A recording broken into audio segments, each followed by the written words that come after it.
Hello YouTube, it's good seeing you. How's it going, YouTube? Welcome, welcome, welcome. Shen viewers, the derps, thanks for being here sincerely. Let's say hello to everybody else. Jim, happy holidays to you. Good seeing you, Korea, in the right away. Hello, Unnamed Comets. Paul Harvey, thank you for the resubscription and the Merry Christmas. I appreciate that very much. Hello, Tonto. Hello to you, Marks. Hello to you, George and Rog and Sariark, welcome back. Steve, ho ho ho to you also. I see that Tonto is playing Mario Party with the fam. Good luck defeating them. We bring great glory to our channel. I do kind of wonder, all around the world right now, are people having conversations with family and friends of the form, you know, Resorty's on. You should probably stay with us. We're hanging out. It's Merry Christmas. But I watch Resorty every night. I can't stop. And then people are saying, no. Come on, we're having a fun time. We're having a drink. And over here, oh, okay, I'll stay. But they're thinking about Resorty 100%. This is a good feeling. Or something like that. I don't know. Hello to you, Vinius. Welcome in. Hello, Mephret. Hello, Ugg. Sally Theodora. How the heck is it going?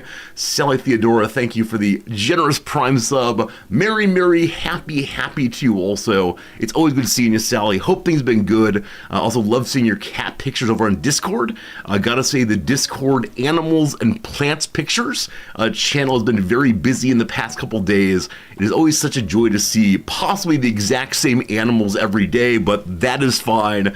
I'm all about them no matter what. Hello, Yakum. Hello to you today. Who'd we miss? George. Hi, Marks. Welcome. Datalquist. Good to see you. Merry Christmas, non-gamer dad. Father, it's very good to see you. I hope your Christmas is going well. Let's talk this next weekend, but yeah, Merry Christmas, Dad, sincerely. It's always a pleasure, and I wish I weren't in Resorty mode right now. It could just be me, but me means it too, or I guess I mean it too.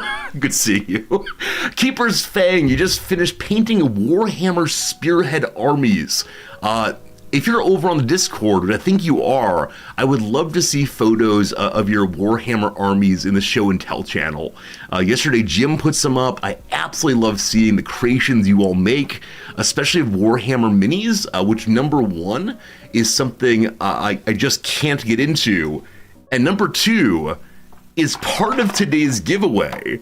My friends, today we'll be giving away an Age of Sigmar, Stormcast Eternal, Vindicators, and paint set, which means anybody who's ever wanted to try doing this kind of painting, this minifig painting with the various colors and so on, you have a chance to win this today. Now, I have two requests, of course. One request is please keep it for yourself.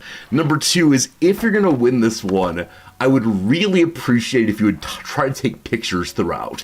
I would love to see the progress, but we'll discuss that a little bit later. I'm not allowed to open it myself, even though it would be very popular to do a stream of painting. I'm unwilling, I guess, to do so at this point. We'll also be giving away some Gloomspite Glitz dice. They're probably for the best if you're a tabletop player, but they could probably be used in any dice-related situation. I was surprised at how much these cost. Actually, out of all of the giveaway items, these may be the most expensive, and I don't know why. But these are actually some of the greenskins we're actually fighting in game right now, I believe. And so I look forward to giving this away once we've defeated them, of course, but pile of dice probably. And then today we're giving away 2 games. One is a Warhammer 3 game, the one we're playing right now. And at the end of stream today, we'll be doing a big giveaway for the early morning Europeans, I suppose. A giveaway of any game you want, as long as it's not crazy expensive and you're not getting all the DLCs. But yeah, if there's a game you've been keeping your eye on that you want a copy of, this is your chance to win it. Merry Christmas, Happy Holidays, etc. Looking forward to all of that a little later in the stream for sure. This is the part where I draw you in and keep you here by saying the giveaway words. Other than that, what I got? I've got a picture to share with you. I've got a little story about Christmas dinner last night and a story about the Santa hat. I think it's the case that we should wear the Santa hat again today. I don't want to be overly one holiday. We don't do much for the other holidays here on stream, but I'll wear the Santa hat just one more day in a bit of joy, right? Everyone loves a bit of joy.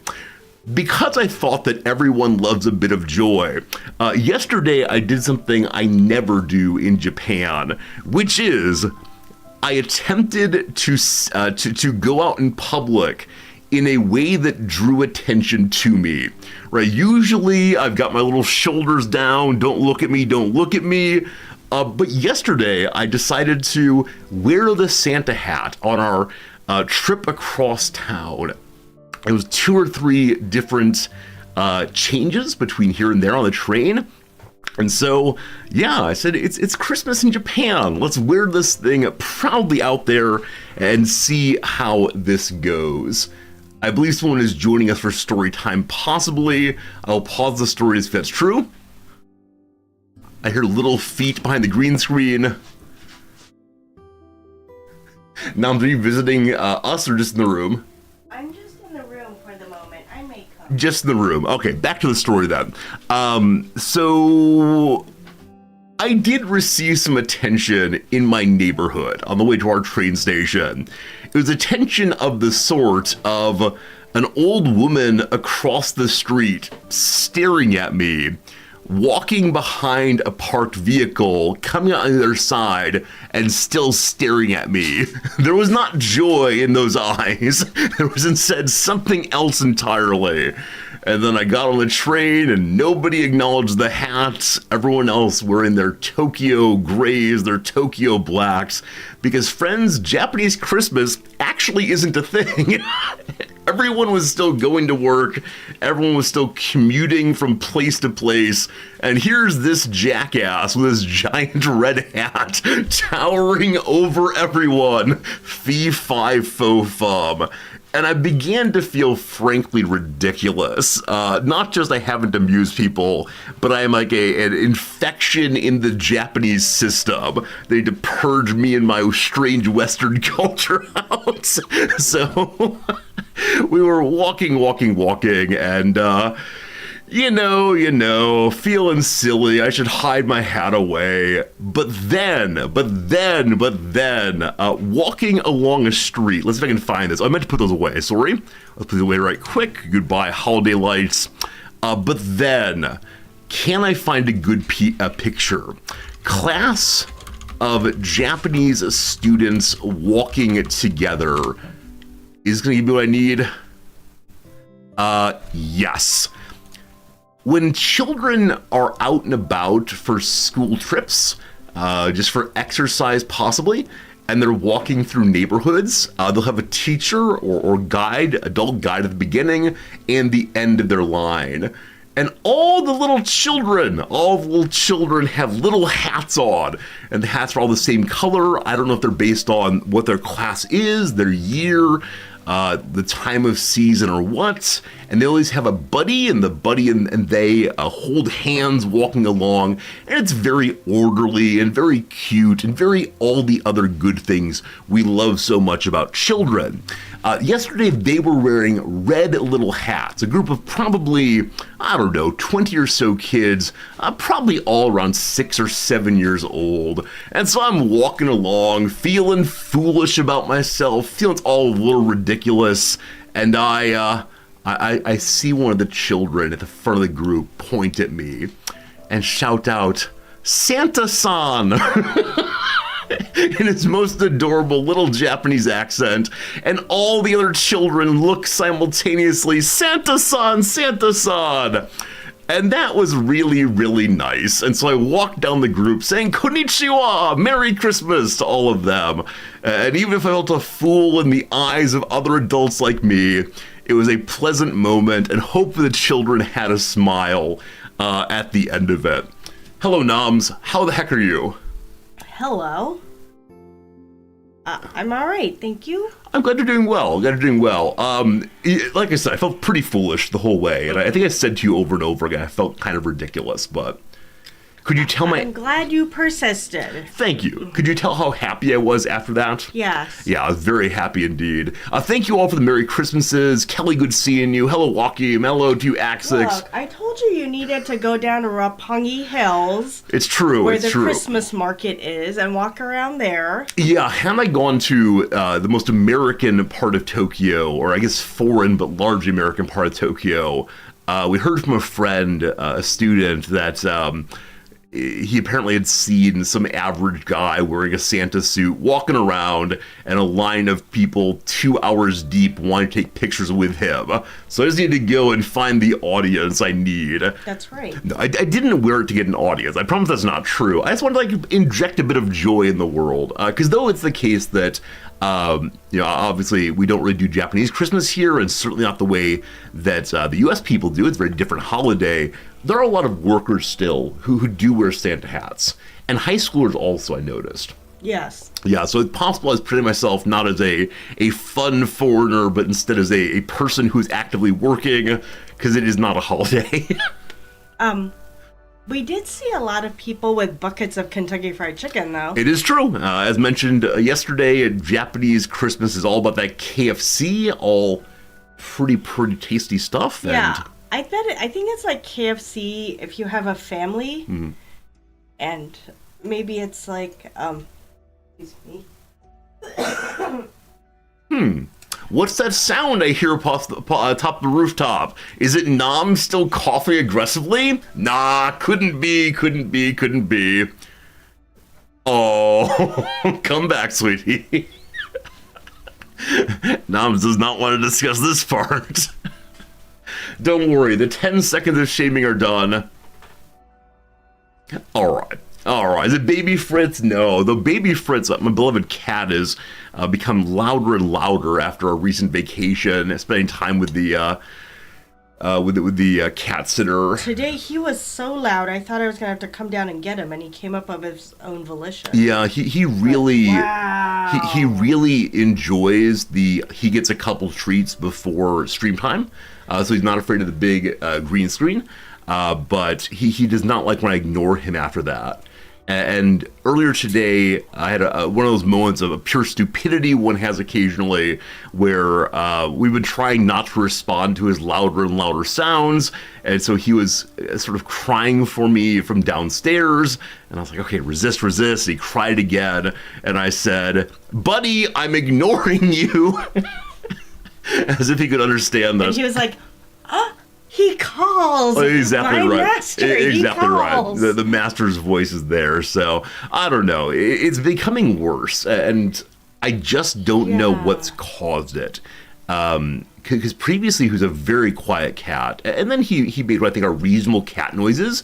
A little bit of like "Hello, how are you?" or please don't step on me, that kind of thing. But now it's more or less constant unless he's pay attention to me. Unless he's actively getting pets or is sitting up against him, or sitting up against us, or sleeping. And I don't want to say like cats are bad animals, right? I don't want to say that cats are all this way, certainly, but. This one, more than our prior cat, has been more vocal. Yeah, Tarek has reached the same thing that Nom's reached here, which is our cat sitter was not a hearing person, and so perhaps Fritz got louder and louder so she would hear him, but I think that's not true, but gosh, if it is, that's one heck of a story. So, I don't know. Cats sleep a lot, so it can't be all that bad. I mean, the problem is when he's awake, tends to overlap when I'm being most active. So trying to get ready for stream, trying to, what else do I do? That's because he is awake for you. It might be the case. But yeah, it's become increasingly inconvenient. I need to find a way to encourage him and love him that does not involve affirming his noisiness. But enough cat Fritz conversation for now. I want to talk about dinner last night. Are you cool with that? As I mentioned, we had a special dinner last night. Japanese kitchens are too small to have effective large feast cooking. It can be done, but it requires hours and hours of moving things through the through the one oven. It's relatively small, and so we tend not to do big meals here. Now, generally, we just say, okay, let's not have big meals, right? Have smaller dishes, all fine. But last night we decided, after being invited by our student/friend, that we should try a particular place in Tokyo, and this place is called the Seoul.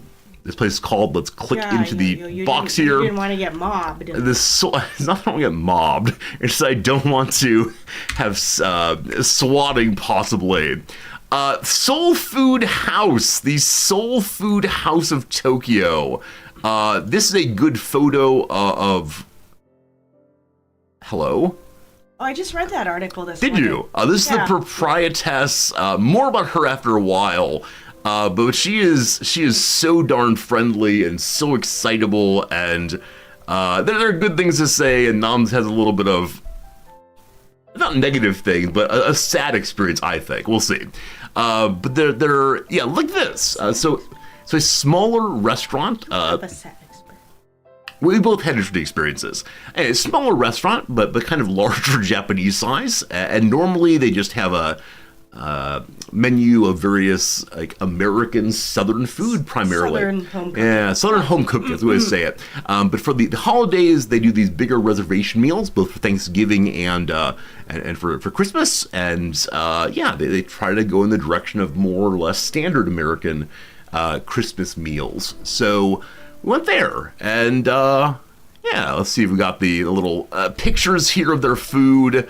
This is one of those, if you ever in Tokyo, I'd encourage you to check it out. Hey, Bad Beat Bill, thank you for the 5 gift subs, so generous. Appreciate that a bunch, BBB. Also, I noticed the pop-up says, thanks Valorant.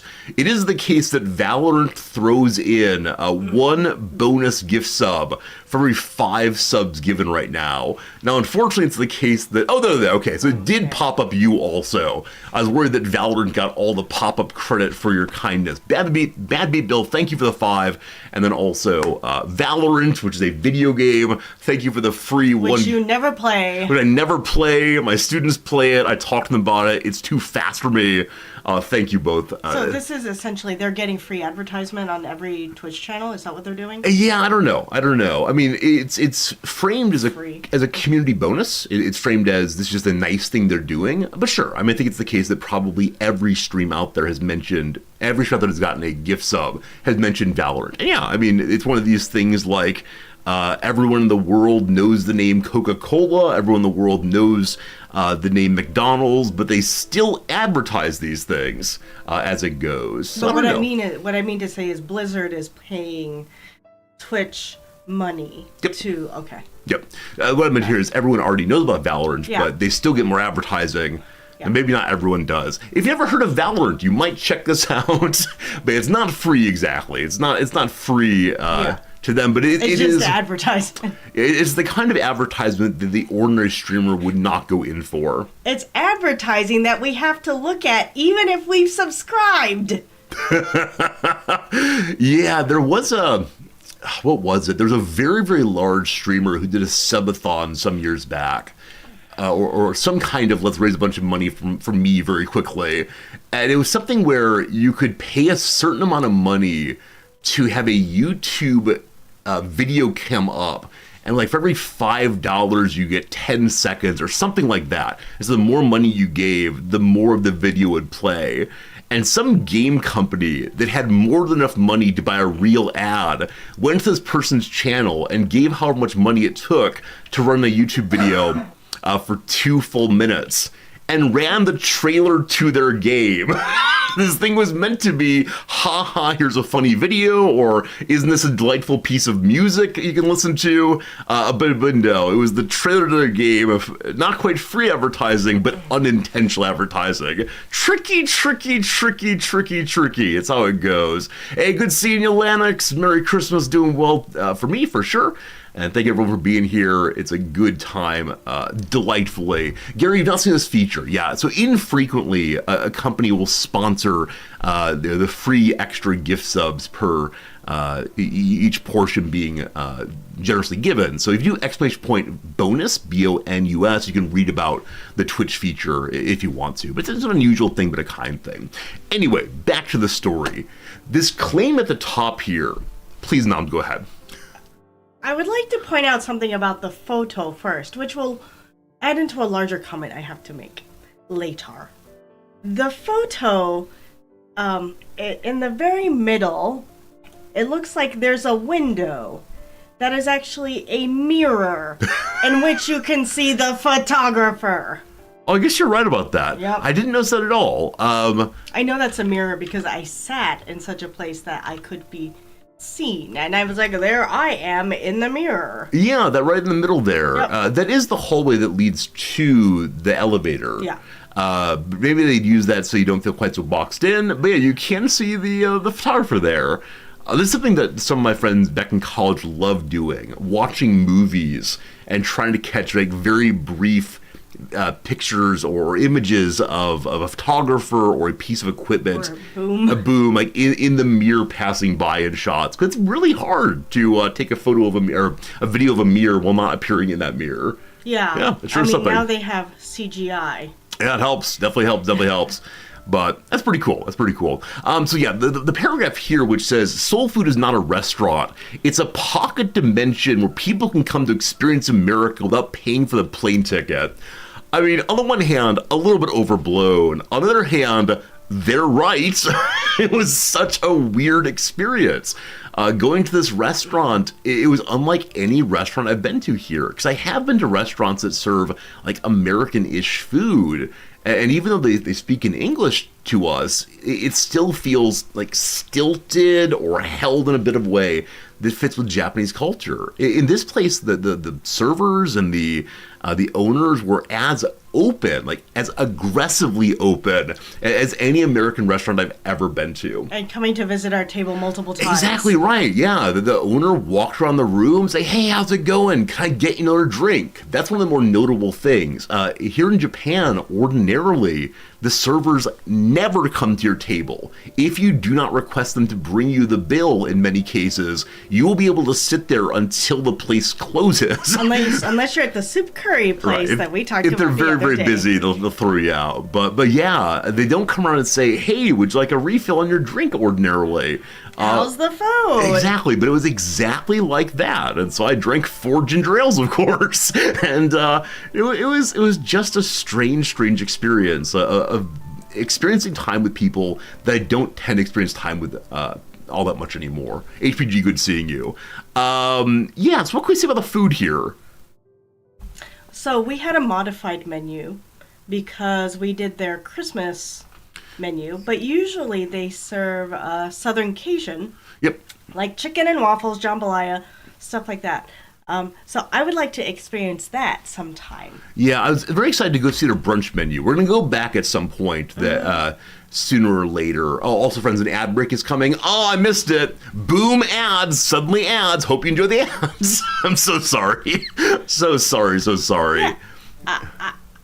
So I knew about them, but I didn't think they were veggie friendly, so I never thought about it. But then I realized they were. Yeah, they have these vegetarian markers on their ordinary menu. I think those are vegan, and see the word butter, and it's not vegan. Yeah, I was pretty sure it was vegetarian. They don't do vegan there. But yeah, we had a vegetarian Christmas meal, which I think I would have preferred not having the fake meat dishes.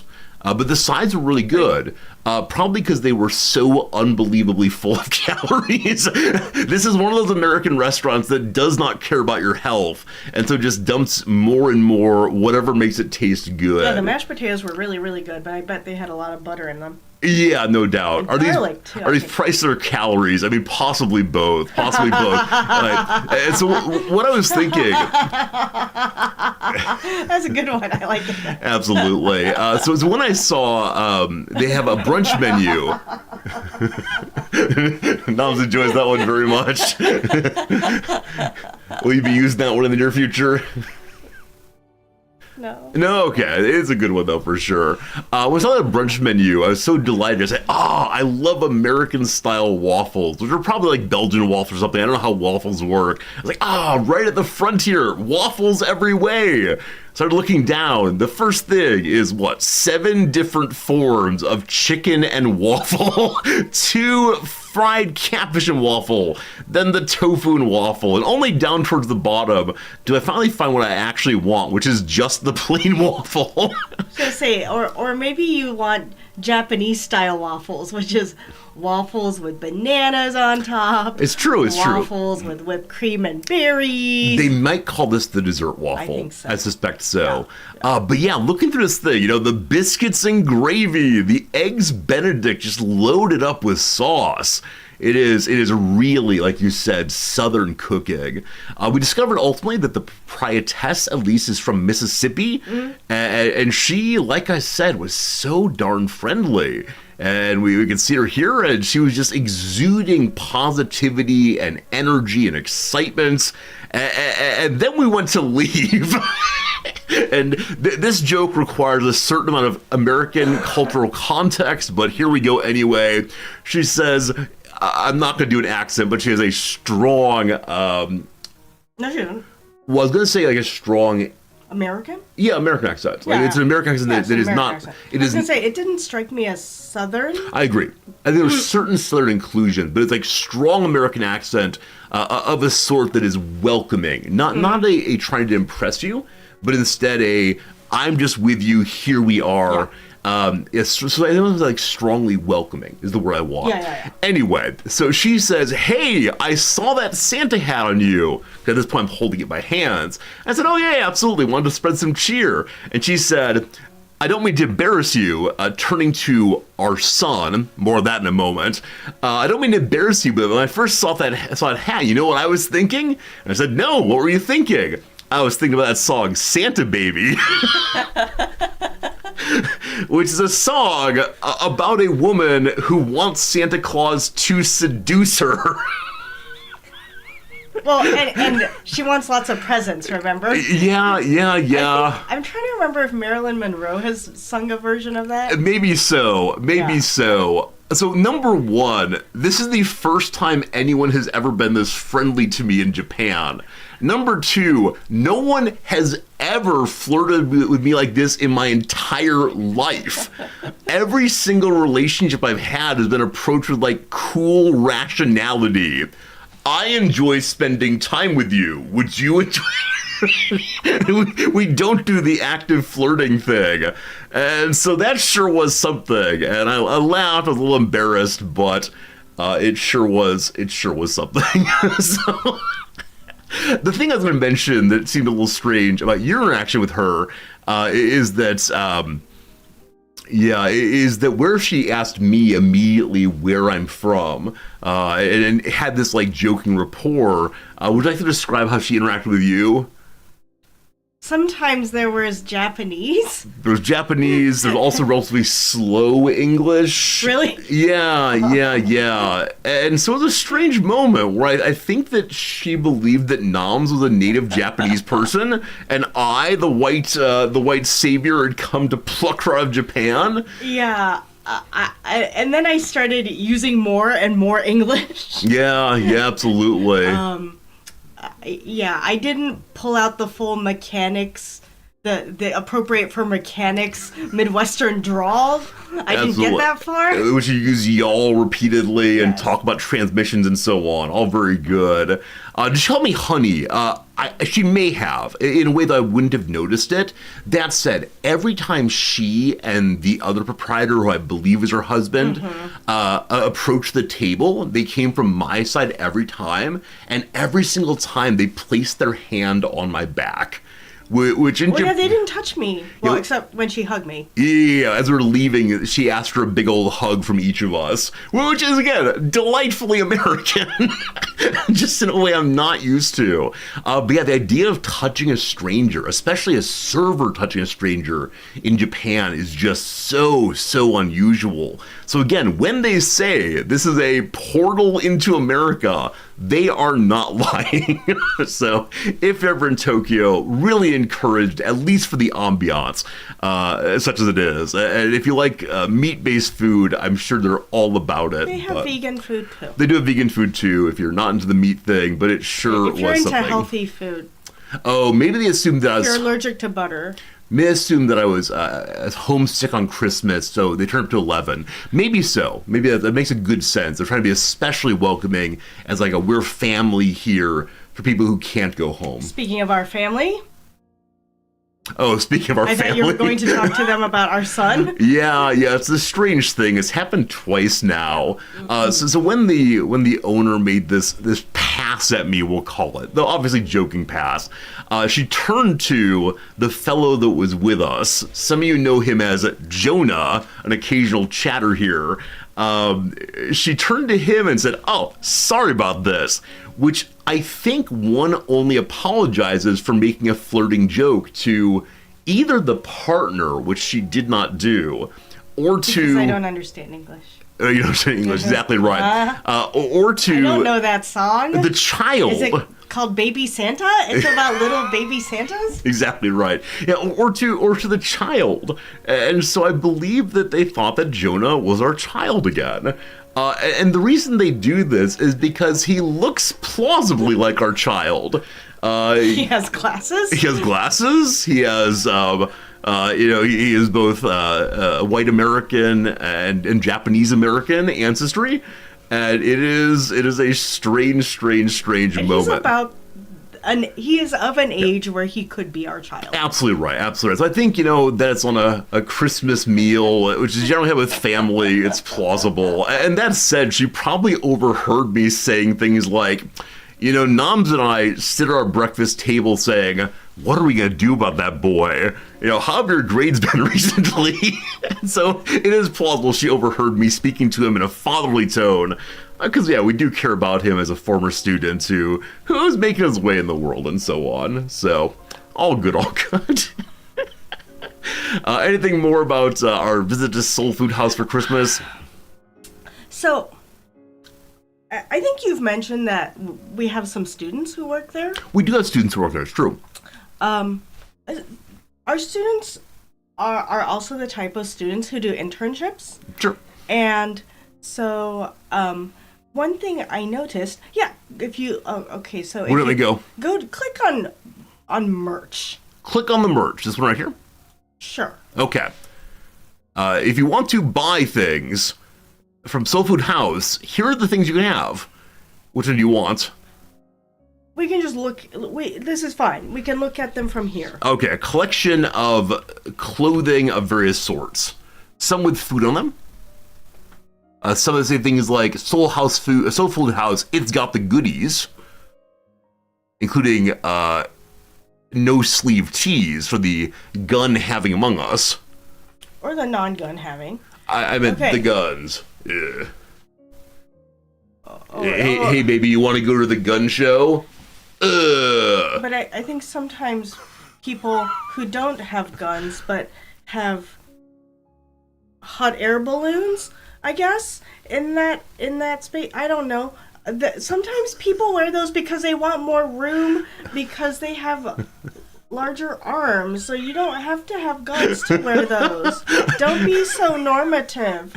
You are correct. I just made a comment in passing. What I thought you were talking about, though, is... Well, look, that was a crop top, so those are for those of us who need more space for our tum-tums, I think. Possibly, though, as you know, it looks like a crop top. It's become increasingly fashionable in Japan for young women especially to expose their midriff and then some. It's like, wait, midriff? How do you say this one yourself? Midriff. Yeah, midriff also me, yeah, thank you. Oh, not midriff? Yeah, I know what it is. Exactly right, Angira. This is a good shirt to wear if you're going to be on one of those exploitive cops TV shows where they choose the people who look worse on TV often. Wait. Oh, I was like, is it the cop or the perp who's supposed to be wearing the perp, I appreciate that. It's Law and Order SVU. Exactly right. Whatever stock. police TV show you want. You see a lot of these. Or like when someone... Yeah, I do. Which would you like? Which would you like? All of them. I would like for us to cast our eyes upon the entirety of them. And then now let us return to the main page. The main page. Yes. And let us scroll through this page up and down. Just scroll up. Scroll to the top, for example. Now, let's look at their logo. There's their logo. Okay. What I am saying is, I think they could use an intern to redesign their logo and work on their merch and work on their website a little bit. Also, if you go to the top right corner there, you'll see that there's a little plus. I'm like, ooh, what is that little plus open? Was it open? Nothing. So, I, in some ways, like, the website is homey and homemade in a way that it's like it's all homey and homemade in a way that like the 5 million different fonts going on. Scroll up just a little bit. Okay, so on that page, scroll down just a little bit. Okay, so lunch, brunch, and dinner is one font. Reserve now is a different font. Some of this stuff in the middle, different font, another font, right? You're so judgy. No, I don't mean to say it as a bad thing. I think this could just elevate their like, I think in some ways this is a good reflection of them. Like, okay, it's not like super polished. That's not what we care about. What we care about is you being able to like have a nice experience. Yeah. That's what we're focused on. Yeah. At the same time, like, I think there's a way where good design and good graphic design can do an even better job of reflecting who they are to the worldwide global audience. Oh, goodness. I think you're ready for moving up the executive chain very, very soon and giving speeches to us all that are both inspiring and challenging. Yeah, I mean, honestly, until you said this, I was thinking I sound like Tan France. Tan France, that is one of the fellows on Queer Eye? Yeah. He's the fashion fellow. Yeah. I always worry what he would say if he saw me. Probably very unkind words. Affirming, but challenging. French talk. Yeah, it was the French tuck where you tuck in half of your shirt at once. Absolutely not. Yeah, until you mentioned I didn't see anything up with the font there. I just looked through and say, here's some information. Ooh, there's pictures. I'm good, thank you. Also, like, a photograph that doesn't have a shadow in it. The ribs do look good, but that could be probably better lit. I don't know. Okay, I think I'm going to close this website lest I become overly dispirited of the nice people I met recently. And what is it? I don't understand, like, why is there a big orange space on the right-hand side? So what I've heard before is that you think that they should take an internship of one of our graphic design students and have the graphic design student pitch a new one for them. Yeah. Our students love doing that. I think especially because we're in Tokyo and there's such a culture of, like, develop your own kind of, like, mascot cutesy character and then a whole product line around it. Sure. Right, like, I went to Loft the other day and there were, like, 20 of these where some graphic designers had created cutesy characters and a whole product line around them, and they showcased them at the very front of the store. They had like a little pop-up of all these, like, each of these, like, graphic designers having their own kind of, like, little, it's probably like a 6-foot wide shelving area where they could, like, show all their merch. Yeah. So I think because that is a particularly prominent skill set among graphic design and illustration folks in Tokyo, I think it'd be great. Right? I see. I'm sure. Cute little manga. Wait, this has gone from they needed a new logo and a Sanrio version of the owners. I think and then Shinamon rolls. Oh my goodness. That is something they don't do. They don't do baked goods. I mean, they're probably very hard to bake goods and to keep them fresh and so on. But yes, you could definitely pitch to them a complete rebranding. That said, I think they would be upset by that. Because my sense is they have a lot of, like, ownership of the things they've made. My sense is it is a place that has been built from the ground by two people, and their own creativity is probably in this. So that has to be pitched very, very carefully. Oh yeah, I agree. I mean, it could be like if one of our students who happens to work there is also like an art student or something, and is like doodling and doodles like at work, and then they see it and they're like, oh, that's kind of cool. Would you do more of those? Yeah, sure. Yeah, I'll do yeah. more of those for you. Okay. I mean, I like the idea of them changing things with them being part of the input. I don't know how you start that other than just to call them and say, hello, I want to send one of my graphic design students to hang out with you. They could just frequent the joint. Like maybe they like to eat there, and while they're eating there, I'll pay the student to eat there. And then while they're eating there, they have to like doodle and like spread out their doodles all over the table. Absolutely love And then it. she'll come and talk to them about She it. will. Say, what are you She will. drawing there? Like, well, I'm assigned to draw like where I am. And Absolutely. okay, that was an Absolutely. abrupt end to the conversation. There's more conversation happening. Don't you worry. I just don't want to spend more time on the question. The website? The question of do people make websites poorly in Japan by your lights? I mean, that website, I will say, is much better than an average Japanese website. It doesn't have 5 million frames all over it, and so much writing, and yeah, compared to the average Japanese website, decades ahead, definitely. Man, today Noms has opinions. Yeah, also, Noms has another opinion. Please. By reading a newspaper that is 2 weeks old, Noms noticed that this book that she had borrowed from the school library to read over break, which is Haruki Murakami's first novel that is translated, I think his first novel, and also first novel that was translated into English, which one of our colleague friends said is his favorite Murakami novel. I haven't started it. I read like a few pages of the first chapter just for fun. And I was lining up to read as one of my next novels to read this break. I was perusing the paper and I learned that a new translation is out.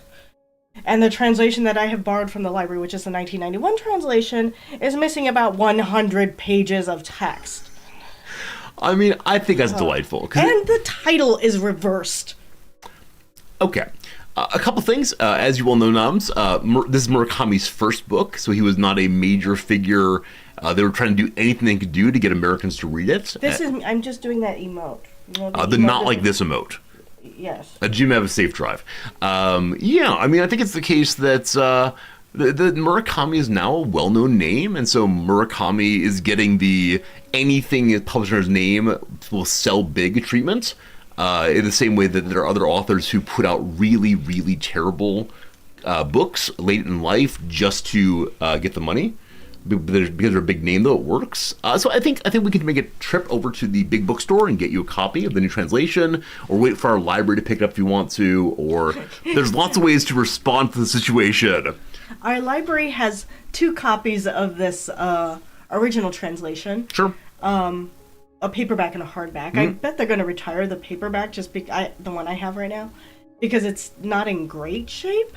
So I think one of the librarians said something to me about, oh, we should buy a new copy of that soon. I hope they did not yet. I hope they waited until the new translation came out. Now, the nice thing is the new translation is 488 pages, which means I get to save some reading time.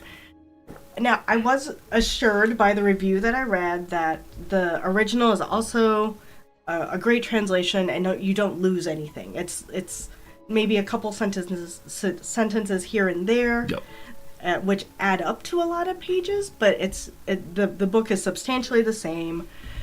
The title is written in reverse order, and the new translation tries to retain more of the Japanese word order. I see. But I think part of the reason for its release is not necessarily the money grab, but I think it's that both that novel and his most recent novel, the City and its something walls, I don't recall, yeah. are both originally based off of a short story that he wrote in like the early 80s or something. Yeah. Yeah, I mean, I think it makes sense to translate. I think often major authors who are between languages get a fresh translation later in life when there's like interest enough in them. The question of like how do you leave out 100 pages of a book? Often with first books, there's a sense that they're willing to invest this much money into you, but not this much money, because the vast majority of published books in the U.S. do not make money. The majority of books that make money are those written by established major authors. And so the big money that comes in off of Stephen King will subsidize the money that comes off of people like me, where I don't have a major audience for my writing, especially not the academic writing.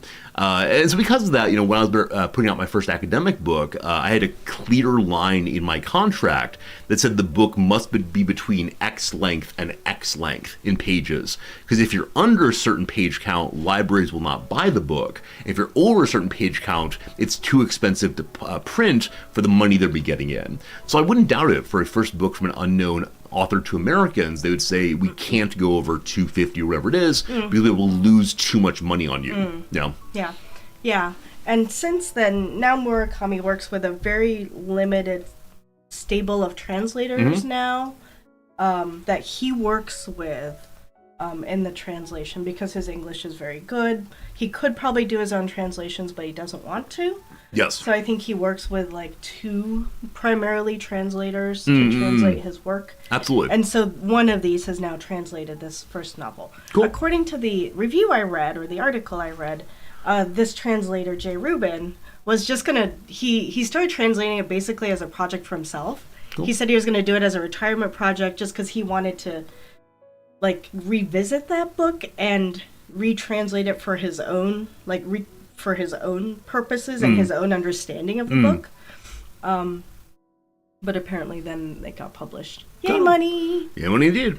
I mean, I think we should start with we should go buy a copy of it for ourselves. We have most of the Murakami. It'd be nice to have one more and to, just to read it and I was thinking you bought the short story collection with a monkey on the cover, and I thought, maybe I should read that. Yeah, I think a portion of it was published in the New Yorker, and I think you enjoyed it quite a bit, and I enjoyed it somewhat. Yeah. So, yeah, I mean, it's this magical realism stuff. I'm like, why is there a talking monkey? Why wouldn't there be, though? It's fiction. Let it be fiction. I would like to begin pivoting towards mini game time, if it's okay with you. I have one more comment / confession to make. I'd like more comment / confessions. I tore... before you have had an opportunity to read the paper, I tore an article out of it. I thought you were going to say I accidentally tore a corner or something. It was a corner. You pulled out a whole article. Corner. Nums, why did you rip an article out of a newspaper I intend to read? A few reasons. One, it's a series of book recommendations. And so I tore that corner out. I tore it very neatly. I used a straight edge. Well done. And tore it out and put it on the wall. Okay. I can read it off the wall, I suppose. Yeah. 2, I did check to make sure that the other side was not content that either of us would want to read. Thank you. Part of it was because it was a mechanical pencil recommendation. So I had to read part of it and then go to the wall and turn it over and read the other part of it. So the part you tore out is the mechanical pencil you'd like to buy? No. The reverse was part of a product listing of products that came out this year, including the Kurotoga Metal mechanical pencil. And then, let's see, that's 2. 3, the paper is 2 weeks old now. Okay, yeah, I haven't wanted to read it. 4, yep. It's the portion of the paper you actually do not read. The fashion one? No, it's the non-New York Times one. Oh, okay. It's the Japan Times half. Yeah, I occasionally glance through the Japan Times, but I mostly read their big, interesting stories online, more often than not. Well, that said, cool. So what did you pull out? It's a series of book recommendations. So it was like there was the Murakami review. Yes. And then underneath it was like it was kind of a recap of Japanese books in translation from 2024. Cool. And then then there was this inset area that was the 2020s so far, the big Japanese book that made a splash, and another Japanese book in translation that you might want to read from that same year. Thank you for pulling it out of the paper. I understand how you're ripping apart the paper to help me. That's very kind of us. It was for me. It's so that I can refer back to it in the future. Because one of the books was also like a Yoko Tawada book, and I was like, oh, that looks interesting. Oh, and another book is about a transnational... it's a transnational Bildungsroman about somebody who's Chinese and Japanese or something. Very cool. And I thought, oh, that seems interesting. Very cool, very cool. It wasn't for you, it was for me. That's fine, that's fine. I hope we can get some of these books at the store in the next couple of days. We do enjoy a post-Christmas jaunt down to the big English language bookstore here in Tokyo, Books Kinokuniya in Shinjuku, I believe. Yeah, when are they doing their sale? They're always doing a sale. We can look into that a little bit later. I believe it's the end of the year sale comes pretty soon. Oh, boy. All right. Yes, it is called The City and Its Uncertain Walls, yeah.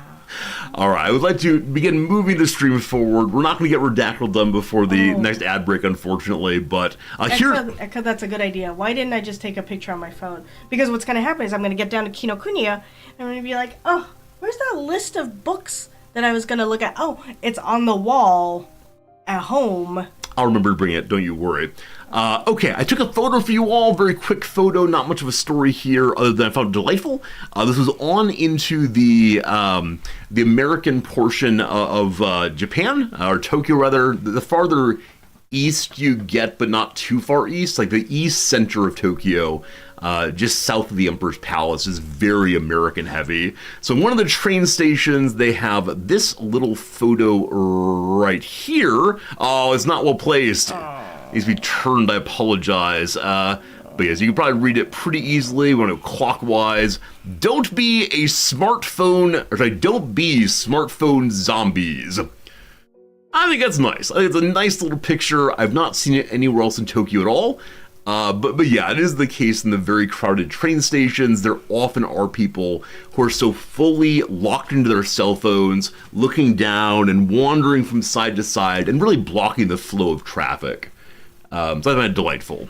Can you can't read the Japanese? I can read the first character for you. So, yes, I can, but I'm not sure I should. I recognize that, okay, can I point to these things on screen? No, I can't, unfortunately, it's an image. I recognize that the second character is a key, Sumaho. Sumaho. Yep, that's a smartphone. Then ya, ne, ma, shi, or xiao, u. Yep. Haruki sumaho yamemashou. Yep. So, walking smartphone, let's not do it. It actually doesn't say anything about zombies. That's absolutely great. I didn't see a zombie word in there. I thought maybe one of the kanji happened to be it. But I love that the translation then is playful. It doesn't just say, let's not use our smartphones. It instead says, like, this is idiom, actually. This joke, actually. One rarely sees that on signs hanging on public buildings here. Yes. Instead, it tends to be very poor direct translation. Like, it's not nice to sit on the ledge. That's great, though. That's great. Also, I want to say I'm glad I could read some of that. Yes. I would also like to point out that this person's smartphone is so big. They have a giant... They're actually using... It's an iPad. Exactly right. It's a giant iPad that they managed to hang outside of the band area there. It's a nice little picture, though. And they walk so jauntily with their legs so high, kicked up so high. Yeah, you'd think that zombies would be shuffling a bit more. But a great phrase. It's absolutely great phrase. We recently watched Shaun of the Dead. We did watch that recently. We've been trying to watch a movie every couple nights online or on Discord. I've received some recommendations, so I'll put those forward to you at another time. For now, though, I think it is probably time for us to move toward the little games.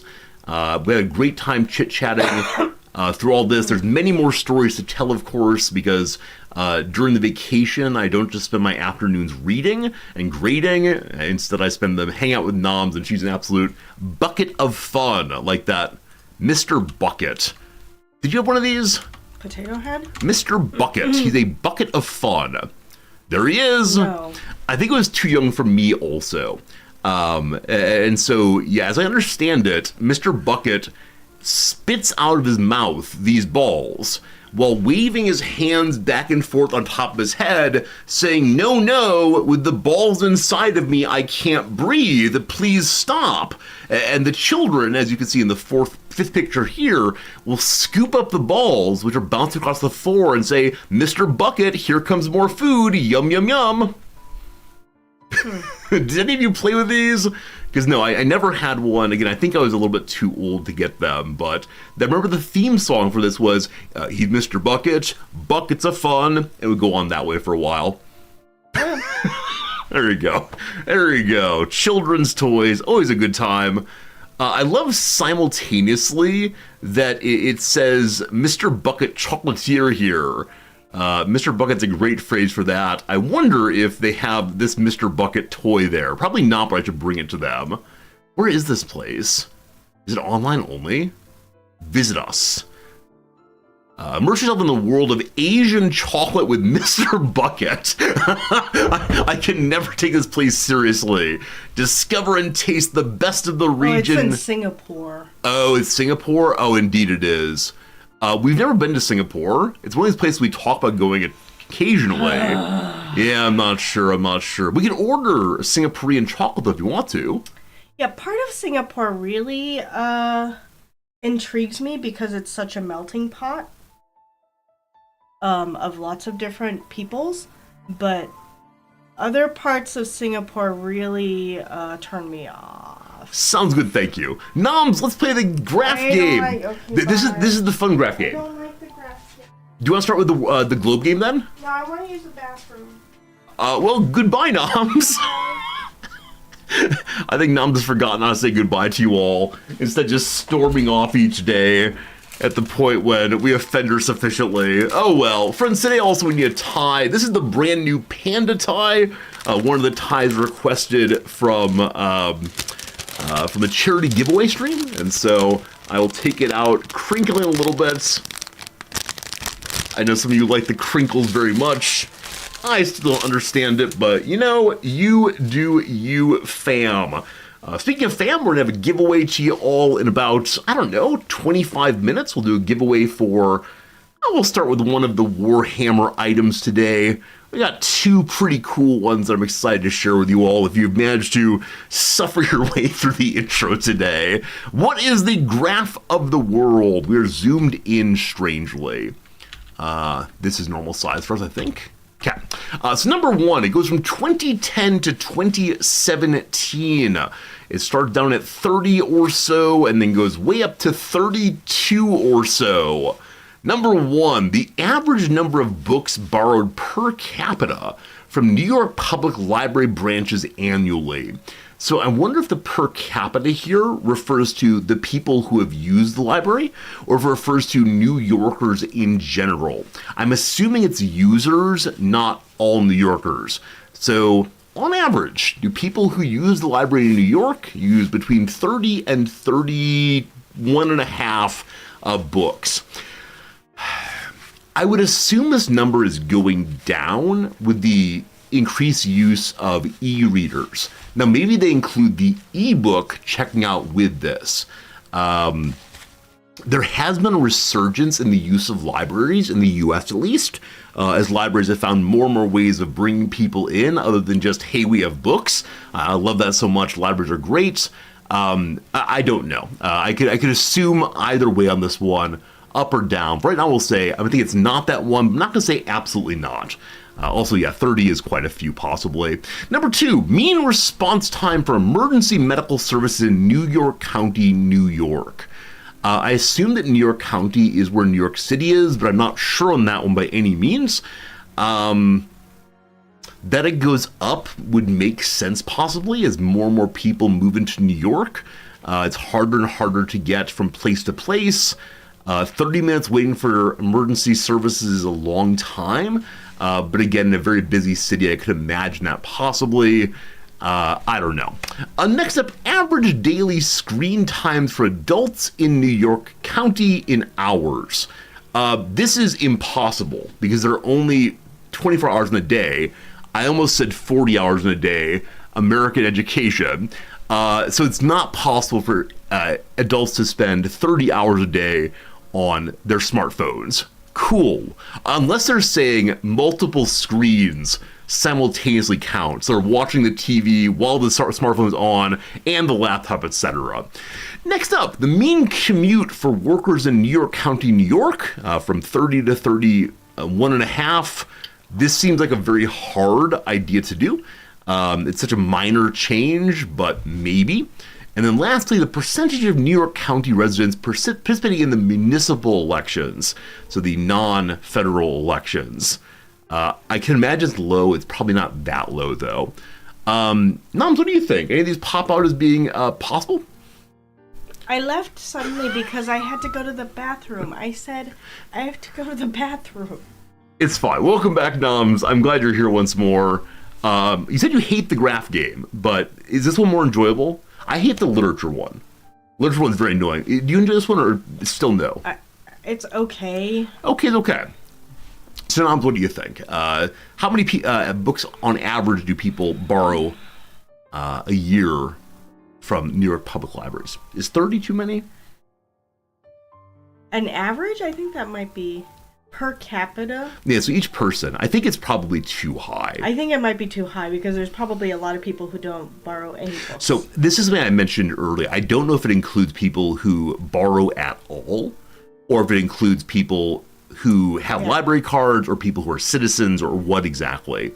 I think if it includes only people who are using the library, it is plausible, because some people really do burn through the books pretty quickly. Well, and I would like to point out, like, people who have small children borrow like 6 to 10 at a time. It's true. It's true. Like, every 2 weeks, they're like 6 to 10 picture books. Absolutely, it's plausible. Now, both of these, the emergency medical services and mean commuting time, are such minor changes from 30 to 31 and a half, or 32. Excuse me, 2 minutes means a lot for emergency medical I recognize this. I don't want to say that it's not important. It's just a small amount.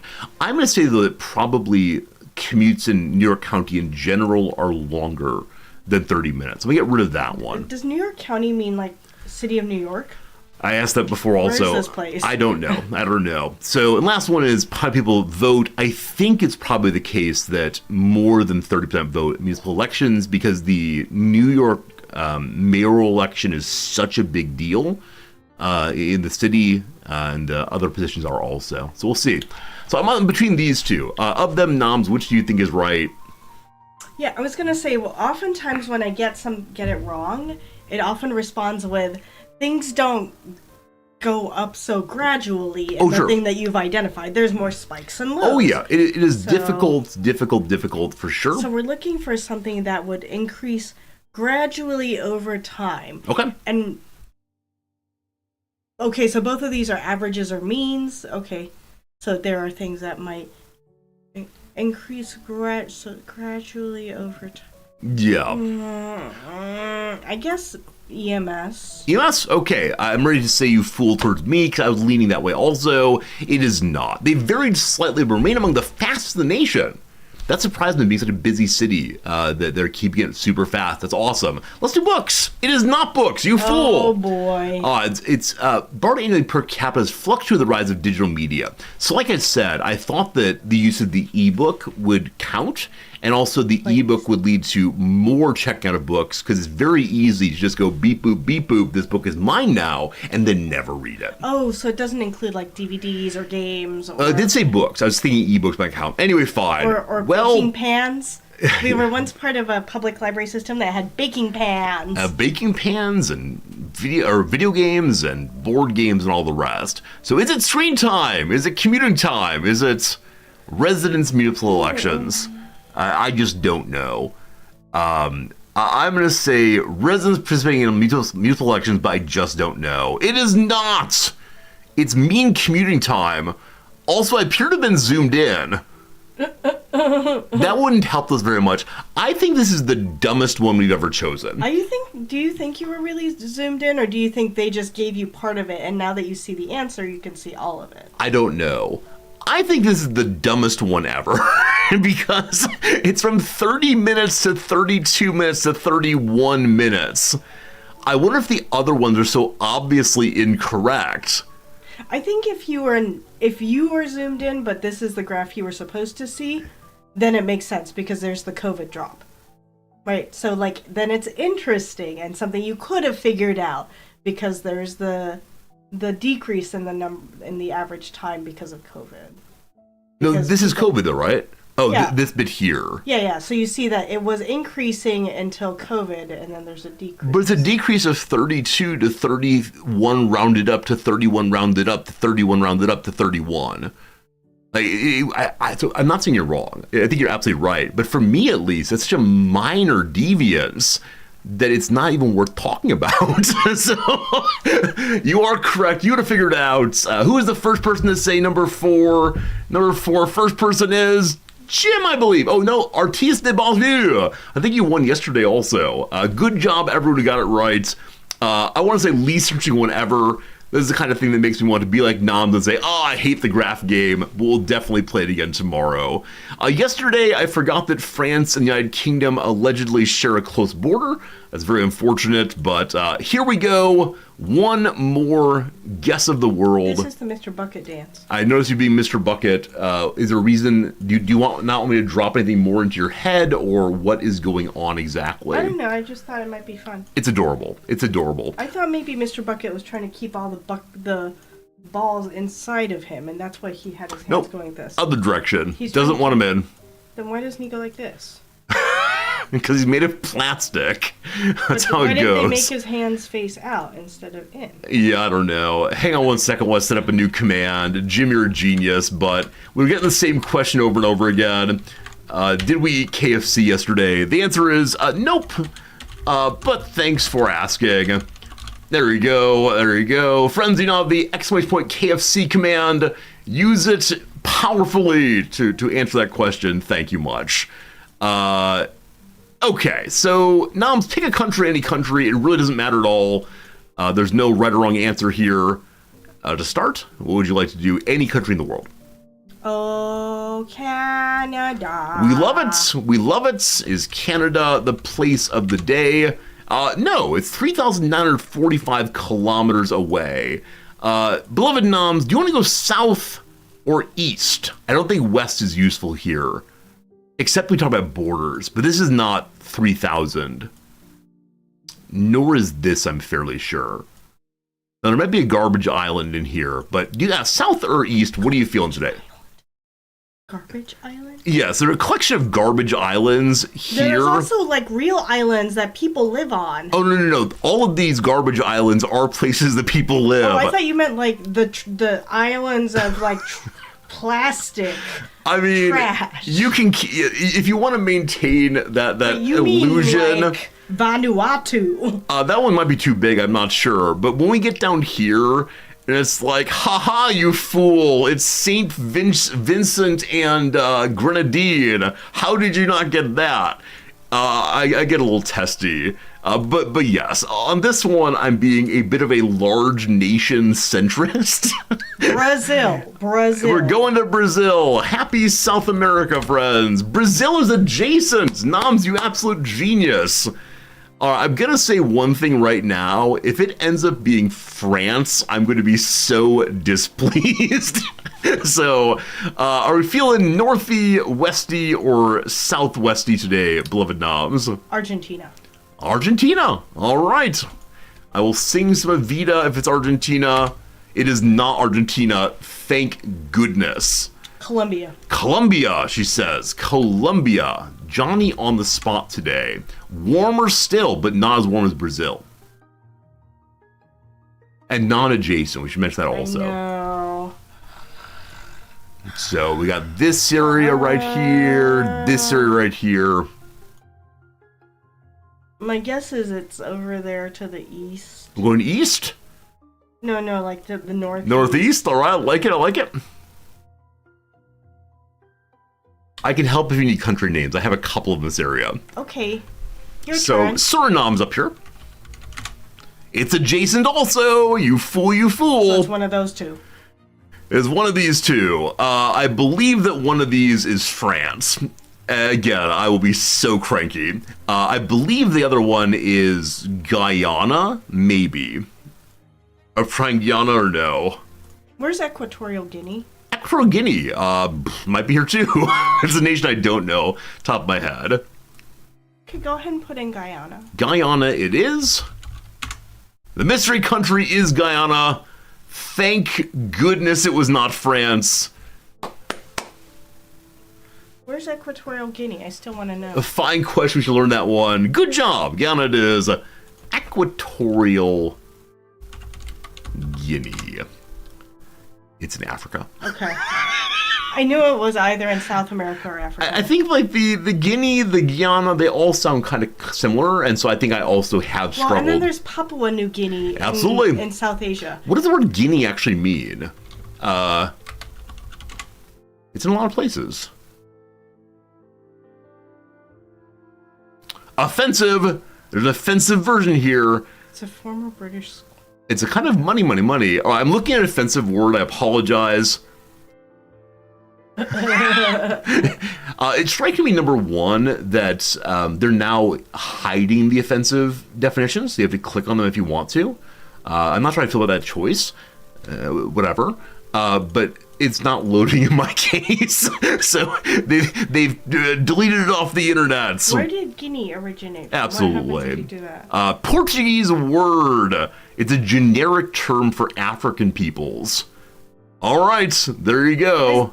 So is the reason that Guinea is all over the world, is it because like Columbus or they didn't know where they were going, and so every time they landed somewhere with brown people they called it Guinea? I would not be surprised. Let's see, why are there 3 of them called that? Nope, not gonna read that one. Not going to list other people's things, but yeah, there's probably a fascinating story here. The etymology of it is uncertain. We appreciate that. English term comes directly from Spanish, from Portuguese, refers to a generic term of the Portuguese referring to black people. Well, there you go. There you go. Oh my goodness. Delightful. Might go to Ghana, who knows. Isn't history a delight sometimes? All right, there you go, team. We've learned a little bit more about the world. Hey, Earth Tower's good seeing you. You've been traveling for a year, found the same country 4 times. I mean, are you going in circles? Like maybe going in circles, possibly? Not sure exactly. Okay, so that one is now done. Friends, it is time for learning about the economy. I like Gary's comment. We are in India. Absolutely. Once more to India, always. Hey, two cats, good seeing ya. Friends, what do we have here? I can't possibly do as well as I did the one time there. So. Did you guess this on your first time ever one time? Yeah, Nepal. Remember Nepal? With its rugs and its oils? I've done this so many times, I can't remember any of them. Friends, this is a medium-sized economy. Its top export are mixed minerals or chemical fertilizers, and then cars. Cars. Oh. Now, again, these cars are not necessarily branded with the country's name. They're made elsewhere and then be called a brand from somewhere else. So lots of fertilizer, lots of cars. Got some insulated wire, so probably they have some ore being pulled out also. They do sell seats, the tomatoes, the fruit, the citrus. Processed fish. Processed fish, so probably has at least a little bit of coast. And it's a warmer climate, I guess? Probably warmer. Tomatoes, citrus, fruits. Absolutely. I mean, I know it's the case, and this is just like off the top of my head, being an American, I know a lot of tomatoes are grown in Mexico. I know that some cars are made in Mexico. I don't know if it's Mexico. I don't know if it's big enough economy for Mexico. I don't know about the fertilizers at all, unfortunately. Part of me wants to be like, Italy. It has tomatoes, cars, women's suits, and fish. All right, we're starting with Italy. Is this entirely like the Vespa and the Lamborghini or Ferrari or whatever? Noms is making jokes. It is not Italy, but it's only 2,000 kilometers from the southwest of Italy. Noms, that's not half bad. It's based solely off of Italian stereotype. I don't think it's a stereotype to say that they sell cars and suits there. That's totally sensible. Tomatoes and fish. I think that's great. It's great. It's how one figures these things out by using the first thing that comes to mind. But no, not Roma tomatoes. No reading chat during this. No reading chat. I thought since I made my guess, it's now your turn. Oh, no, absolutely. But we can't be influenced by the words over there because they're usually the right words. Okay, sorry. It's all right. It's all right. So we do have a story about, I believe, Italian, not suits, but close to that. Yesterday afternoon, we had a little bit of time to waste before our dinner, and so we walked into random stores, including a bookstore, which had approximately 12 books, and then a whole bunch of other things inside of a case. And while walking past the case, I noticed they had a few neckties, and I glanced at them and said, oh, wow, there's a lovely purple tie there. I'm thinking about buying that tie. It looked really nice on stream. And then I saw it was kind of pricey, more than I wanted to spend for a stream tie. And so I said, okay, we're gonna pass on that one. I went back to the books where Noms was and said, hey, Noms, I saw a cool tie. I went back to the books where Noms was because Noms was looking at books. I joined you after a moment to look at books too. It's true. So I went to Noms and said, hey, there's kind of a cool tie out there. It's too pricey for stream. Sorry, stream. No Christmas tie this year. Too pricey for stream, and so I'm not going to get it. And then as we were leaving, I wanted to see what the big fuss was. So I looked at the tie and I said, oh, the reason it's pricey and the reason it's in a case and the reason why this bookstore even bought it, this is the buyback section. So it buys things used that it then sells to other people. So, often there are things like Air Jordans or designer handbags and things in this area. The reason this tie was in this area is because it's by Hermes, not Hermes, Hermes. Yeah, I mean, though I'm willing to use basically the French scarf maker of fine silks. Though I'm willing to buy a lot of ties and say I found it attractive, I want to suggest I don't only have a taste for very expensive French things, but in this moment I was seduced by it briefly. Yeah, this is part of my grand theory of Resorty likes fancy things. Resorty's like, oh, just little old me. And I'm like, wait, how come every single time you're like, oh, of all these, I like this thing. And I'm like, why is it the most expensive one? We're just looking at dish racks, and the one that you want is the most expensive one. I wanted that dish rack because it was the largest of the dish racks, and it seemed to be a little bit more sturdy to me regardless. Of the 3 ties that were there, the other 2 are patterned, and so I wanted the one that was plain purple, because patterns don't often show up well on stream. That's all. Anyway. I accidentally read chat, so I will not be guessing further, but what I would like to say is that Hip People Guy said Hermes, spelled like AIRMEZ, Hermes, like Air Jordans. They could be like, hi, we sell Air Jordans and Hermes. Delightful. I think it's very sad, though, that a bookstore, which happens to be in a fancier part of town, is making its way not by selling books, but by selling luxury, used luxury goods. It's a very, very strange thing. The bookstore is called Book Off, which is a citywide, or maybe even countrywide book brand. It's just very, very strange. It's like half-price books. Yeah, and designer handbags. Anyway, back to it. 2,000 miles to the southwest. I think that gets us across the Mediterranean, though I'm not certain on that. This is from Middle Italy. I think it's across the Mediterranean. So what's in the north portion of Africa? Morocco, certainly. I think it's too far to the west, though. Thank you, Toto. I appreciate that. No, this is Weezer. Oh, it's Weezer. Oh, didn't Weezer do a cover of Toto's song about Africa? That is the joke. I wanted to make sure I understood the joke. I know Egypt's up there, but it's too far to the east. I know next to Egypt is, wherever Antioch is, I think. Not Antioch. Thessalonica? Do you remember? Thessaloniki is in Greece. It's in Greece. Antioch is in... I thought it was in modern Lebanon. But okay. So there's a holy site to, I believe, the Orthodox people in this area. I know it's because of Crusader Kings 3, whichever way. Thank you for mentioning Syria. I think Lebanon. No, Lebanon's to the east, isn't it? Libya? Yeah. Libya. Libya. What do you say? Oh, that's okay. We're 2,000 miles away still. So we're too far west, apparently. We're going to go Morocco and Algeria and such, because those are in this direction. What do you say, Morocco? Hey, there we go.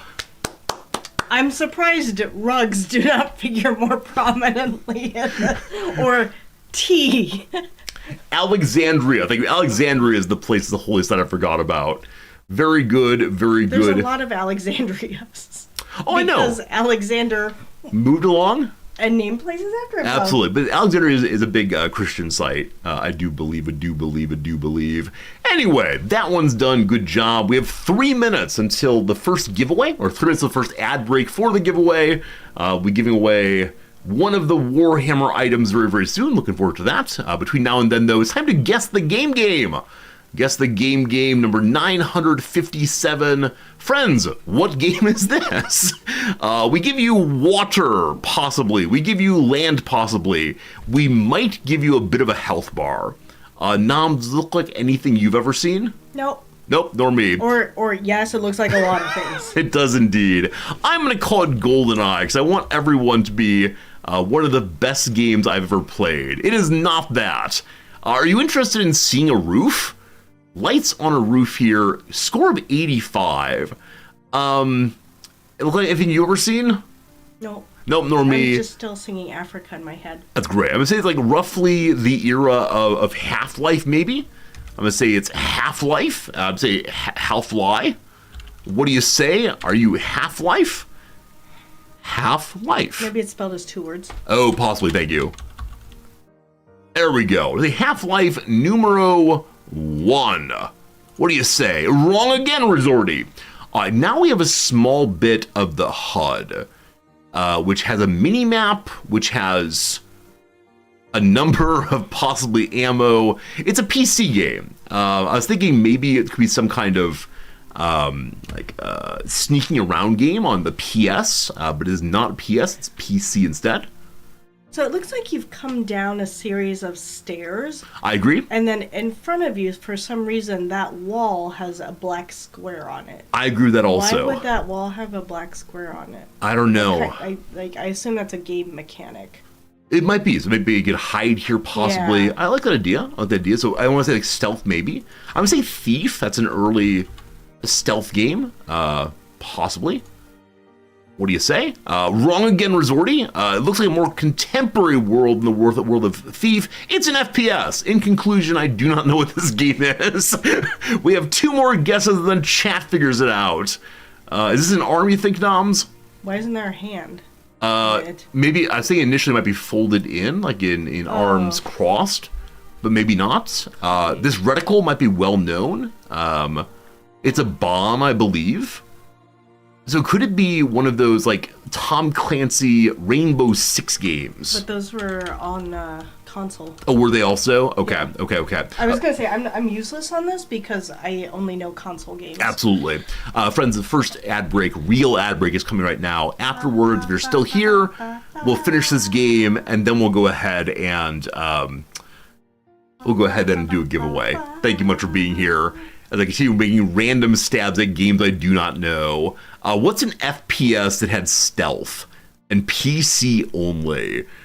Not a very good game, although 85% on Metacritic. Oh yeah, no, 85 Metacritic is, this game is done well. Yeah, I'm surprised it didn't port to console then. Yeah, I don't know if genre here means only the initial release or if it means all possible releases. Not sure. Gosh, I don't know. We're going to go ahead and do, like you said, the problem of which system is on is very, very limiting to me. Looks like it might be on a large barrel of poison or something. But no, we're just putting words in here entirely. FPSs I know include... Well, this is surely Doom. Obviously, this is Doom 2. Gotta be. Oh, it's not, you fool! We now have the full HUD from 1998. You have 2 people and a rifle. Multiple teams. Is this one of those SWAT games? Or was I right before? Noms, I think there may have been a Rainbow Six game that only Rainbox Good that may have only released on PC. Because I'm vaguely remembering this setup. I mean, it looks Rainbow Six-y. Yeah. Agree.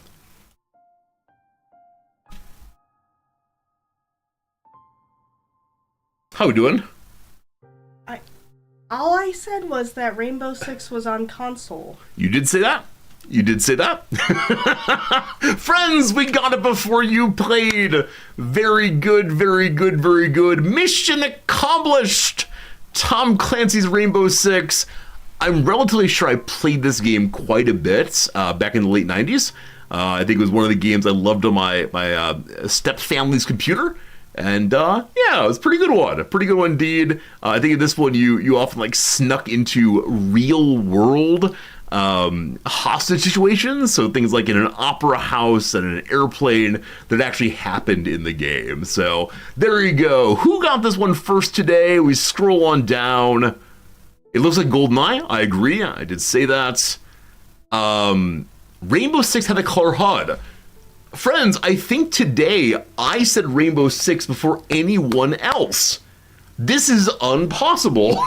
Nice. We have one more game to play, and then we'll do the redactyl. The ad continues for another 2 minutes after the ad very soon. You know how it goes. You're gonna get Animal Crossing? I did get Animal Crossing yesterday. Oh, I thought you meant you were going to buy it. No. Friends at the top left, I immediately recognize these are Mario characters. That's a shy guy. In the left there, we see a bit of the toadstool head also. So which Mario is it? Noms, any clever guesses here? Is this Mario only, or is it Mario and a bunch of other friends conglomerated into some sort of like Super Mario Party, or possibly. What's the one? The fighting one? Oh, Super Smash Brothers. Yeah, Super Smash. It could be. It doesn't look Kingdom Heartsy, so I don't think it. Yeah. Also, I don't think Kingdom Hearts is Mario. I think Kingdom Hearts is Disney. Yeah. I assume that this character in the top left is the big bad of the game, though I do not know this character at all. So we're going to choose one of the Marios. You think this is Mario in the middle? I think this is Mario in the middle. My belief is he's jumping wildly. It's not number 1, 2, or 3. I can say that with certainty. Yeah, those are more recent. Exactly right. And the graphics just look quite a bit different. And I played them all the way through. I don't remember that character at all. And it looks like he's kind of jumping around in the sky. Sure, possibly. Right? Maybe he's flying, actually. Maybe you have to go fly and fight the big bird. Very recent. I agree. Very I agree. recent. Looking for like a Mario We Are Flying game. Well, the new... Oh, that's funny. The other way I think about it is the one that just came out is the Mario RPG, right? Is it? So there's a Super Mario RPG back in the day that came out on 64, I think. Maybe, no, Super Nintendo. I played that and loved that, but I don't think it's that. I think there's one that just came out. Is there also another RPG? I don't know its name, unfortunately. No. I'm going to choose the one that has the word Sky in it. Is there a Mario Sky game? I thought I saw one. Maybe it was Space instead. There are too many Mario games. There certainly are. If ever I'm in charge of the world, we'll have one Super Mario Brothers, we'll have one Super Mario RPG, one Mario Party, and then when they make a new one, they have to like unrelease the old one. One at a time, thank you. Just like refrigerators? Exactly right. You have the old model pulled off the show floor. If you want to keep it for yourself, that's fine. But let's go ahead and say it's Super Mario Run. He's running there. Okay, correct franchise, wrong saga. I don't know what saga means here. That said, we have more buddies.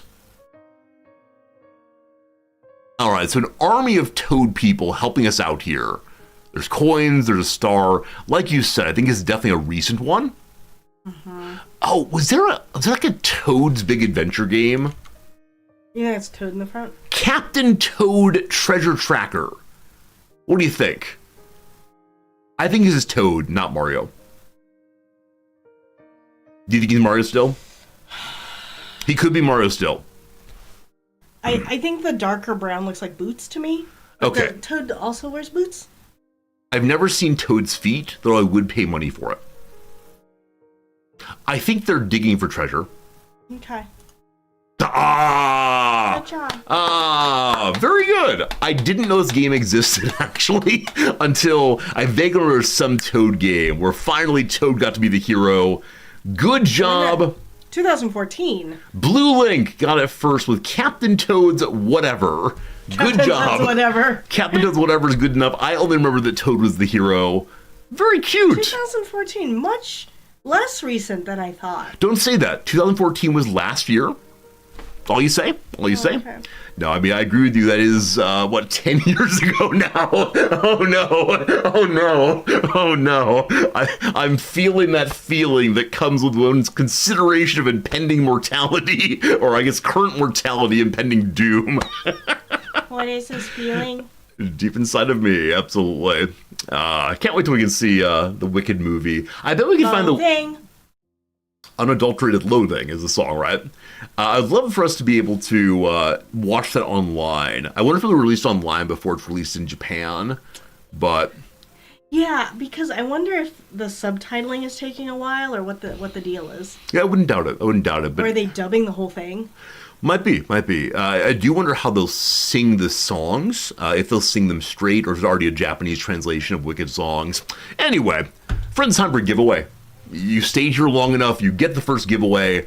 Let me go ahead and make sure it's set up correctly, so the giveaway is indeed set up correctly. Noms, would you pick one of the two items on the desk next to you to the left? The two obvious items, not my ties, please. We're choosing that one first. All right, friends, the first giveaway of the day is this set of Warhammer Gloom Spite Gits dice. It does have a very small marring in the corner. That said, please don't enter into the giveaway if you want to sell it. Instead, you're going to keep it. Maybe you'll play with them. 20 dice. That's a lot of dice. It's a lot of dice. Maybe you'll put on the shelf and smile. We are currently fighting these people in our game. So it's appropriate that we give their dice away. I will send these to you wherever in the world you live. No dice. Yes, dice. Yesterday someone said, will you send them to Israel? Yes, I will send them to genuinely anywhere, even if it costs way too much money. What a good time. So please do go ahead and type the word Warhammer in chat. I believe it is not case sensitive. You can try camel case if you want to, but just Warhammer in the chat. That'll enter you into the giveaway, and we'll draw and send it to you straight away. And then we'll have more giveaways an hour or so from now. This part where Nom starts saying, is it possible that no one will enter the giveaway because no one wants these? Except for resale. Except for resale. No, there goes the Warhammer words. A little bit of a camel case there. Thank you, Booster. I can actually check if it looks for case. It does not. It does not. Yeah, let's run for a moment longer. While it's running, I'll go ahead and pull up the next little game. Actually, I'll stay in big mode. Redactyl is up next, though. Next giveaway will be a copy of Warhammer III. The third giveaway of the day will be the Warhammer Age of Sigmar, which I think is the biggest and most exciting of the giveaway items. And the fourth giveaway of the day would be the very end of the stream. Will be any game you're choosing for a lovely celebration of the holidays. If one of you in particular has to go sleep before we do the giveaway of the Age of Sigmar, I will enter on your behalf. You know who you are, I suspect. But all right, we do another 10 seconds, 15 seconds, a few seconds here. Now you're gonna call when it's time to stop the drawing. Okay. Okay, thank you. I appreciate that. I'll do a 10. You say the word, I push the button.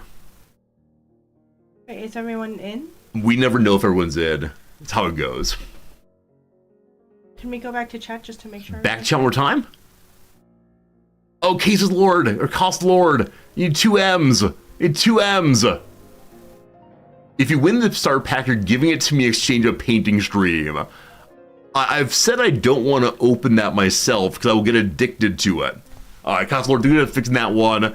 I'll possibly do a sub or tip incentive to do a painting stream, but You know. All right, 5, 4, Nom, say the word. Da da da da da da da da. Echo made the joke. It's hammer time. It's hammer time. Warhammer time indeed. Nom, say the word. Word. Okay. Word. The winner is the Unspeakable. Congratulations, Unspeakable. Very cool that you won big on that one. If you'd kindly send me I think you may have entered into the New Year's card giveaway, so I may already have your address. It would help though if you sent me the message on Discord with your address in it, and I'll get it sent out in the next few days, hopefully. So, big winner! You won the dice. Hope you enjoy them. It's a pretty cool pack. Yes, dice for you. You enter into the card thing. It would still help if you sent me a message on Discord. I could dig through and find it, but it's easier for me to just see it there. And there you go. Gloomspike Glitz. Pretty cool little goblins there. Awesome. Another giveaway in 1 hour's time or so from now. Thanks for hanging out. Hope you're enjoying yourself. And it's time for the last little game. And Noms, I'd love you to stay for this one, unless you really have to go. I'd like to go. You have to go. All right, Noms, thank you for hanging out with us today. It has been a really, really nice time. As always, goodbye, Noms. If you wait 10 or so seconds, they'll say goodbye also. It just takes time for the words to get from here to there, which I always think about. Isn't that absolutely insane? Isn't that insane that I say things here, and through the power of light, they end up elsewhere? I think we were talking yesterday or the day before about the modern wonders of the world. And one group said the internet, which think of as one of the modern wonders of the world, like the pyramids. I think I agree. Anyway, they said goodbye to you, Noms. You are now released. Now I want to stay. Now you want to stay. It's up to you. You can stay or go. All fine. Friend. Oh my goodness. Friend Cert. It's good seeing you. Merry Christmas, Cert says, with a $50 tip. Cert, thank you very, very much for your generosity. Merry Christmas to you also. Hope things are good. And yeah, you got a card in the mail, my friend, coming very soon. Thank you, Cert, for your lovely generosity as always. The generosity this season has been absolutely off the chain hook. People have been contributing off stream when I'm not watching and on stream and all the rest, and it means a lot. Thank you for allowing us to have a good holiday season for sure. Thank you. And yeah, hearts in chat, appreciate that. Yays in chat, thank you for cheering for the generosity. Always means the world. Wow. Okay, this is a game we play every day. You probably know how to play. Just put any word in chat that you believe is part of this little Wikipedia page here. It'd be absolutely great to find the answer here. Who in the Wikipedia is it? Wire Speed, thank you for the resubscription also for 18 months in a row. Merry Christmas and all to you as well. I'll go ahead and throw in a couple words real quick. Noms will ask you for any word. Right or wrong, no problem. No philosophy, no potato. Noms, is there any word you want to throw in? Style, I like that. There are two styles. Noms, you're better at the game than I am. We're now going to chat. Any word you want to put into this thing, type it in chat. There's no right or wrong answers. Unfortunately, one person's not here, but we'll see. A system. There are 5 systems. Cat. Good seeing you, Cat. There are no cats, though. World. There are 33 worlds. Good job. After that, we have the word leeward. No leeward stand, unfortunately. We have the word rope. There's no rope here. Pineapple. None of those. Industry. None of those. We have the word period. Noms with period. There are 3 periods. We have the word metal. There's no metal. Hello, civilian. Good seeing you. Someone wants the word farts. Well, there's no farts. Why are you laughing, Noms? It's a funny word. It is a funny word. I never know quite what to do here, but I've met Civilian in person, and so we're going to say Civilian's allowed one dirty joke. Green! It's not even that dirty. No, There's not dirty. 3 greens. It's not dirty, it's puerile. Doctor, there's none of those, unfortunately. Level, there are 10 levels. Good job. Best, there are 35 best versions.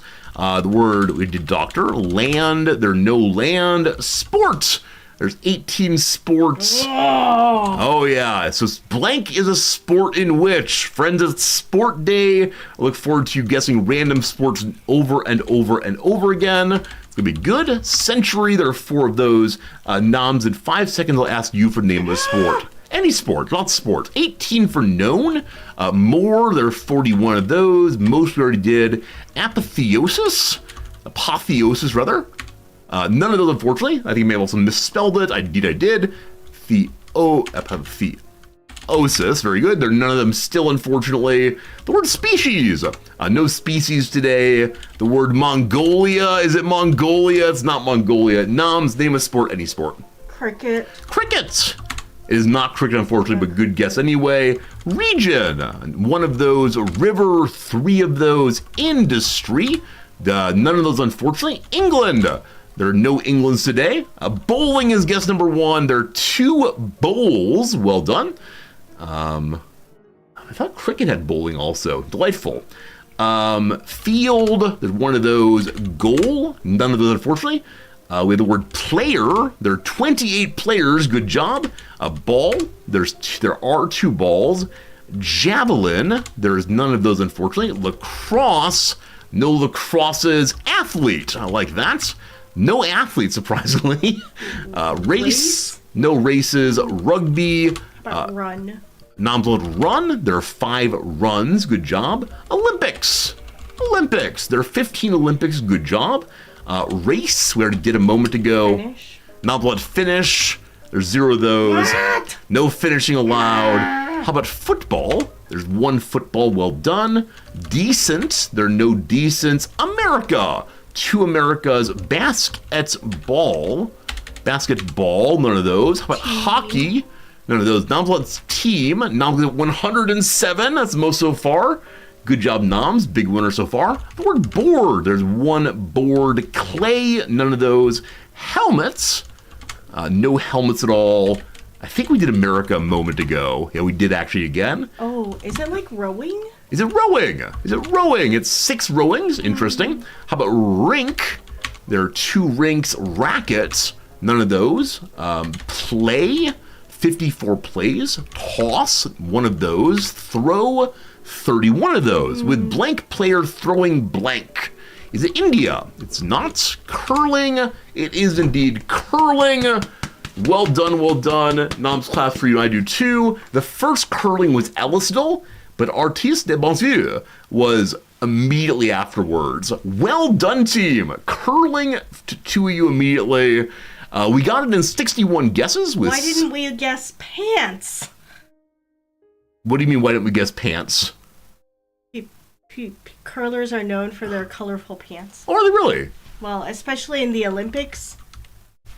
Curling pants, made to be stretchy to accommodate the curling delivery. Do they really wear fancy pants? I mean, I thought that... I think there's one country in particular that has... I like the Canadian curling team every year, because they look like guys you just meet in the bar. I thought they always had funny pants on. Maybe not. We'll see. Curling funny pants. I thought there was some team that... well... So the Norwegian team is having a good time. Maybe Norway is the one that's famous for funny pants. Maybe so. There you go. I had a good time with that. All right, let's get back to our... That's Urban Dictionary. Oh, too many tabs already. Curling is a game that I only know about because of the Olympics, of course. All right. Curling is a sport in which players slide stones on a sheet of ice towards a target area, which is segmented into 4 concentric circles. It's related to bowls, is that how it's said? I have no idea. Boulets, always French, and shuffleboard. 2 teams, each with 4 players, take turns sliding heavy, polished granite stones, also called rocks, across the ice curling sheet toward the house, a circular target marked on the ice. Each team has 8 stones, with each player throwing 2. The purpose is to accumulate the highest score for a game. Points are scored for the stones resting closest to the center of the house at the conclusion of each end, which is completed when both teams have thrown all their stones at once. A game consists of 8 or 10 ends.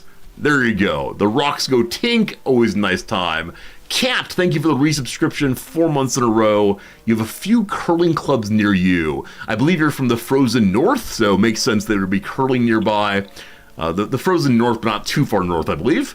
But it's very, very cool to have curling nearby. I assume there's not a Tokyo curling club. There's everything. Tokyo does have everything. The Japan Curling Association over in Shinjuku. Tokyo Curling Club. Yeah, I'm just looking at the association over here first, but I'll click on the one you want me to click on. I know, Noms, you want to be running the show. Indeed, they do have a curling center. Can I go join this thing? I think it's one of the few sports I'd be any good at. Yeah. And it's an international game, and I can sliding on the ice sounds like a lot of fun. Yeah, and you don't have to wear blades. You just That's true. That's true.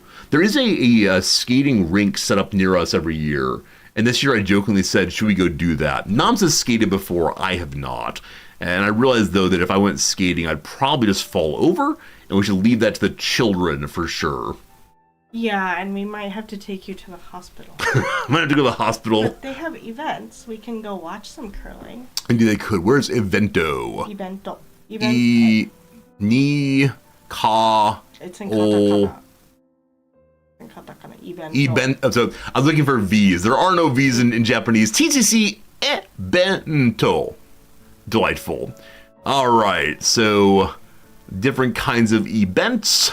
Nothing on the calendar here. Let's go next month. Oh gosh, what have I done? Well, anyway, we might go sometime. Thank you, Noms, for... What? Hajimete no kata. I think this means for first-timers. Hey, look at the little children out there learning to curl.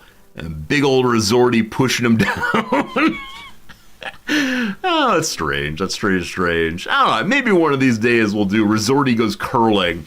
Oh, speaking of which, real game in about 10 seconds, don't you worry. Maybe a minute. I got an email on Monday rather, sorry. An email from our Human Relations Department here at the university. And it said, "Hello, Professor Resorty. It is time for you to renew your visa to stay in the country.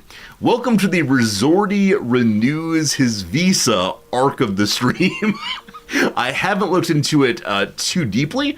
I haven't done any work at all, except that I know that beloved Noms' visa is in part independent of mine. I only get it because she is here, and that's fine, but the length of my visa is unrelated to the length of her visa. So she's currently on a 5-year visa. I'm on a 3-year visa. So she has 2 years left. There's a possibility they're going to move me to an every single year renewal. So I don't like that at all. The 3-year visa apparently is very common your first time, and that's single year one over and over again. And to get my visa renewed, we have to go to City Hall and prove that Noms has been paying her taxes, or else I can't stay here. It's interesting for me to see both sides of this, because I usually see the school side of it, which is the school academic side, where we are asked, so-and-so's visa is coming up for renewal, so we need to supply a certain amount of paperwork. Can we confirm their teaching schedule?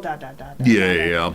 Now, yours is a little bit different because it's a dependent visa. Right. It's unrelated to my job. It's based on just being married to you. How long to permanent residency? We could have got it a year and a half ago. Noms meets a tremendous number of conditions for accelerated permanent residency. And so I believe you have to live in the country for 1 year before permanent residency. We've been here for 3 years now. Yeah, most people it's 10 years. Yeah, most are 10 years required, but we are very fortunate, I guess, very lucky in part to be able to skip the queue. Yeah. Things to say there. But yeah, so it's, thus far it's a, when does Noms have time to do this thing? For right now, we're staying on the temporary visas, thank you. I mean, Noms just got rejected for an increase to her credit limit, so Noms is feeling a little gun shy. In this case, though, the requirements are really explicit for permanent residency, except for one thing. There's two things, actually. So when you get your credit card increase, they don't tell you why you get it or not get it. But it is the case that for permanent residency, you submit a bunch of things that are absolute, and then you have to have letters of reference from Japanese people, from citizens who believe you've done a good job and will do well here. I think we know who those might be. Really? I think that the second at HR would be very good for you. You've worked with them quite a bit, and I have an idea of a couple other people possibly. But yeah, we have Japanese citizens who like us. Now, they could write something that says, hey, we hate you. That'd be terrible. The other side, though, is... and this Time to ask my uncle if he wants to have lunch. The other side of it is you also have to write a letter explaining why you've been good in Japan and how you will continue to contribute to your community. And I've been told that this is the place where people who fail PR tend to fail PR because there's no clear statement that will guarantee that you get it. They want you to include things like, I have paid my taxes and been employed throughout. We sort our garbage properly. We sort our garbage. We visit community fairs and so on. But there is an immigration lawyer, they're called the scrivener here, that will help you through the process and will know what kind of things you need to include. So, yep, probably at some point next year we'll go for permanent residency. We've talked about it a number of times. It just takes time and energy to get it started, and I can't start it, so... I was thinking it would be good if we had people not from just the school. Yeah, but as you know, in Japanese life, your job is so much of your identity. Your job is where, they pay your taxes, not just like the normal paycheck removal, but they actually file your taxes for you. It's the place that gives you the connection to the medical services. It's the place that really is the center of your life. So I think if you have people from work who support you, that's great. I just don't think we know any Japanese citizens who are positive towards us and also would write for us outside the school. Time to go have lunch with my uncle. Yeah, possibly. What was I gonna say? Yeah, if I had only tried to get a child of a Japanese national dependent or visa, then it would be like so much easier to apply. Absolutely. That said, you are also a Japanese citizen. If we'd only come in as citizens, that would change everything. It's fine. Don't you worry. This is fine. I'd like to apply for permanent residence in Japan. I need a letter explaining how I contribute to Japanese society. I need a letter sort to support my trash well. I am employed and I speak fluent Japanese. Please write me this letter in both English and Japanese. Get to work. Letter of contribution to Japanese society. Oh, yes. Oh, yes. Well, maybe I can have my mother write us a letter. I'm writing to express my strong desire. Oh, this is good. I believe I'm a valued member of the community. I'm employed here where I contribute here. Furthermore, I strive to be a responsible citizen by diligently sorting my waste according to local regulations. This demonstrates my respect for the environment and my commitment to maintaining a clean and sustainable community. Moreover, my fluency in Japanese allows me to effectively communicate with my colleagues, neighbors, and other members of society. We just added here, I also pay my taxes. This is perfect. And then here it is in Nihongo also. Oh my gosh, they gave it to you in Japanese. Well, I asked for it. So there you go, team. There you go, team. This is going to go well. Can I include clips where I praise the national anthem in the application? You might recall that my attitude towards the Japanese national anthem is... it is the worst national anthem in the world. Luckily, she's going for permanent residency. As far as a person here, I'm not doing so, and so as long as she gets through, they're pulling me in also. It's called kanji. Part of it is. I think you get a dependent of a PR visa. I do get a dependent PR visa. Unfortunately, you don't get PR like in the U.S. If I have to apply for PR myself, I would absolutely fail because while I am employed part-time, I do not have fluent Japanese. You have a terminal degree. I do have a PhD. I have research profile. I have published, etc. Yes, This is a combination of what's called hiragana and kanji. And katakana. Is there kana in this? Community. Oh, yeah, absolutely right. The word community is not a Japanese word. But yeah, characters like this are kanji. They mean often whole ideas as opposed to single words. They can mean single words also. This one here means now, I believe. Zenzen. Zenzen. It doesn't. Nihon kaisha, I think. Okay. Nihon's It looks similar to the kanji for now. shakai. Shakai, I think is what it is. Yeah, and so Nihon shakai need to. there are 2,000 or so of these kanji that are used commonly. And yeah, but I think like this though, no, this means of, like it's a possessive. And so yeah, it's a combination of kanji and hiragana. The hiragana is much easier to read because there's only phonetic. How many phonetics though? Like 20 or so? No, it's more. Like total, how many of them are there? Or okay, there are 5 sounds times however many consonants. But not all the consonants have all the sounds. Yeah, but most of them do. It's a mess. Yeah, whichever way. There are a whole bunch of these, like 30 maybe, but then the kanji, there are thousands. What's the last character look like a pretzel? This one here is Su. That's Su there. S-U. Which is maddening because this is Masu. It'd probably be read as Moss because Japanese often drop off ending consonants in a way that enrages, or ending vowels when it enrages me. Yeah, it's written in Keigo. Yoroshiku onegai itashimasu. So a relatively formal version of Japanese that I don't understand at all. Wait, something agemasu. Sorry. How about I email this to you? Yeah. Daijoubu. Okay, very good. We need to be getting to the game time. We've been live now for 2 hours. That's more than enough opening, blah, blah, blah. If you're still here, you're a true Resorty fan. Now, I want to say, team, that I forgot what happened on stream yesterday. I came down this morning thinking to myself, our Warhammer playthrough is good and stable. Yeah, you stopped in the middle of a fight. That's where we're going with this thing. It is the case that we stopped playing Warhammer in the middle of a battle. The game has been running overnight. I forgot entirely. I'm so glad my computer did not get melted overnight. This man has been going like this all night. Oh yeah, buddy in the bottom left corner, then making a face. All night. I didn't forget to save the game. It's not possible to save the game in this fight. This is what I did to my Persona 5 game too, because I was not able to stop. I was not able to save where I wanted to stop. Yeah. So I just put it down. Yeah. Persona 5 saves very infrequently, and yesterday Noms and I wanted to have a conversation. It just kept clicking through. It just kept talking.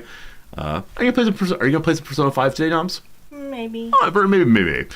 Okay, I remember one of the biggest things I said in this battle is, goodbye, Noms. Love you a lot. See you again soon. It reminds me of having a PS1 or PS2 but not have a memory card. Yeah, we discussed on Discord a little bit the moment at which you could have save games instead of just leaving the computer on overnight. It's amazing. So over here, we have a spider. This is my favorite character we've seen in the game so far because it's a monster character, so it dispirits everyone nearby, but also can explode and do crazy damage and has 10,000 health all itself. I've held off on deploying this character so far because I don't want them to die. Speaking of dying, though, over here we have a group of squigs that are going crazy and unfortunately will be dying very, very quickly. Now, the sad thing about this thing is we're not the only ones with a lava spider. What this battle is one that I did not mean to choose. We ended up deploying ourselves on the map in a way to get an ambush. We did get the ambush, but the way the ambush was set up, the enemy was able to just walk off the screen within, 15 seconds of start of battle. So we won in the ambush, but the enemy just continued on. It was very strange.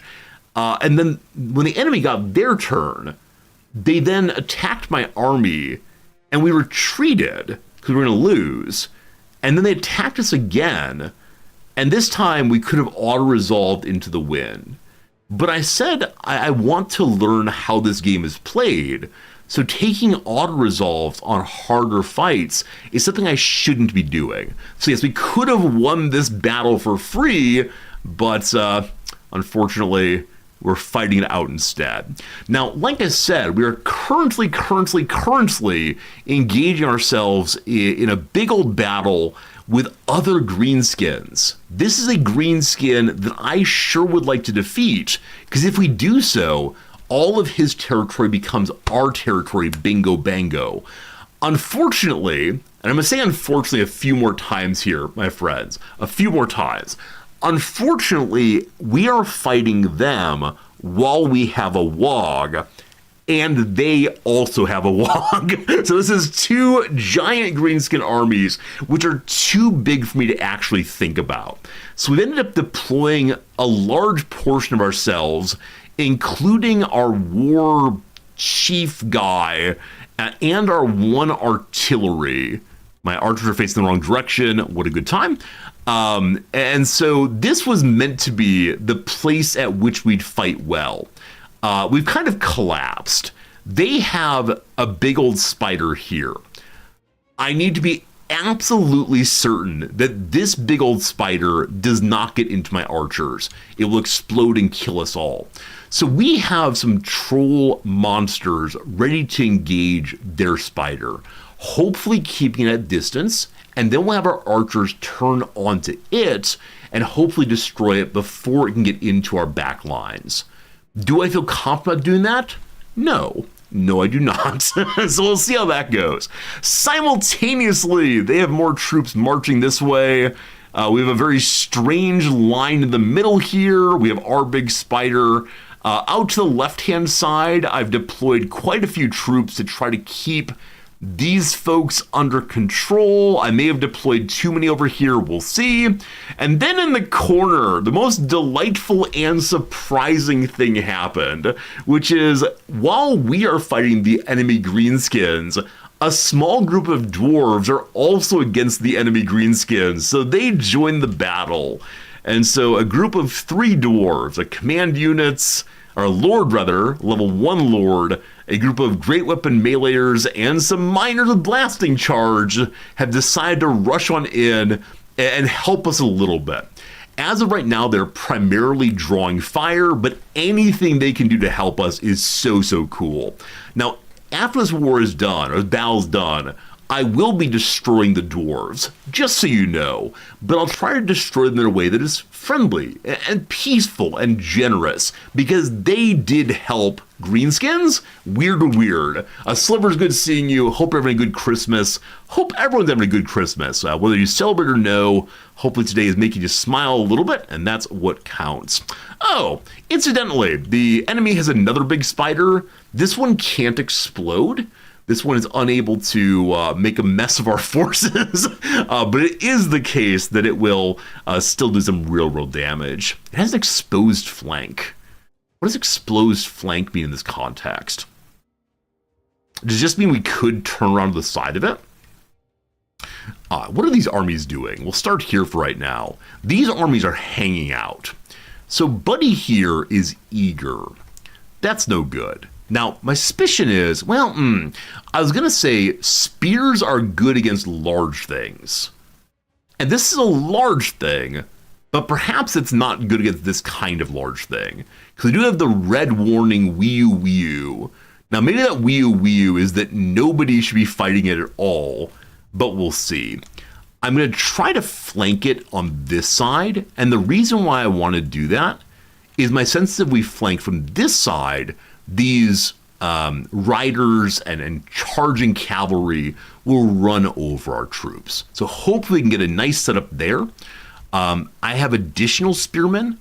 My intention with the additional spearmen is to set up a line here to stop the charge. Will that work? Gosh, I don't know. But right now, okay, I was thinking they were faced towards the dwarves, but no, they're not. So spearmen will line up there. We then have a further line, probably too many folks, in fact. So I'm going to deploy these 2 orc boys towards the middle, I guess. Yeah, we're gonna redeploy over this way and see what comes of it. God, big spider in a moment. We're trying to run our squigs through this gap we found. Once we've run through, which does seem like it's gonna work. Is that true? Which way are y'all facing? You going up the hill? They're going up the hill. Once we've made our way through here with our 2 remaining squig units, we're going to charge immediately into the backside of these archers. Now, the Lord is there, so we have to do a good job of disengaging. We would love to get on the Lord, but Skarsnik is such a high level, I feel comfortable only using my hero against him. But my hero's out this way. What a mess, what a mess. We have other charging units, namely button 5. Yes, we have these 3 units of Orc Boar Boys, some of whom are upgraded with better charge, I believe. Not quite sure. So I want to use these behind the line also. This group, though, I'd like to charge into the backside of these archers. So once they get to here, I hope they continue on. Actually, I'm going to change that charge. There's no reason to charge close to the Lord. So we're going to go this way instead, and then this way. Charging into Forest Fields Badman. So we're going to charge this right here and then figure out what we're going to do with them. Okay, there's probably some undeployed groups here, unordered groups. Indeed, there are. I'm going to invite these 2 to actually walk directly into the archers, probably scaring them off. We might use the Orc Boys here to chase these down later. For right now, though, I want to charge into their archers just to weaken the strength they have in the middle. I feel like I'm a Civil War general right now. This is probably the first battle where I've ever felt overwhelmed by the number of fronts we have, overwhelmed by all the boys we got standing and charged and so on. This part of the game is really fun for me. Yesterday I enjoyed the world map quite a bit, but today I'm enjoying the actual thinking through my strategy. Now, I recognize that thinking through my strategy is probably expressing some things that are absolutely wrong. But with that said, I'm saying my words and hoping for the best, and we'll see what happens. All right, everyone there is now deployed and directed. Some part of me thinks I should just charge into these, but we have some lava spider riders. They're going to start firing upon them. We'll see what happens. They are marked as skirmish, so disengage and fire over and over again. All right. Big old spider. What I would like is to draw all 4 of these units around it. Now, I'm asking if you have the same feeling.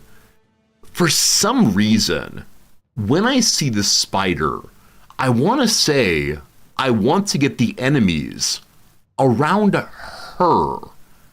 Do you have the desire to call the large spider her also? And if so, why is that? Now, I don't know anything at all about like spider sex. I know nothing at all about spider like males and females and what they do. I've heard awful stories about like females eating males. So maybe big ones that survive are always just female. I don't know. Is it possible that the exemplars I have, right, things like the awful spider in Lord of the Rings, things like Charlotte's Web, are all very female? Spider's a feminine noun in Latin languages. That might be part of it. Maybe it's the spider is seen as a seductive figure. I don't know. But I think many other large monsters, like the trolls here, right? The trolls, I know nothing about their sex also, but I want to say he, him immediately. I think I want to say he, him immediately on them. For no good reason at all that I want to. It's a weird thing. Gendering or sexing the monstrous characters is always a weird move here. Yeah, maybe it's Lord of the Rings, maybe it's Charlotte's Web. Maybe the females are larger than males. In Dawn of the Ancients, that's Dota, right? Dawn of the Ancients, the brood mother who skews it for you. But I wonder, why did the devs of that game make it a brood mother instead of spider father? Now, the one complication on this team The one complication on this is for a while over on the Reddit, there was a meme going around. It may have been 4chan also, I'm not sure. That like if you find a scary spider inside of your home, you should burn it down at once because you'll never get it out. And then the response to this is, no. That spider that's helping you, that is Spider Bro. Why? Why is Spider Bro used when the rest of us want to say, yeah, like Arachne absolutely, want to say, no, spiders are female. Spider Bro, though. Interesting counterexample. I don't know. Anyway, a lot of talking, not much clicking. Back to our spider friend. Were she/he/whatever a permanent character as opposed to a WHIII character, we would definitely give them a name, but for right now, no. A good call that if they get surrounded, they might go down in a hurry. So maybe I shouldn't go this way until we have some support. Spears are scary. Let's go and just skitter over this way for now and fight that. Skitter this way, fight that. That will have some support on this side. These orc boys are charging, I don't know, into this. Let's have one group turn and fight the big goblin boss, which is probably a bad call.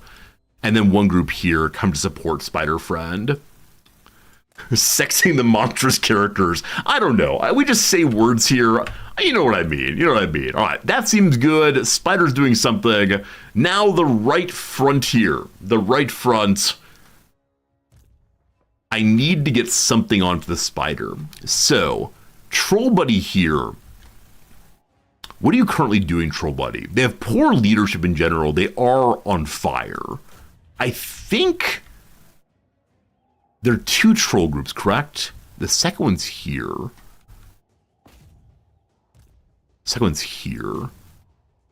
We'll see how that goes. These trolls are currently engaging this. On this side, we have some squigs. Our shaman is going to fight them. Our shaman does have one fire blast, one gaze of Mork, which is good against a large single combatant. I'm going to use it against the spider after we've engaged here. We also have a headbutt, which can push back a bunch of groups, not so good. Gorbad here is heading forward to support this. I'm actually have Gorbad pivot this way instead to fight this. This group does not have our big old war boss, unfortunately. The black orc, I believe. I wish we had him here, though. No luck. All right, archers, what are you doing? The archers are falling back. I think I was afraid of them getting hit by these, but we have enough people here to possibly help out. So we have the spiders turn like so instead. No, it's I guess. And then quickly fire at the big spider. All right, we're going to unpause in a moment here, I promise. Like I said, the way I play this game is absolute PowerPoint mode. Is the spider fire? So the spider is fire? Oh, you're thinking the fire blast wouldn't be good. You're absolutely right. This kind of spider has a 40% fire resistance. Jim, you genius. Today, Jim is General Jim. Or whatever the word the orcs would use for one who is not a trash unit. Congratulations, Jim, you get painted more fully than the others. Friends, we've unpaused. Can you believe it? We've unpaused. Okay, so the squigs have been engaged by Gorbad, kind of. Orcs are the best on the trolls, please. Okay. What else? We almost have a Wog ready. I'm going to have him go ahead and shield up just while he's fighting. The shield up is only a 6-second cooldown, so using it regularly is good. Squig herds engaged. We've managed to fully dispirit one of our groups. That's great. Always good to see. Hey, Kelly, thanks for that follow. I appreciate it. Whoops, don't call it followers. Bad sport. But thank you for being here anyway. All right, are you all charging? You're charging beautifully. This archer unit is going to get rocked and or rolled in just a moment here. Very excited about that. Can't wait to watch it. I love watching charges more than anything else in the game, frankly. They've wogged. I should have wogged first, but our Wog timers are basically identical right now. Lord's under attack, that's fine. Where are the archers deployed? They're in position now, but doing absolutely nothing. They're being run over by squigs. All right, stop that as fast as possible. Except the group that is loose here, I'm going to have shift onto this weakened pump here.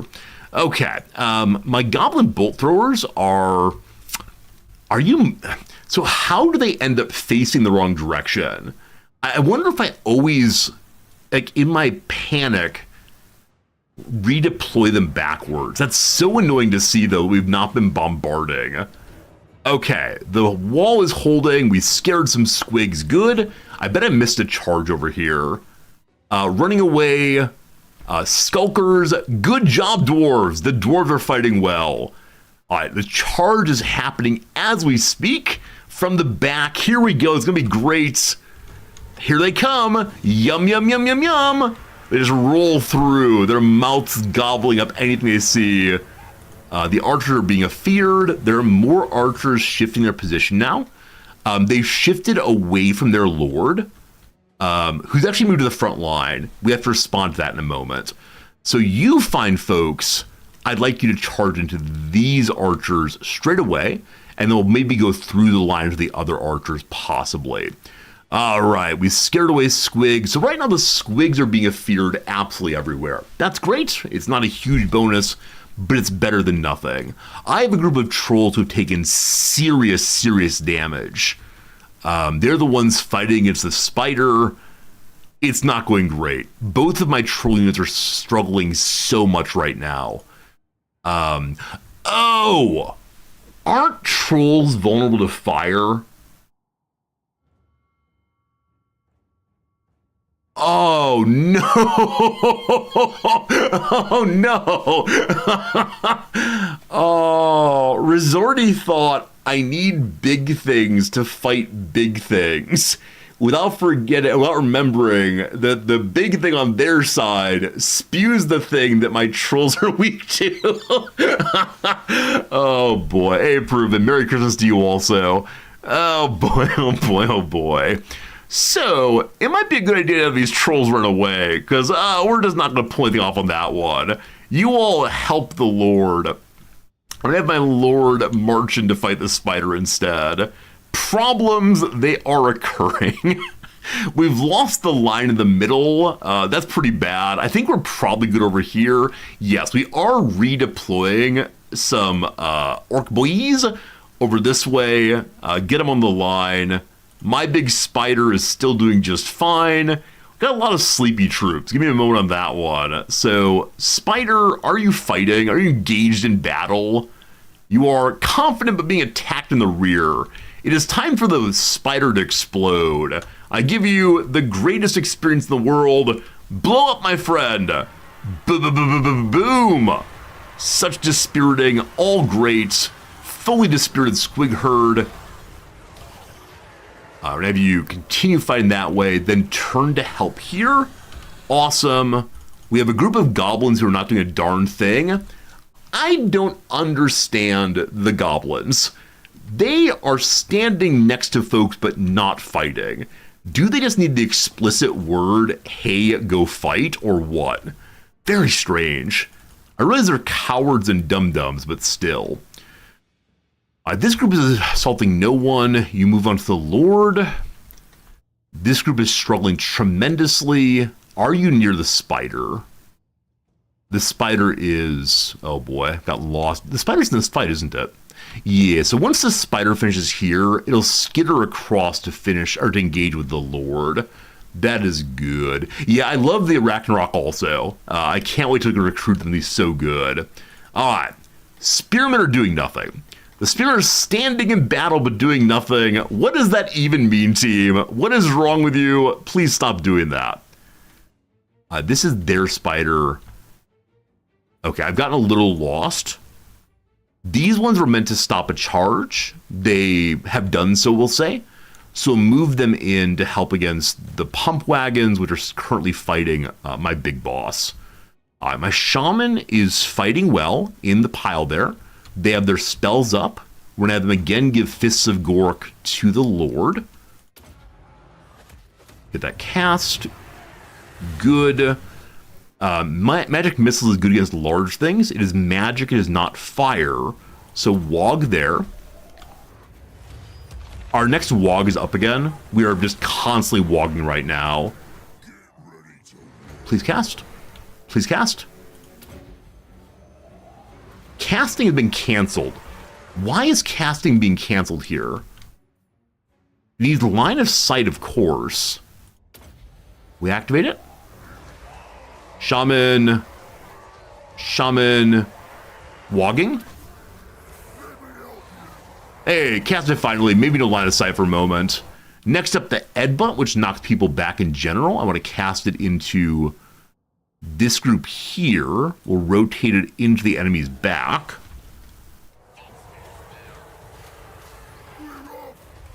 Gotta watch the casting. Our casting is done there. Awesome. What am I seeing? I'm seeing my trolls are having a really bad time, as one might expect. I'm seeing my archers are shooting at something. I'd like them to focus instead on, right, they're trying to finish off this right here. That'll then free some troops to move towards this way. Good. Good. All very good. Spear goblins here. Just engage the big spider. The big spider over here is going down. Again, it can't explode at all. The dwarves need to help. They're having a hard time. Part of me wants to save the dwarves, but I feel like foolishness right now. Good surround there. Bad surround here. Oh boy. Oh, and those are my archers. I saw fire coming in and got a little terrified. Delighted to see that we've fully scared off their archers. I'm gonna leave one group on them, and then another one looking for more archers. There's some here, just charge in. Same thing back this way. I'm gonna take one group of orc boys here. I hate to charge these things endlessly, because while we're charging them to the end of the earth, our lines can have trouble. We've charged here, we're gonna charge here now also. Gotta go to archers disrupted as fast as possible. Good to good. Their lord's actually at less than half health. My orc boys did a very, very good job with that. I'm actually really quite pleased to see how much good work they're doing. I don't think they can kill themselves. That said, the spider screams, ready to destroy them all. Very good. These boys get on the lord. My shaman's at half health. I should look at it in one moment here. Probably having morale problems also. He's taking fire from archers. The archers must be discouraged. Skitter, skitter, skitter. Great. Good to see that the enemy big spider has gotten to my archers. Everyone loves that. So I asked my lord to get over and attack this guy, and it didn't quite happen, unfortunately. The plans, they have failed.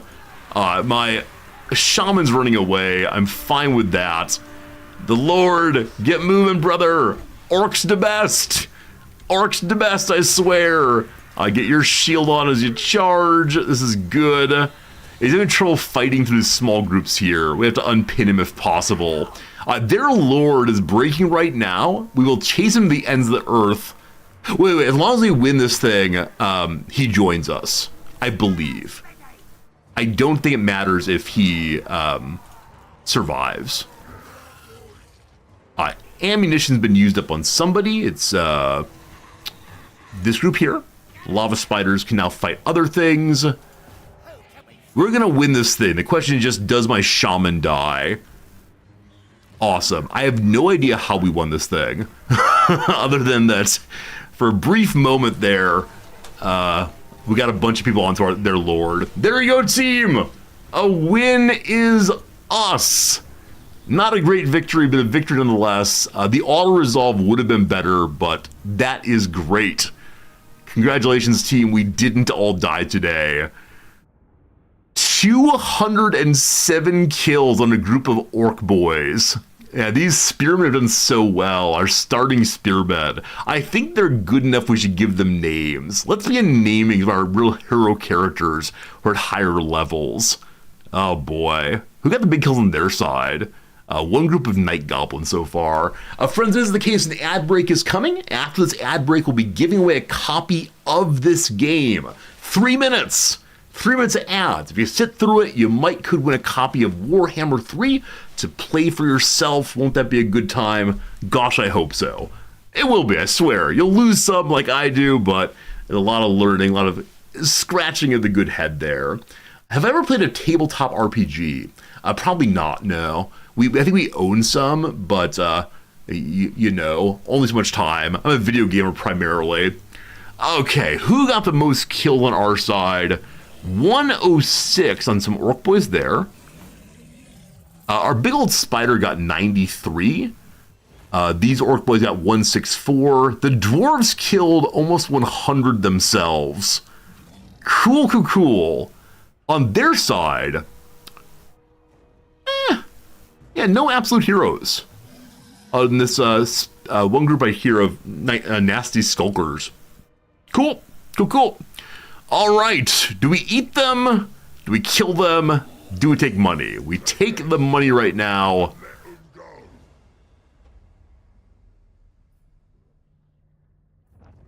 I think they have to join me now. They have to join me now, possibly. I'm going to keep playing during the ad breaks today because, unfortunately, our crossword puzzle lags terribly while I play this game. So, all good. All good, team.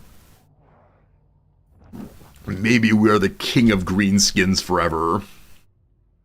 We still have a few more turns to take the capital of the dwarf people. We'll see what happens. Snorkel O'Weirdy's a great name. I may have to fully defeat him. Oh, I don't want to fight him again. If we had to fight him again, I'm guaranteed going to auto-resolve, just so you know. Because we could have chased him across the earth and beaten him to death. But I thought we would simply have to win a battle. That's unfortunate if so. That's actually very unfortunate. I don't want to keep fighting. I need to do the thrall thing. Foolish vainglory! They say I revel in victory. They say you spend more time erecting monuments to battles past than managing the realm. They say you're a fool. Now, this event makes sense with, like, peaceful people. I can see the Bretonians? Which game are we playing? I think Bretonia is in... Bannerlord. Who are the French this time? I can see the French getting this one. I can see the Empire getting this one. But we, of course, only manage by fighting. We are greenskins. I say, who is the fool? Being an example of rumor mongers and malicious gossips. A punishment called for. Is Bretonia in, like, Elder Scrolls? I can't remember. There's too many. We get War Fervor +3, more leadership for everyone. Or let's be humble and get more people recruited more cheaply. Obviously, more War Fever. Also, one of my heroes has gotten involved in 10 battles and win big. Bretonia's in this game also. All right, very cool, thank you. Very good. A war boss has been defeated. It's ours now. Skarsnik has been defeated. This brutal, simple event means that we can dominate him. A level 14 character. Clan Moors has doomed.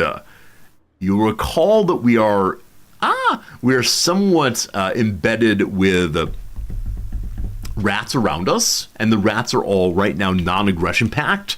We'll see how that goes. More doom. We failed an ambush. Fine. Got a Shroom Gatherer. Shroom Gatherer have a Night Goblin unit in our group, and also leads to less corruption and more Night Goblin leadership. We then got something called Sneaky Smiter on Grits Guts Gut Stabba. Sometimes even the sneakiest among us comes unstuck. So a benefit for defeating Skarsnik. Oh no! It's on the character who started the ambush, not on my lord. Oh, that's unfortunate. That's unfortunate. Oh, Gorbad got it also. Okay, cool. I thought it was only on the character who started the ambush, but no, we're good. Gorbad becomes audacious. He's irreverent instead of trepidatious. Personally involved in combat, more leadership, more charge bonus. Are there any factions where one should not use the Lord for combat? Because I feel like this is the kind of thing that every Lord should get eventually. Now I can imagine weaker Lords hanging back and doing their casting, but still being involved in combat. I don't know what it means exactly. Got the Crown of Command. Stole this one back from they who stole it from him. Grit's Guts went down, unfortunately. I don't remember even seeing Grit's Guts in this thing, but okay. Got a Forbidden Rod, the Helm of Discord, Obsidian Amulets. We got a lot of items, including a new Regiment for Renown, Snagless Death Thrower, a Goblin Bolt Thrower group. Oh, this is another artillery weapon. That would be huge to have. More artillery, more good.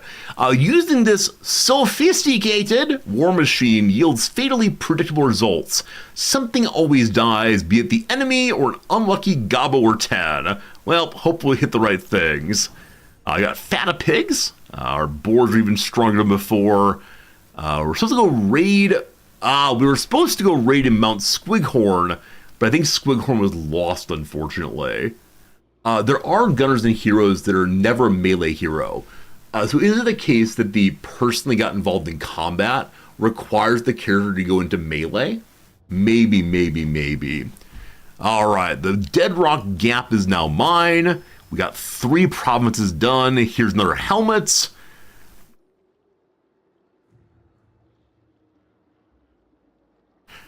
We finished a mission that we shouldn't have finished. At the end of your turn, have an income at least 3,000 plus. Our current income is negative 2,800. Is this like a rounding error? That negative 3,000 is as good as positive 3,000? I wonder if it's the case that our income is plus 3,000.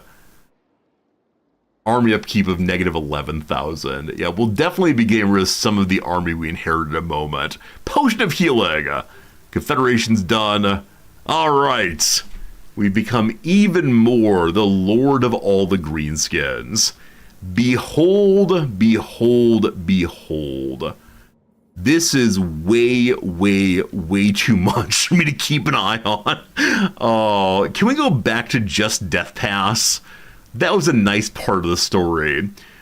Next up, we must take Karzal Karak within the next 8 turns. We need to do that, or else the WHIII will fail in a big way. We have lots of troops here. We can push that way. We need to fix our economy first, though. Actually, let's go and do levels up first. Let's go ahead also and assign items. We could abandon settlements. Maybe so. What is this? It's excess of corn. So why are we seeing we're down here? I guess we own part of the yeah, we own part of this province at Akerund and Bitterstone Mine. What do you think, team? Under what conditions would a greenskin give up territory? I want to say genuinely never, but I don't know. Maybe I have too many lords. It's possible. Let's do the upgrades first, and then we'll talk about who else gets to stay around, who goes away, and all the rest. First, Gorbed Ironclaw. Looking amazing. Oh! We have a new weapon that belongs to Skarsnik. So we haven't gotten any quests yet on Gorbad. I hope we get one fairly soon. But Skarsnik does have his special item already. We'll get to that in a moment. And so much to see, so much to do. We'll do skills, then items. So we have 2 levels up on Gorbad. We now have his special line open. So here's the plan. Gather around, lads. I got it all worked out. Everyone gets more experience points. Research goes faster. And the new ability that gives a bonus to melee defense and leadership and expert charge defense on one unit.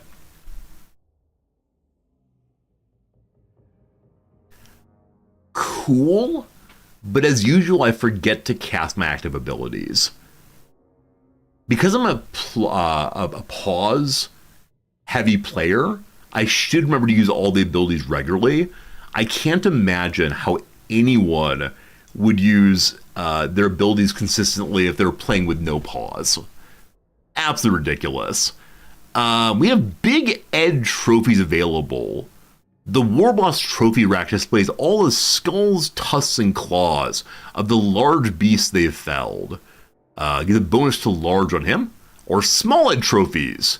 The Warboss trophy rack houses the skulls of all the men, dwarves, and elves, and myriad other beings whom he's ignominiously slaughtered. Bonus for the infantry. So large things or infantry. Do I want my boss to be piled in among the infantry, or as the character that goes and focuses the large? I don't know. Well, we'll take Ears the Plan as a way of opening up his special line. I've used him both ways. I guess this is the moment of how do I want to make his army? Do I want him to be the big attacker and then have cavalry and so on charge the smalls? Or do I want to have a bunch of spearmen to fight the larges and have my ruler focus on the smalls? Most lords are infantry size. Okay. Yeah, I guess when I do lord on lord fighting, small makes more sense. All right, we'll take it. Thank you for the good thought. I appreciate it. That's all the points for him for now. Hello, Shaman. I believe my Shaman went down? No. I thought someone got knocked out. Oh, it was, who was it? There's someone who went down that might be dead. I don't know who it is, though. Who knows? Anyway, Tim the Brainy Boy's in good shape now. It's one level up. And, I don't know. I don't know. Scouting I'm going to do just to get more magic items. I'm greedy for the items, of course. All right. We then have the army of Rockjaw. We will be giving away names fairly soon. I may have to get rid of some of my lords. We do have quite a few. Oh my goodness, look at Skarsnik here. Holy cow, what a ridiculous hat. And he has a pet with him always. Does anyone know what the pet's name is? Hey, Yaffa, thank you for the Prime sub. More than a year, very kind. Merry Christmas to you also, my friend. Today is, I know, American Christmas. Yesterday was Japanese Christmas. Today will be the last Christmas hat day, I believe, but it's been fun to do something a little bit differently than usual. Trixie Trap, special weapon. Do you have a name of your pet here? Because I don't think he rides it. His name is Toe Nibbler. Is that true? Maybe Gobla? Are we coming up with names together, we should call him? Man, he's a ton of special effects. Crazy. A death juice attack. Diameter time slows the enemy.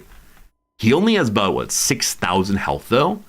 And so we probably want to keep him mostly at range. That's why he went down so fast in the last battle. What does his special weapon do? Skarsnik's pointed staff, pulsating with magical energy, channels the might of Gork, or Mork, to lance out with weird, terrifying power. Friends, I'm curious to what degree are Gork and Mork actually existent? Or are they separate beings actually? Like, how do the greenskins think of this? Because it seems like every time they mention one, they mention the other.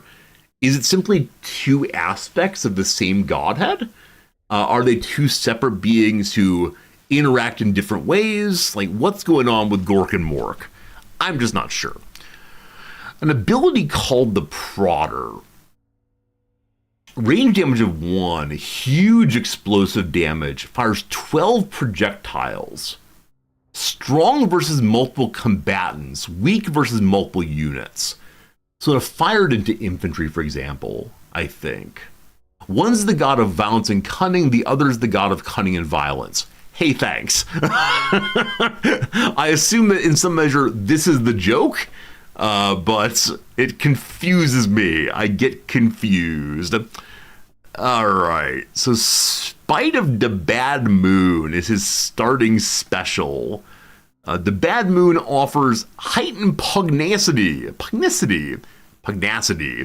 to its weird and disgusting worshippers. Oh, did I say I was going to do a giveaway like 20 minutes ago? I may have forgotten I said I was going to do a giveaway after an ad break. I think you could have called me out on this one. I think backseating giveaways is okay. Well, hat on my heart, hand there too. I apologize that I did not actually run the giveaway I said I was going to give. Should I become this kind of streamer that consistently says giveaway after the break and then never actually does the giveaway? Terribly sorry, folks. Terribly, terribly sorry. If you're still here, if you still haven't unfollowed the streamer lying to you, consider throwing the word Warhammer in channel.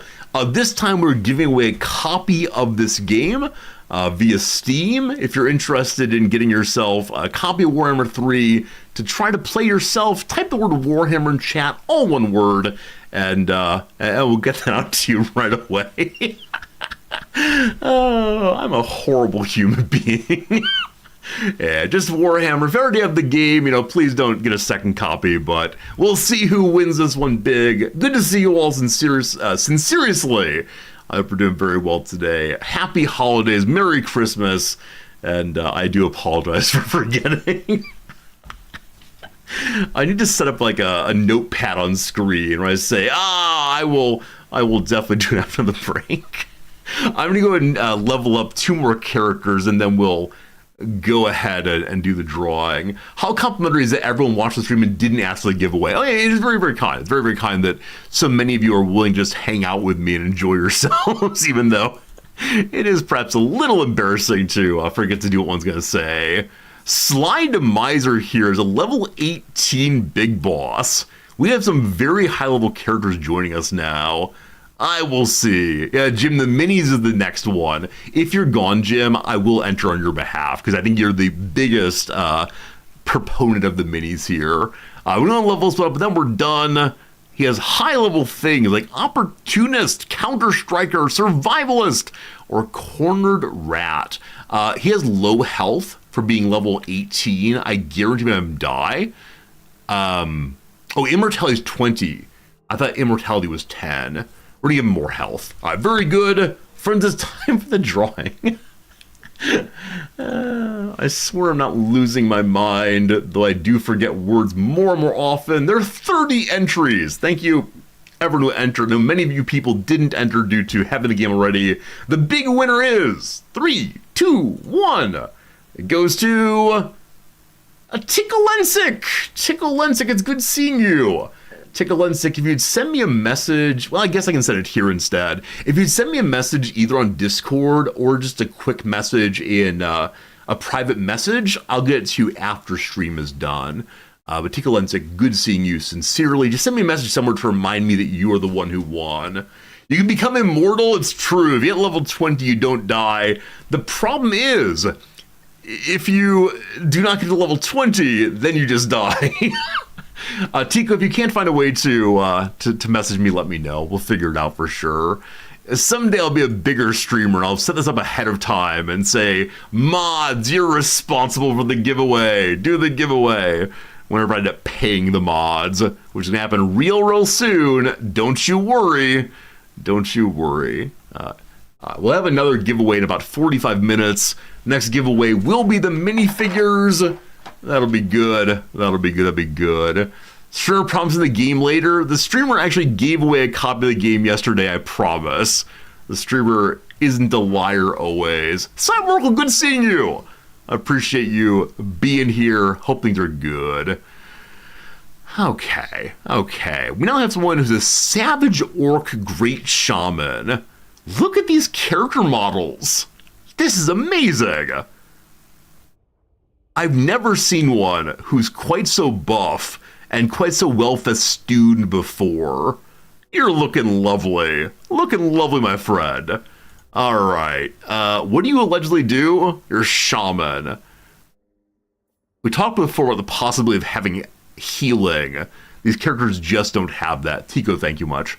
Let's go ahead and take what? He currently has protection against... Oh, no, he's contributing to the artillery weapons we don't have. Well, that's cool. Maybe someday we'll have those. Maybe the enemy army already has those. I'm not sure. Let's go and give you just the bonus to leadership across the map. And then we'll give you the Fists of Gork. Level up other people's damage dealing. And then Logruk Muckraka, a level 6 there. We may have to retire some of these characters I said before. I have so many heroes. You'll get increased mobility, help your army move around faster. You have 3 points, actually. Wow. I wonder if the AI has done a bad job of leveling characters up. I don't know if they do that. The Bloody Blade. And that'll give you the possibility of shrugging off melee attacks. A character named Mugga Gork's Chosen. Mugga Gork's Chosen. Level 2 boss. I might retire that boss. I'm actually going to do this. Goodbye, my friend. Let's replace Lord. He probably has an army to get rid of. We'll see. A level 4. That's mine. And a level 1 named Zajar. Okay. Next up is get rid of armies. Though there may be some items that lower the cost of one's troops. I don't know. There may not be. There's so many items to deal with. I mean, it's fun to have a lot of items and no items. Do any ancillaries do this? A backstabber.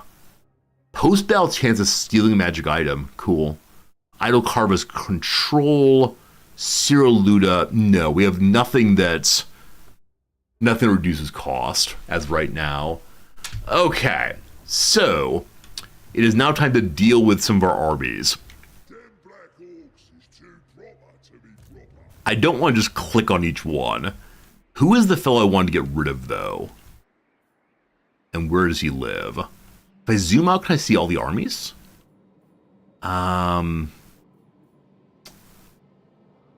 Okay, I may have to find him a different way. So we'll go to this again. It's you, I believe? How do I go to you on the map?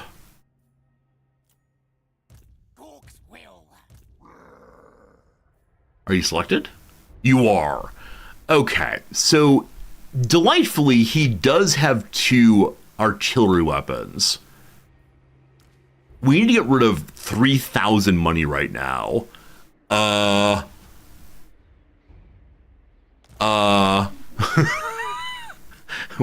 Well, I need to be getting rid of not just lords, but also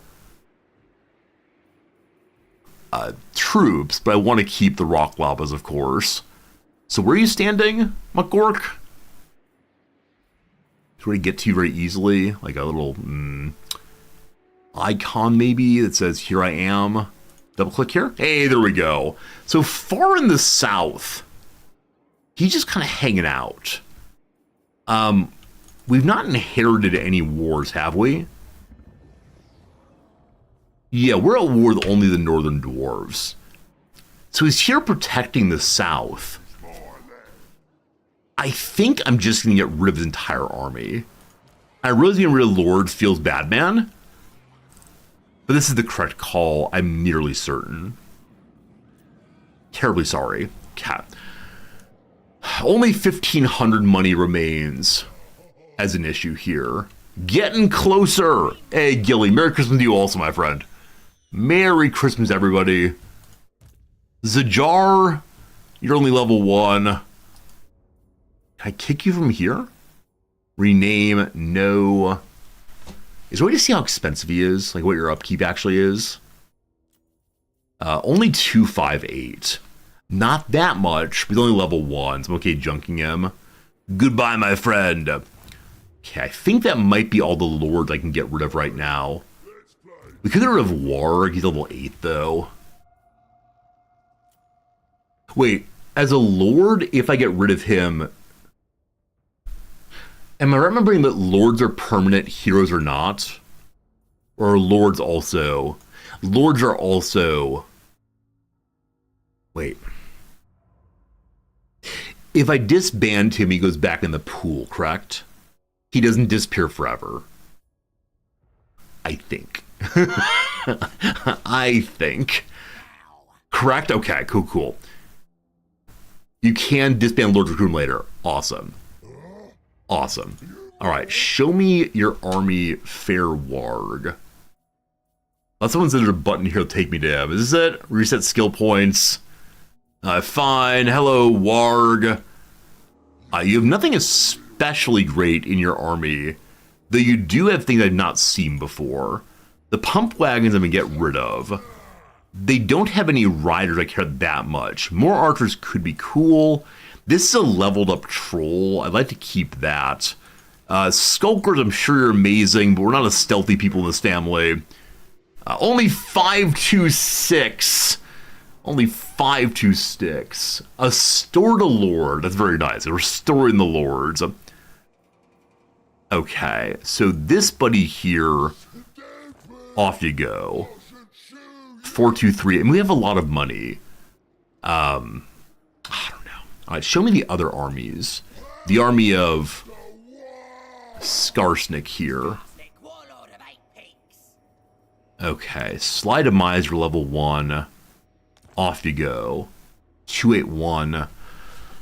Okay, we have here a spider. I'm glad to keep that spider. It's be absolutely amazing. Also, interesting, when you incorporate another faction, they lose their WOG.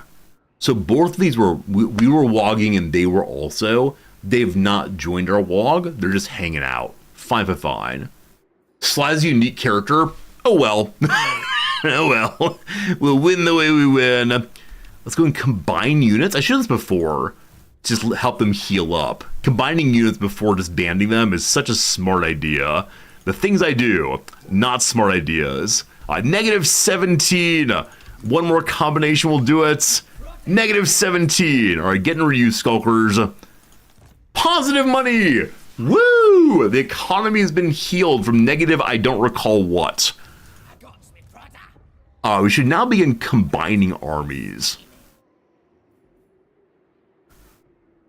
What level are you? 8. Okay, I'm going to take your armies and dump them there. Can they all fit? Only 4 can fit. Do you have any ranged? I believe the pump wagons may be ranged. We'll send you 2 over for sure. Give them the troll. They have 1 Night Goblin Squig Hopper and 1 Squig Herd. I actually want to Squig Herd together, I believe. But I wonder if the Squig Hopper is better. Anyway, there is an army. Warg is a little extra. We'll see. Okay. What to think about now? Research.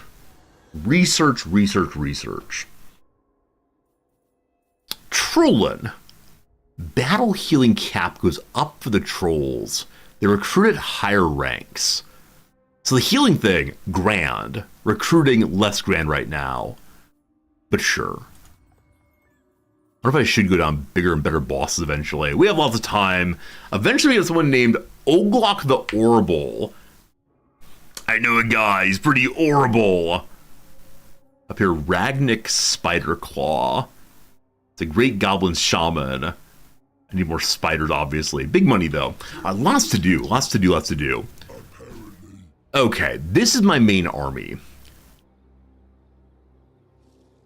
There are more greenskins here. The army of creeping death. Okay. More goblins who must be incorporated. They are willing to non-aggression and military access. They won't confederate yet. They're not the current focus. The current focus is taking Karaz Akarok. And though it's a special map, I don't exactly want to fight it out there because it's very confusing to get in there. So we're going to have you go siege right now. Oh, we have 40...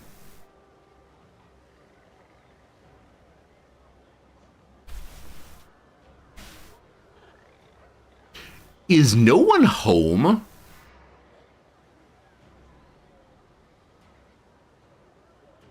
I think no one's home. Because if we didn't get a pop of it's time to fight, the dwarves have died in their castle. The great halls of Karaz Akarok sit empty. In the depths, nothing is found. Gems left behind? Merely a few. We get a trophy. We get a trophy, friends. We obtain complete control of the Silver Road. We took the WHIII target. To obtain your trophy, ensure you still occupy targets when the call to WHIII ends. Additional WHIII units will stay to help the armies defend the prize till then. The King of Dwarves has been killed. There's nothing left apart from the echoing laughter of the thirsting gods. Wow. I was so afraid of the Dwarf King when he first attacked us, because we were already involved in one war in the south. Here, I believe. We finished that war, pivoted north. While fighting the dwarves, we also attacked other greenskins. This is the most complex war I've ever been in. And it's over. There are no more wars to fight. Now, we do not weep like Alexander. There is more world for us to take. But I believe I've accomplished everything I planned to do. That's crazy. It's absolutely crazy. I'd like to take some turns to build up. I think it's really sensible for me to get the economy going more. The King's Great Book of Grudges passed down. Maybe when we defeated him in battle, we took the Great Book of Grudges and, I don't know, did some orc stuff to it. If I say it's time for peace, then we'll get attacked from somewhere. It's true, it always happens that way. I'll need to look at our neighbors and figure out who is strong and who is weak. The Forest of Gloom I'm particularly curious about. What's the faction name here? The Creeping Death. That's their only settlement. The Bone Rattlers have 5 settlements. The Dripping Fangs have 5. I said it was time for peace. The only way to have peace is to first have war. Yep. They're fighting against other dwarves as well. That's fine. You can join me. Don't you worry. Hey, Snoot TV! Snoot, thank you for that raid. I'm guessing you're all playing some RimWorld. Welcome to the Resorty stream. I'm currently playing a little game called Total War, Warhammer III. That's what's going on. Hope you had a lovely day, Snoot. Friends, if you don't know Snoot, great friend of the channel. Plays many of the games that we play, though RimWorld is their primary home. I'll go and do a little shout out here if you want to consider throwing a follow that way. All right, let's see here. Shout out. As I said before, I can't type effectively in any screen now because this game is such a resource hog, or my computer is so poor. It's Snoot _ TV. Did I do it? The shout out. There you go. Join us in following Snoot TV. Pretty cool person who I enjoy watching when I can. All very good. Today, Snoot was working on puppets. Hey, that's pretty cool also. Harry! Holy moly, Harry! Harry Paulzak resubscribes for 6 months in advance. Thank you, my friend, for taking advantage of that bonus that Twitch is doing right now. A little savings on long-term subs. Thank you for your generosity, my friend. And yeah, Merry Christmas, Happy New Year, and thank you for choosing to be part of our community for 6 months in advance. That's craziness. Hello to you, Snoot. Thanks for the resub also.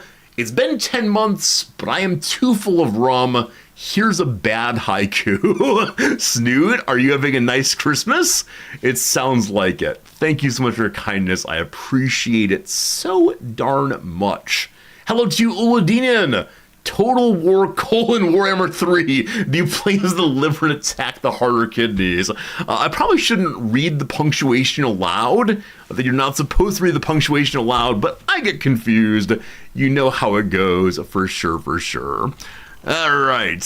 So, for us to have peace, there will first be war, I believe. Cappy Gobbo has been my main scout, just charging about and seeing what is what. Over here, I assume it's let's see. It has vampire corruption. Or sorry, chaos corruption. But I don't think chaos corruption would show that this territory is held by chaos people. Is it possible? Oh, you know what? 1 second. My capital has an undercity, doesn't it? My capital has tricksy rats in it. We call the exterminator and destroy them at once. I forgot about that. Last time when we first found it, I didn't have the money to drive them out. But there you go. An undercity you discovered has been successfully demolished. We were fortunate to detect the scheming Skaven before they caused any lasting damage. They're chewing through the wires, chewing through the foundation. We must remain vigilant lest the Ratmen undermine us again. Undermine, literally. I actually don't recall what the Skaven do in the other cities. If they take our money or just can launch attacks or what, but glad that's been resolved for right now. Okay, I was talking about my little scout fellow, and I remembered that I don't know where the rats are, and that concerns me. Here it is. Cappy Gobo. Let's explore to the west here and see what's going on. No, give me Cappy Gobo, not the random dwarf there. Off you go, big exploration. The game is saying that everyone else has had their jobs assigned. We're currently in raiding stance in our own territory. We don't actually want that. So we can move now just in normal stance or ambush, but I think these dwarves remain peaceful. That said, we can order the dwarves to leave our territory. Or saying hello to the Lord of the Dwarves. He doesn't like us at all. They're safe to us, but they are in our territory. So we know that these dwarves have a holding here still. What I'm thinking through right now is, should we order them out of our land? We have a mission here to fight a lord in battle of one of the 2 remaining dwarf fellows. This one here is the obvious target. Do they have other territory? No, I think these dwarves are down just 1 territory now. So if I order him out, I can declare war on them with no problems. Now, the penalty we're avoiding is on non-aggression pacts and trade agreements. We have none of those. I'm going to order them out anyway. Out you go! Like I said, we are currently raiding our own territory. We do not want that at all. So, normal stance for now, I do believe. And then Warg here with almost no troops. Oh, wait, did I actually not give all the troops to Skarsnik? I got confused, I think. As usual. Warg, give troops over. 1, 2, 3. Yep, it's full now. My bad. Warg, what are you gonna do with you? You are a wizard lord, so I can put you back on the shelf. Indeed, I'll do that. We're gonna save a little bit more money. He goes to the recruitment pool. No problem. Hey! We got a new tactic for reasons I do not know. An hungry giant's no good to ya, but gobble foddle's all you need to keep him fed. A new tactic called Eat the Runts I got for sending that lord back to the shelf. So what are these new tactics? Eat the Runts. Is it a silver tactic? Oh my goodness, we now have silver tactics. I don't know how I got it, but if we have 2 giants and 3 baby goblins, ability Eat the Runts for giant units. They can heal 3 times, moving it more safely. It damages any ally nearby. So it is the case of begin feeding goblins to the giants. Oh man, I wonder what happens if you cast this with no allies nearby. That's really funny. Bonus versus infantry plus 10 for giant units. So that's all the time. They always do better against infantry. Wait. Yeah, the damage effect is indeed on allies. I'm hoping on the enemies also. Causes no damage. Cause damage to allies. Got it. Also, the giants have ward save all the time, which means they shrug off 30% damage. This seems really quite strong. We have no giants. Maybe we'll find them soon. And then stick them like pigs. If we have 4 spear infantry units, they get a passive ability with more resistance and bonus versus larges. So I think it's the case that the spearmen feel very strong. We've already used the spearmen in something else. What does it take to put this one on? We need 2 more spear units here. We have 2 open slots. We are in a city of dwarves. Can we recruit spearmen here? I mean, spearmen are really basic units. I'm not sure it's worth using them. There are goblin spears also. Are there any higher level spears? What are these? Spider riders. We can recruit giants now from somewhere. And trolls. And river trolls. We can get bolt throwers. There are so many cool upgrades we can go for. And what do I say? Give me 2 more spears. It feels a little silly. That said, having the spears on the large and having the lord on the smalls seems pretty smart. We'll need to change the armor around some. We also do have access to another piece of artillery, a regiment of renown. We've not used that one yet. I get rid of a baby goblin to do it. Indeed, I'm not going to do that. I'm going to level up the higher one first. Can't merge. Why can't I merge you? That's strange. You and you? Huh. Oh, they're full. Sorry. I'm trying to merge the wrong things. Oh, probably they're all full. Yeah, we got it now. I'll get rid of you. Hey, Brickhead, good seeing you. Very good. So Regiment of Renown now joins you. Because something we need to keep in mind is if we're not very, very careful here, when the WHIII is over, our military strength is going to drop so much. So I need to take what I want to take and then figure out how I'm going to defend it with no WHIII. It'll be fine. Don't you worry. If we complete this, we get ourselves our first trophy. It's going to be good. We have other bonuses here. No active malices. Good. So allegedly, next thing to do is to begin building somewhere. Some things are partially destroyed. Let's repair those. I'm thinking of going to my borders and building up just garrison defense stuff. This is an opening. Where's this? Barog. Right here. Kind of in the middle here. We could go ahead and upgrade. I have no money left. Spend all the money. We can upgrade this thing right here. Just not with money. We can upgrade here. Just very, very basic troops. I don't think we need that. So I'm going to leave this spot undone for now. We have a new possible proclamation to send out. Also, the main fortress has been badly damaged at the Dwarven territory. We could have destroyed this place, but more fun to take territory from the dwarves. With the element we have here, we can increase control. Control is down by a fair amount. It will still be -3 in a moment. So this is +2. That will help, I guess.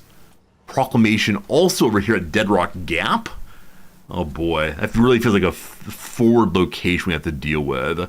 It is one of the main roads into the area. Grom Peak is currently held by whom? I have slain so many of your kin. What do you have to say to me? Another dwarf group that hates us, hates us, hates us. Hates us most especially for killing the king of dwarves. I get that. I understand that. That's how it goes. No defenses, keep attacking. It's true. I want to build up my econ, but maybe it's smarter to just fight endlessly. Up here, control is actually 0, and it is going up by 0.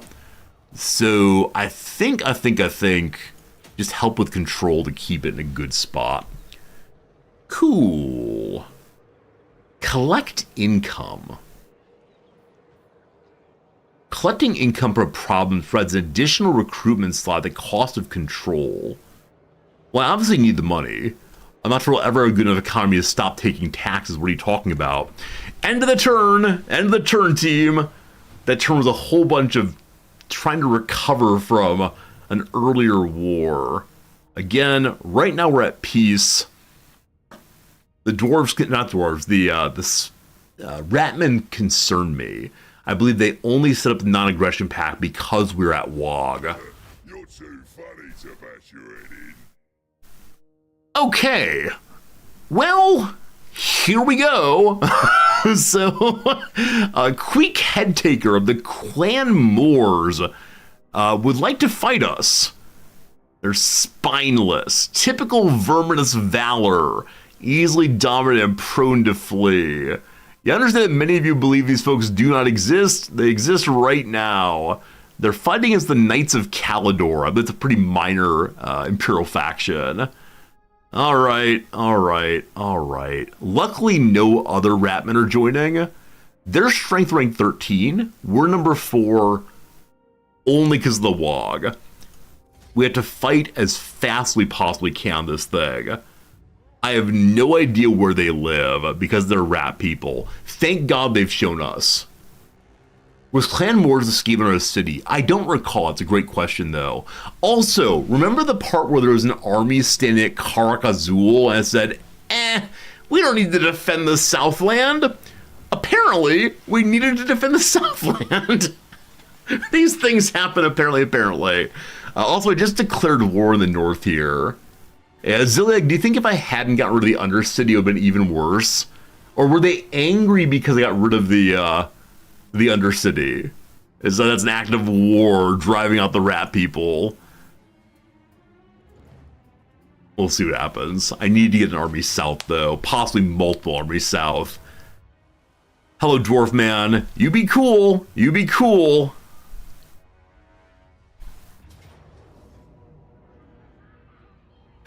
Interesting.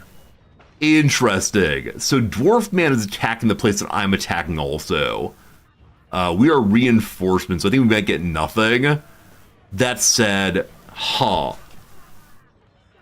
if I don't join this battle, do they still win?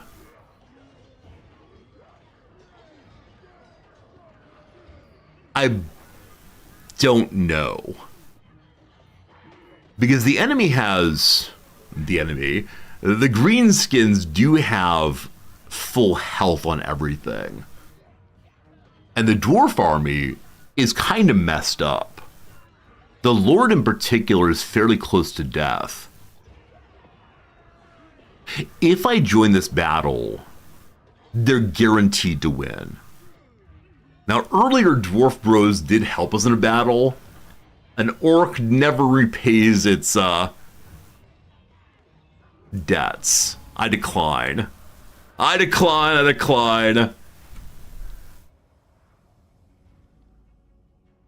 feel like a traitor.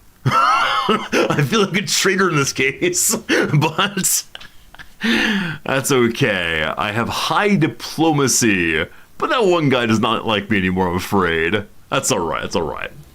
Confederations happen between the northern provinces and the Imperial Wardens.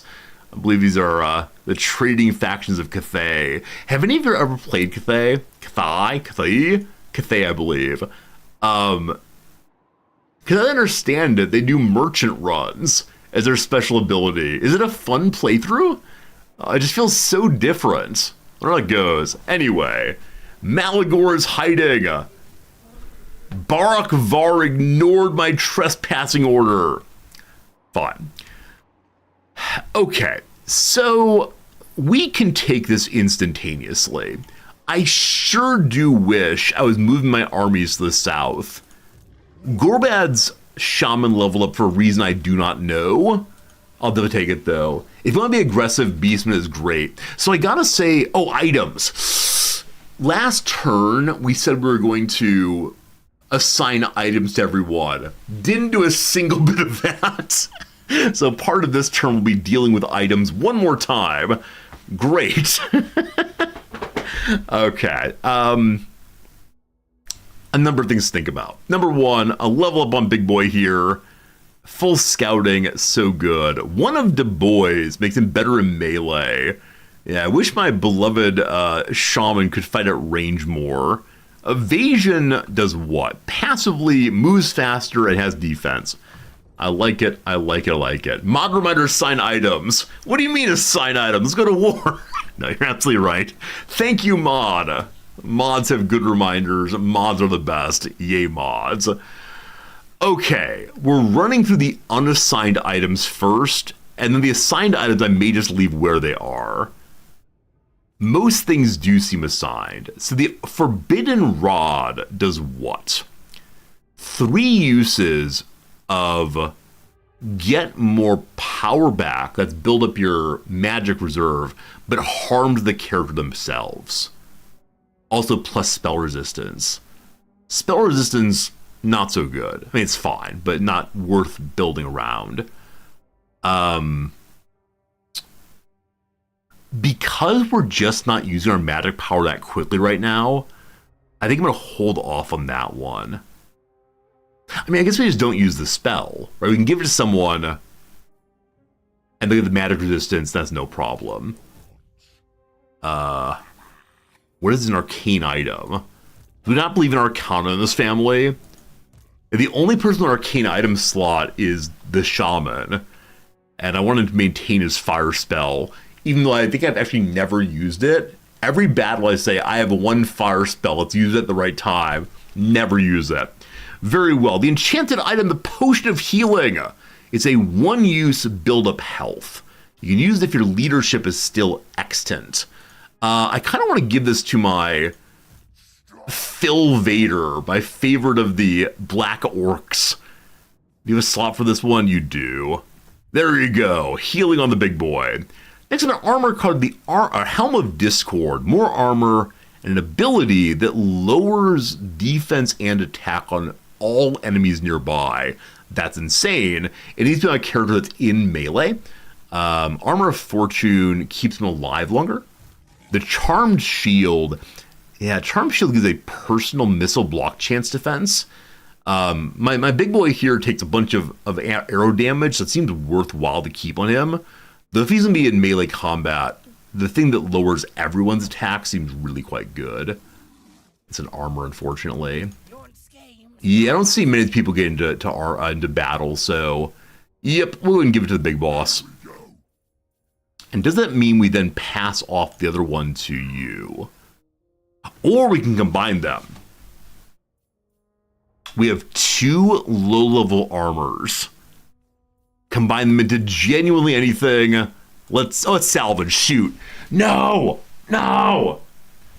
I pushed the button that we sold them for money or broke them down for gold. I don't know. What a waste. And only 200 money instead of 2 permanent items. Oh, feels bad, man. It feels bad. That said, I noticed that one of my shamans has a shield. We're going to give it to Skarsnik instead. I can't believe I pushed the salvage button. Oh, I kind of want them to have a question of, are you sure you want to do that? But I've done what I've done, and that's all. One more unassigned item, an obsidian amulet for spell resistance. Again, not super important, but we'll throw it onto the big boss. Is that right? All right. With that, all items assigned. Can't believe I did that. Instead of the, except for the one forbidden item. Now, on the ancillaries, we have 2 banners. One must be on Skarsnik. Gives a bonus to any goblins with him. I need to build up his army to be, I expect, pure goblins all the way through. Lichbone Pennant gives magical attacks to Gorbad himself. We love that so much. And then the other ones just help goblins. Yeah, I gotta get my goblin lord here an army of goblins. I think it's such a smart idea. That's right, I have a smart idea. Aren't you impressed? All items now assigned, except for the 2 I destroyed for no good reasons. These things happen. So, we gotta head on south because we're being attacked by a large rat faction. Who else are they currently fighting? Right, we established we're fighting a minor imperial power up this way. I wish them nothing but the best luck in pushing in. We'll see how it goes. I think we're going to lose southern territory here fairly quickly. Now, the Black Iron Mine, I don't know who lives there. It's Skaven? Is it this Skaven? I don't know. Oh, it's an Elven power, not an Imperial one. Thank you for helping me with that one. Oh, I see a little flag now. I will see you burn for your transgressions against Calador. I apologize. I forgot who they were. Also, one of these days, I really do want to play a High Elf playthrough. Though I think that some of you said it might be kind of boring. It's a lot of, like, set a line and have archers and just kind of hang out with the spearmen. I like how distinct many of the lords are, but some of the distinctions not terribly interesting. Not to be rude or anything, but... with you here, clearly we must attack and finish this off. In we go. Decisive victory. I'm not even going to fight it out, honestly. Will we lose anybody? Looks like no. Hooray! Big money, big experience, more scrap. After this battle, I must spend my scrap. Bretonnia is fun. I've never played Bretonnia. How about we say next playthrough, whenever that is, will be a Bretonnia playthrough. We finally did an ugly race playthrough. Good victory. Man, I just want to occupy. Is it good guy behavior to occupy and bad guy behavior to sack it? It's so much money. 3,000 money will us really build up our economy and our armies. But it's a lovely tree. It's a green thing. Orcs like green things. I'm sacking it. Okay. Killed Grievets. Stole a Power Stone. Augment of the Winds. Lets you get your magical power back up again one time. So we can attack it again next turn and take it for ourselves, I believe. I have 60 scrap. I am now spending my scrap. I want to continue strengthening my main army, such as it is, but I reckon at the same time, it's just not the greatest army. Where's the, wait, didn't I recruit the Regiment of Renown into this group also? Where's the Regiment of Renown? Someone has it. We'll find it eventually. You can occupy and sack in the same turn. Oh, can you really? Oh, that's pretty silly. That's pretty silly, thank you. The Forest of Gloom is now mine. Unfortunately, by defeating these people, who are the Creeping Death, we can't get the positive diplomacy with Creeping Death. The Creeping Death are no more. There's only one greenskin faction that is not ours right now. How cool is that? You've done your bit this time. You could recruit, but you're healing right now. We love that. We need to move you south because you have the giant Aknarak spider. Does Scars... No. Skarsnik lost their WOG by joining our forces, and so they do not have their special units anymore. Friends, an ad break is coming. It's going to be about 20 seconds. After the ad break, we'll have a giveaway for the Warhammer Age of Sigmar little set here. I look forward to that very much. In the ad break right now, I'm just going to go through and move some troops around. You will not miss any battles. It'll just be a moving turn. I apologize for not being able to do crossword during the ad break right now because my computer is melting currently, unfortunately. This game uses all available GPU. Giveaway in 20 minutes? No. Within the next 5 minutes will be a giveaway. I swear. I promise. This army is full also. Here's what the Regiment of Renown is. Cool. There are no immediate enemies up here except for the Beastmen.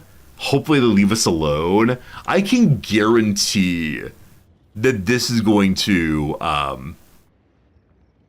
the Beastmen are going to attack up here once I'm gone. I just need to move south, though. So if I put you into move under the ground stance... No, we can't get under the ground right now.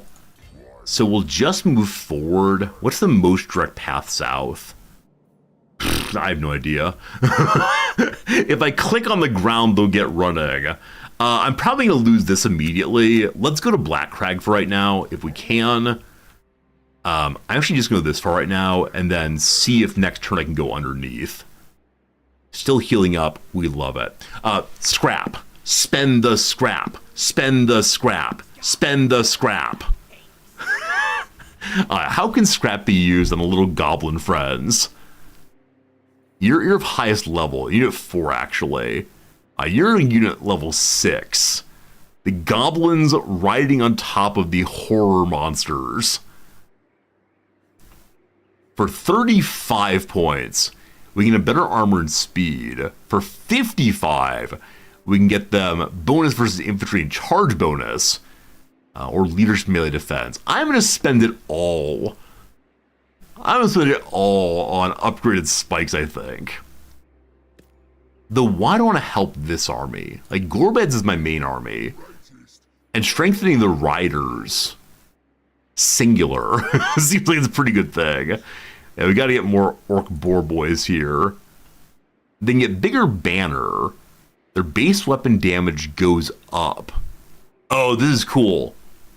It gets stronger and stronger and stronger as you kill things. Big army gets big upgrades. Though where on earth did your other riders go? I thought I had 2 or 3 there. Goblin Buddy, I believe you're getting retired. I need to keep the Spear Friends for the possibility of stick 'em like pigs. I need 1 more in that group. Okay, so it's going to be hard to set up for more riders and more squigs and more spearmen. They can't all be done. So I'm going to get rid of this 1 squig unit, the small one. Okay. Move to tactics, so no more squig herd, that's fine. I'm going to add in another spear dude. Globally. Ugh. Okay. With that, I can use the tactic involving spearmen. Cool. Okay. I love that there's a tactic where the more kills you get, the more power they get. Just keep them alive. Skarsnik, you're going to move south also. We're going to stay in our territory to heal. You have 1 open slot. I think I wanted to give you more goblins explicitly. Giveaway yet? 10 more seconds of the ad. I should have a little timer running that shows how long the ad is. I know a friend of the channel, Shen, does that. Shen has on the screen a 30 minutes of the ad and it counts down. And then it also shows how long the ad's running. But I try to do a good job of announcing it myself, as opposed to just letting the ad run when it may. The only goblins we can get here are basic trash goblins. So I'd like to do a higher leveled goblin if possible. I mean, just more archer goblin would be cool, I guess. Okay. The ad is over, it's true. Good job catching that. Some of you beat me to the punchline. All right, you've finished your turn. You've finished your turn. We're panicking to the south. All good. My friends, it is time for a giveaway. Here comes Big Resorty. He says hello. Santa Zordy is with you. We have 2 giveaways left today. One of the giveaways is for a game of your choice. That will happen in 1 hour's time from now. But this giveaway will be for this paintable set. As I said, if you want to enter the giveaway and keep it yourself, I'd love that. Even if you don't paint them, it'd be absolutely fine to put them on a shelf and smile. But if you paint them and give me pictures of your painting, I'd be so happy. So once again, the giveaway command is Warhammer. Just Warhammer. Put it in chat, and I'll send these to you no matter where you are in the world. I'd like you to paint them. You don't have to, though. On the backhand side, you can see all the pieces and parts you get. All the pieces and parts you get to put it together. It's made in the UK, apparently. I did not know that. Made in the UK. Set contains unpainted miniatures. Assembly required. The contents may vary from those shown. Apparently, Age of Sigmar is the case that this is a newer version of fantasy I know nothing about, but some of you have spoken less than highly of the lore, but it looks pretty cool anyway. Do you have to paint left? I'd like you to paint it. You don't have to. You have to paint left. I don't know what that means. I don't know what that means.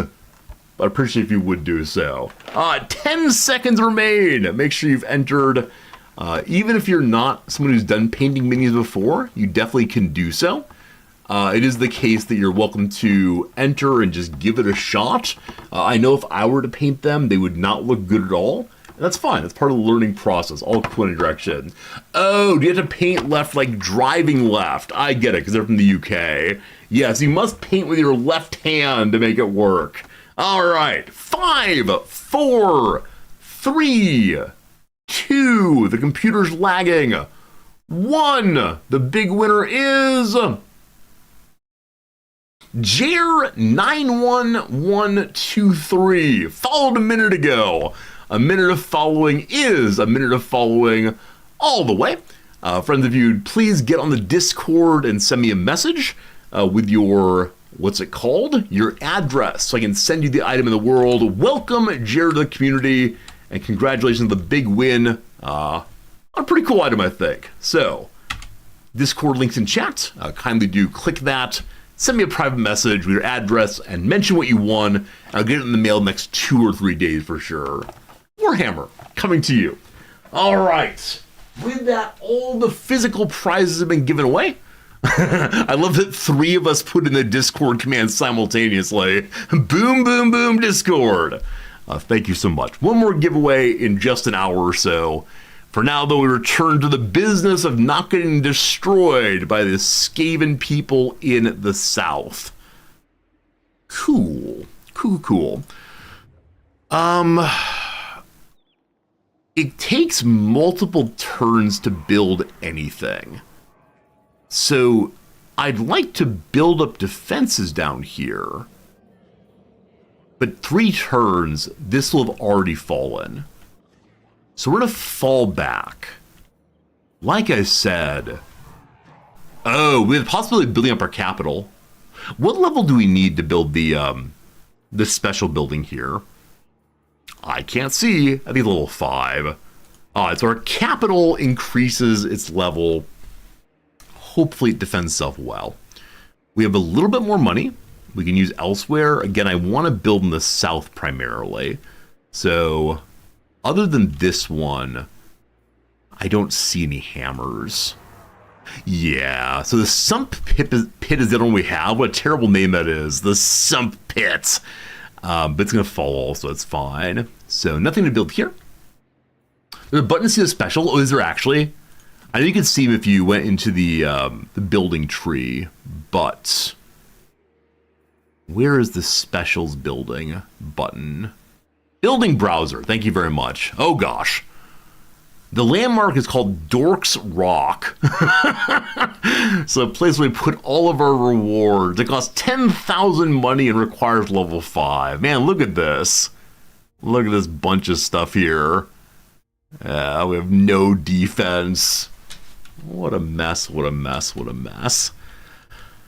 Okay, Iron Rock can build up some. We have an open slot. We're already making money there. I saw that we don't have any building happening in this tree right now. The military support tree, which is your archers, which is your trolls, which is eventually your chariots and such. The rogue idol, the giants. I want the giants.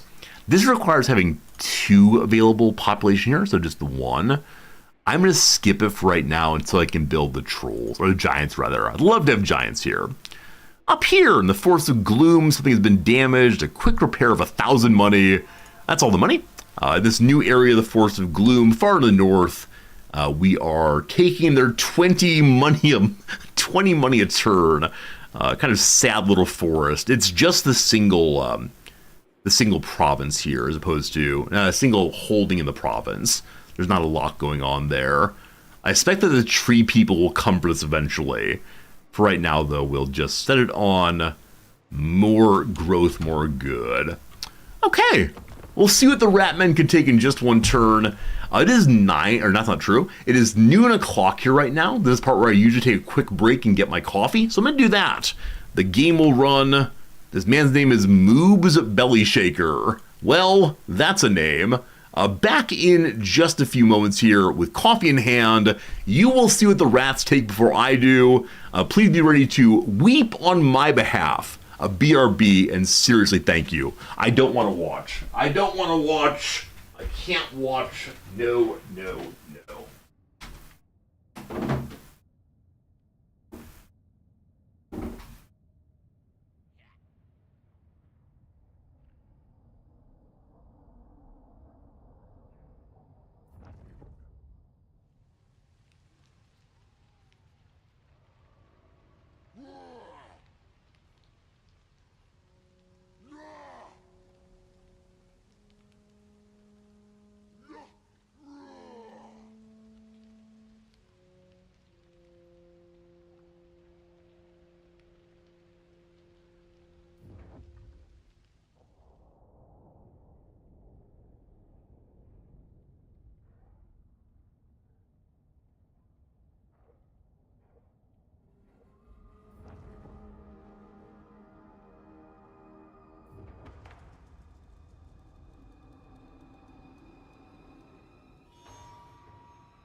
Okie dokie.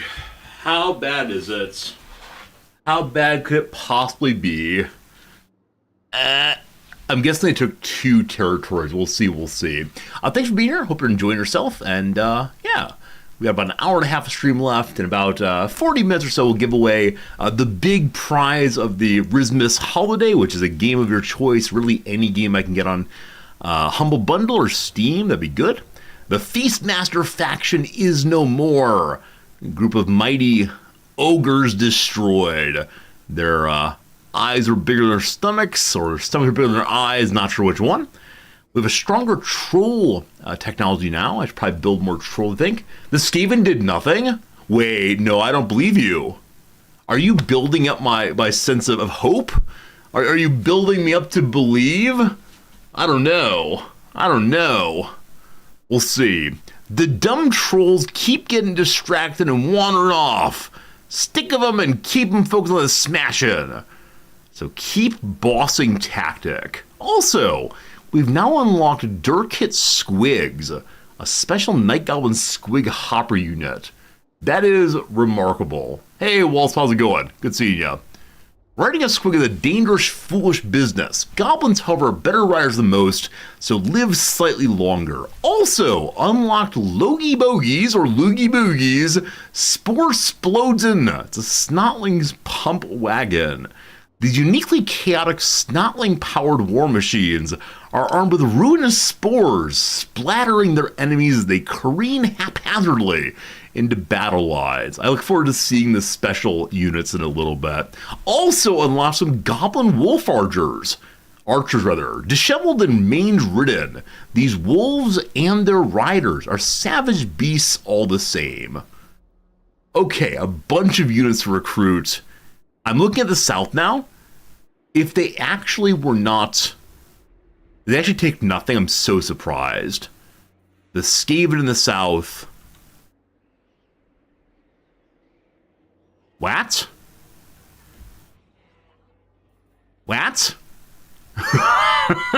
So, they force march themselves here. In force march, you can't attack. They didn't attack the sump pit. They're just raiding. Kark Azul does not have that many troops. Yeah, it's a fairly small group. Huh. We will still lose this. We have a turn to move I didn't expect to have. Now, if they actually don't attack for 3 turns, I'm really bummed I didn't build anything down here. Delightful. Okay, so the army of the king, the war master, is ready to roll out again. We do this new tactic I would like to see. Keep bossing. So if we have, what's this? 1 lord and 3 trolls, the lord gets a bigger leadership bonus and size. And if a lord is nearby, all trolls get these bonuses of melee, attack and defense, and leadership. So you stick a lord with the trolls and they fight better. Man, there's so many different tactics. And I have no idea how to think about any of them. We can turn stick 'em like pigs on for the bonus versus large. I look forward to doing that. And eventually you get the massed tactics. Involving, I don't even know what. I don't know how to think about this many possibilities. Other than working our way through them slowly. If we build a deep spider lair, we can send in spider riders and Archnarax. Big spiders give a leadership bonus and constant, is that true? The big spiders give constant DPS around them. Little baby spiders attacking everywhere. Crazy, crazy. Spracknell, hello, good to see you. Merry Christmas to you, my friend. We gotta work for these things. So how do I unlock more of these? So someone just moved particular places, build a kind of building, cast spells, recruit nasty skulkers, recruit monsters, recruit. more ambushes. Are there any basics I don't have unlocked yet? Man, still so many. Kill with trolls. Get a technology. Complete a call to Wog. We'll have that in 6 turns, I believe. Recruit more poison. Get a little bit more money from raiding. Get a technology called Spider Worship. Fascinating. Alright, so I'd like Gorbad to begin moving down to the place we're being attacked. He can get to this city this turn. No, this city this turn. I think we're going to force march him. Get him as far as he possibly can go. Can you heal while force marching? If you get to the city, I believe the answer is yes. Go, Gorbad, go! Baby spiders everywhere. Are you in the garage? I've heard good things about infestations. Namely, the spiders will help keep other bugs out. Good luck. I've had two infestations in my life as a person living on my own, or with my wife. The first one was in my apartment in Southern Illinois when I lived there for a while. We had fleas. That was not very pleasant. It was a moment where I don't know where they came from. The cats are inside cats only. They must have come in on my shoes. But for a little bit, I was like, oh, the cats must have dry skin. They're scratching themselves more. Oh, I want to scratch myself also. Uh-oh. Uh-oh. It was a very, very unpleasant moment where I recognized that, yep, we got fleas. Now, luckily, we had one. It's a small apartment. So I used one of those flea bomb things that everywhere. The other one, we had a bat colony developing in one of our attics in Nebraska, and we noticed it was happening at about the same time we were leaving the U.S. And so we had this moment of, do we try to get the bats out? I should mention, in the U.S., bats are a protected species, so there are only certain months during which they can be removed from homes, and so you have to let them hang out there for a while and have them removed very, very carefully. It's a bit of an ordeal.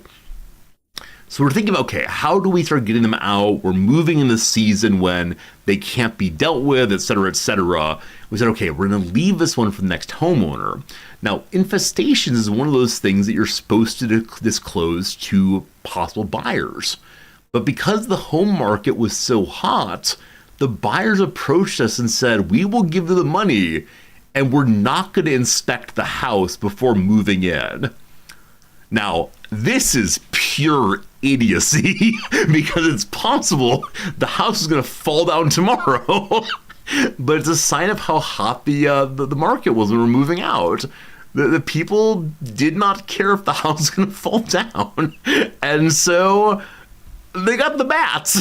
They got the bats for free.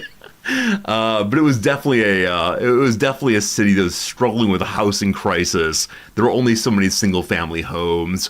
So we put our house on the market in June, I believe, maybe the 1st of June. We'd sold it entirely by the 5th of June.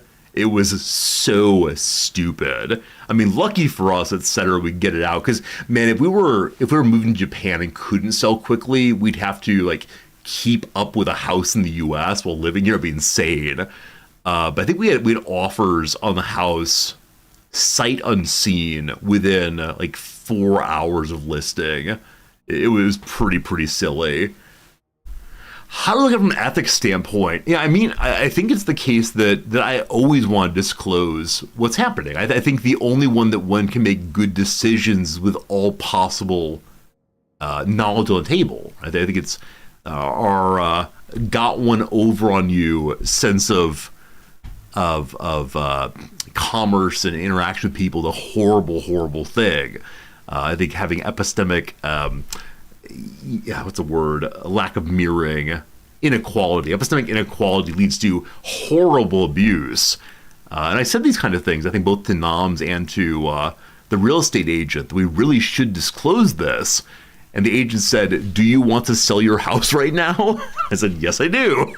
And also the house was in Namza's name, and so ultimately she had the call, and so we just moved on and moved to Japan, and the family still owns the house. I'm sure they're happy to have it, etc., etc. But yes, it's true. I probably should have done more and better, but how it goes. The big lads here is trolls. We're going trolls and giants. We must. New question to ask Noms. Please don't. That was the unpleasant part of moving, and I'd prefer not to bring it up again. There's certain topics I'll mention to you that I'd prefer not to discuss with Noms on screen, because, it leads to marital conflict, and gosh, who wants that? Not this guy. We finished the trollin' research. What's clubbin' do? Better attack for giants. I can recruit giants somewhere. I would like the giants very, very much. Alright, so you've arrived there. You're going to heal up. Okay, good. Next up is Rockjaw, who I believe is the freest mover right now. Can you get underneath the mountain? Man, some mountains are just a bit too wide. I think playing this game well, especially multiplayer, must be about, can you discover or do you know the path where you can go under the ground through mountains? Must be so important. I'm guessing we can here, but we're just not there yet. So we will see. We will see. I'm going to force march again. Okay, we're still far enough away that's not a big issue. That's so far away, goodness gracious. Where's my scout? He's here. I want to bring my scout back. I want to know what's in the Black Iron Mine. I know it's Skaven, but past that I'm not quite sure. The other army here, the army of Skarsnik, I don't feel that great about, but I need to keep moving forward. We'll once again force march. Hooray! Hooray!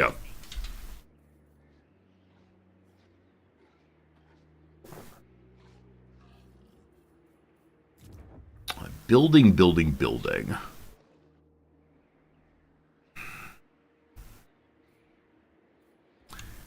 I'm sure they're going to destroy his next turn. I'm still ignoring it that. Nearest possible building is indeed Iron Rock. Iron Rock is a new building if we want to. We want this line. We're saving money for next turn, hopefully. Okay.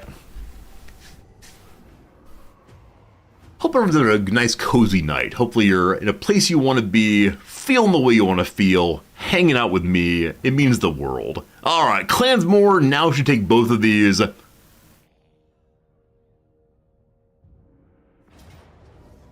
Okay, they finally attacked the Sump Pit. They waited to have both their armies there. That's strange. I'll take the loss. Fine.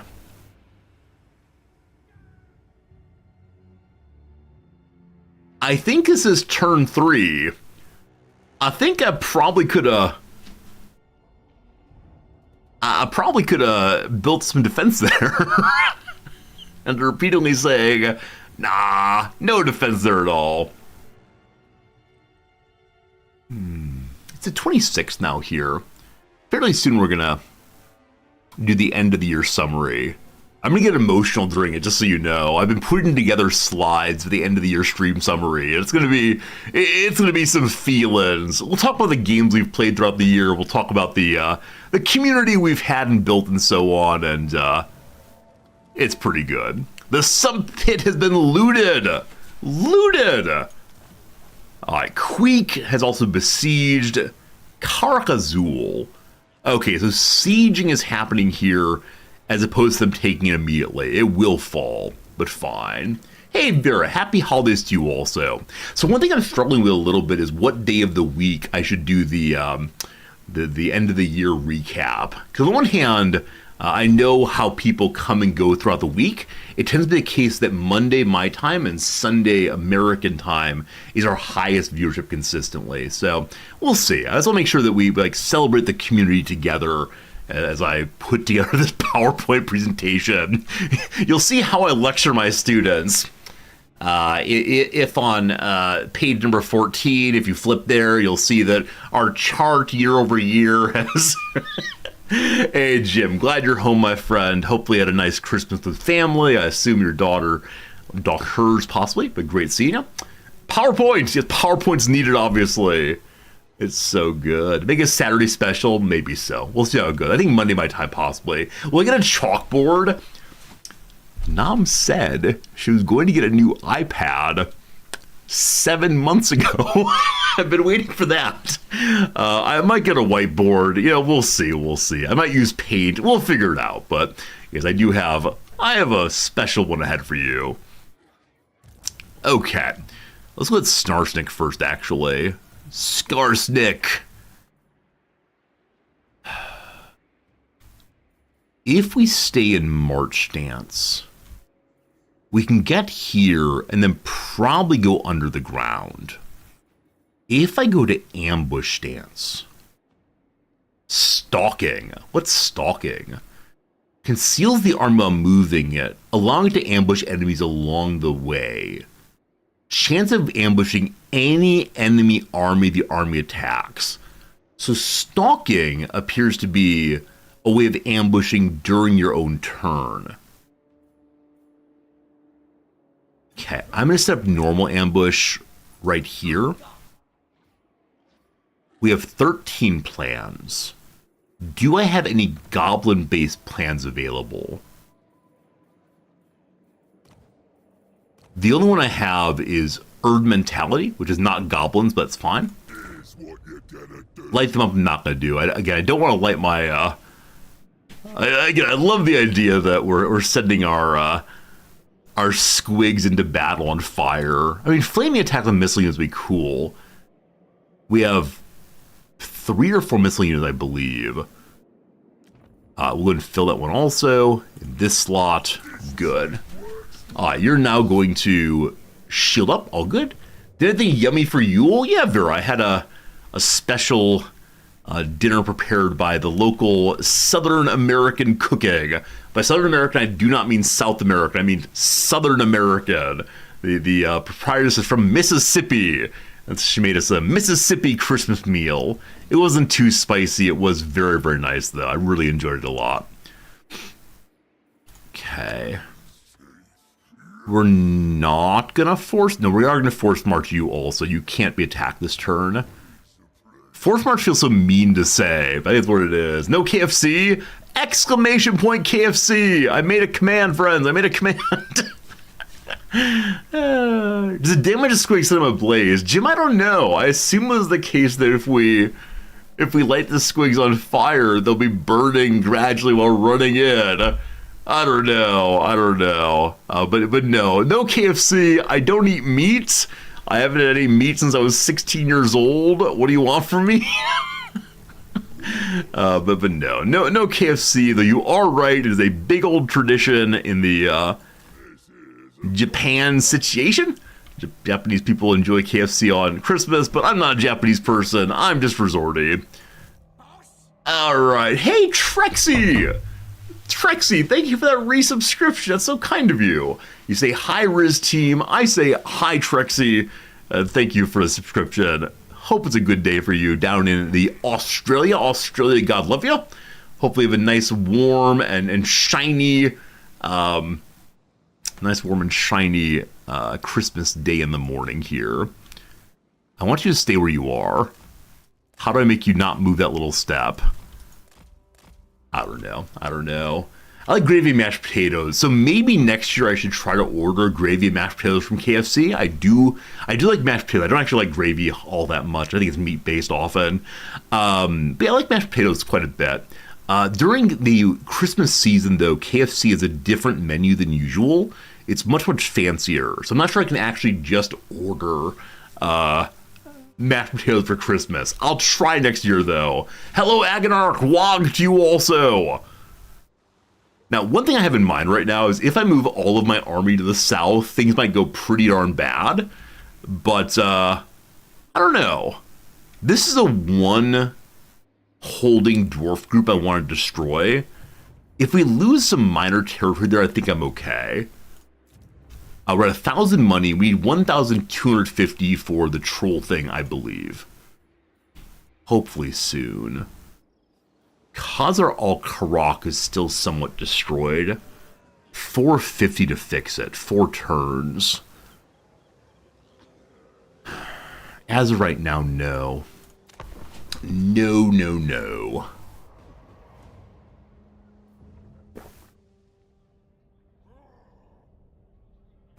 What are the ogres doing?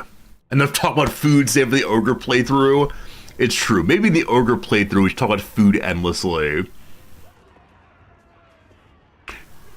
In the assault on Karak Azul, blue something? I don't know. It's a valiant defeat. That means I could possibly fight it out. I'm not going to, though. Absolutely not. They are substantially wounded. What that means, of course, is I could go ahead and get my army there real quick. No successful ambush there. A Doom engineer. Doom! I don't know how the rat people work. Maybe we'll play in one of these playthroughs. I've been told the rat people are really fun because you just like absolutely try to mass on top of everyone all at once. I can imagine this also gets kind of confusing, and if you lose morale, the game is just over. But again, I want to play every single race in this game, and there's still so many more. I don't know. One of the Skaven has nukes. I think I've seen that one. I don't remember what exactly was nuked, but there was some fight against the nuke one that wiped out my best character, whatever it was, instantaneously. And I was so frustrated. There's probably a clip of that somewhere. I don't want to say it's unfair by any means, but I do want to say it was very, very, very unpleasant. It was not a good moment in the history of the stream. Usually I can keep the energy under control. In that moment, there may have been cursing. I'm not sure, but maybe cursing possibly. Okay, I don't believe we can catch up to this group at normal walking, correct? If we march in, we can. Now, they have characters I do not know. There's kind of like fishmen possibly I've not seen. Takes time to land, so you have time to move your troops. As a newer player, my 5th playthrough, I have no idea what I'm doing at all. And so I believe someone said, hey, Resorty, that character has nukes. And I said, that's unfortunate. And then just unpaused the game. Because I didn't know what it meant. Now we know what it means, but definitely first playthrough, one makes a number of mistakes, or first few playthroughs. We're learning gradually, though that's okay. Okay, so there's this bridge here. I would love to ambush on the bridge, but unfortunately the ambush range does not go that far. I do wonder where Brahm is going. The other group they're fighting is actually to the east. So I wonder if he might come up this way next. I don't know what he's doing, but ambushing here seems very strong. Okay. Rockjaw, I want to get you to here. May I go under the mountain? Of course not. Of course not. Oh, we love it. We love it. We're just walking, I suppose. I don't see the enemy getting from here to here in one turn. Maybe they can. The Skaven can go under the mountain also, and I think about it. So yes, they probably can get her one turn. So let's do normal walking this time. So very, very, very slowly. And then this plays next turn. All right. My main army. Yeah. I guess we chase along. WHIII ends in 4 turns. Now 3 turns, actually. Do I have the money to build what I want to build here now?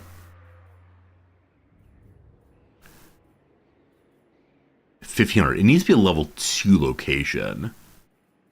Where do I want to build this? Was it here? Yes. So this location is level 2. 1,500. I thought it was probably 1,250 because we had a character who cheapened buildings in the realm. Missed that entirely. I'm not building you still. All right, we'll see how much we lose this turn. Yes, Cappy Goba took one step forward. I hate it when that happens. When you click slightly too far forward and they get locked into moving, and I just forgot about it, of course. Brahm is still running left. Oh, I have territory over there. I can tell yous are different from the other gits. Okay, so Clan Rictus. We're number 1 right now. It's pretty cool. Clan Rictus wants military access. I previously gave them non-aggression. I'm saying no again because I worry they'll come in and cause real problems. I'm considering ignoring the army to the west here. We'll see. We'll see. Also, I do wonder if they'd give me white peace. They've taken 2 of my territories, maybe even 3, and that would be enough. Because again, when the WHIII falls off, we're gonna have some problems. It's gonna be an unfortunate moment of not being able to defend everything we have. We'll be taking this very soon, though. These cursed stunties. A stranger comes. A cloaked stranger from the mist-shrouded land of Albion approaches the request. He's of sinister aspect, but assures you his intentions are good. If we grant it, he'll give us 3,000 money, but chaos undivided corruption. Plus 10 chaos corruption. I don't know what this does, but really bad. Or refuse the creature for 3 turns less corruption. We don't have any corruption anywhere except for the tiny bit of Skaven in the southeast. I like money. I don't like corruption. I am greedy. I take the money. Okay, Skarsnik tried an ambush, actually, as an enemy walked by, I believe, but did not succeed, unfortunately. The Pestilence Scheme, Clan Moors, against whom we're currently fighting, has launched a special Plague Priest with plague everywhere. Oh boy, might be real bad. Thorn 969, I thank you for the resubscription. Corruption for all. A subscription for you, corruption for me. It's a pretty good exchange. I don't like corruption. I'm greedy. I take the money. This is how it works? This is how it works? Wait, is this how politicians fall? Like they get into office and say, I'm incorruptible. No one will corrupt me. It's time for a period of honest governance. And then someone comes and says, hey, how about 3,000 gold? And they immediately say, don't mind if I do. This game is actually about politics the whole time. Muka Gork's Chosen is once again ready to rock. I mean, cool. I'd love to raise him again. He has red helmet. Red is best. But it's clearly the case I don't have money to maintain these. Clubbing is done. We researched with no giants at all. We have an item, though, called the Ogre Blade. It was used by Chaos Dwarfs to tame the kingdoms among the mountains of mountains of Morn. How it came to the old world is somehow a mystery. Plus 18 weapon strength. Sorry, plus 18% weapon strength. Who has my highest base weapon strength? I suspect it's Gorbad here. 575. The Sword of Bloodshed gives plus 12 melee attack and 6%. He's at 88. So again, if you don't hit, it gets real bad. Okay, if he removes this at 528 and 76 melee attack. I mean, 75 chance of hitting is pretty good. But I think this might be countered by melee defense, yeah? A weird little statistical change I don't really understand. Big boy Phil Vader has no weapon. He's only a 4.64, and he misses a lot. All right, you're getting the sort of bloodshed brother, and then Gorbad, you are getting the mighty ogre blade. We have no one new to name. I wanted to find you all more characters to name, but not right now. Blade equipped, very, very, very good. Okay. We are now close enough to begin thinking about fighting. If we go under the ground, yes! We can finally get here by going under the ground. Hooray! What fun, what fun. Okay. We can see an enemy called Morphin Rot. I love that very, very much. Someday we can get there. We have 5,000 money because I took a greedy moment. Hey, how's it going on this orbit? People in this world love adorning themselves with skulls. Definitely the greenskins do. They want to be reminded of all the kills they've had. I think people who are on like the pretty races use fewer skulls. I don't see the high elves besmirching themselves with the outfit of the fallen or the body parts of the fallen, but definitely the greenskins do. Hope you're having a good day. Merry Christmas, everyone. Today is the last day of the Santa Hat. Rismas is ending today. In about 15 minutes, we're doing the last giveaway of the Rismas season. Any game of your choice, directed straight to your mailbox. Which I mean, your Steam account. Because I only have 2 more turns, I need to get in battle so soon. I mentioned a moment ago that maybe we can get a white piece of some sort, or I will give you what you've. They will get peace. They will accept having taken these 2 locations. Now, I don't know if they'll still accept it once the WHIII drops off. So I think what we're going to do, and this might be dumb, I think what we're going to do is attempt to fight until the WHIII drops, or just before the WHIII drops, and then apologize and see if we can end the war. There might be rat people going this way other than you. If I force march, we can't attack you this turn. Now, I don't know how far away one can ambush. But what I mean, if we set up an ambush here, will it possibly attack them, or do they have to go through our red box? Did it say the distance of ambushing here? Sounds like a good idea. Yeah, it just says hidden until discovered or battle initiated. It allows surprise attacks against passing enemies. So maybe inside the red box for sure. What are you doing? You're channeling more magic. I'm fairly sure we win this.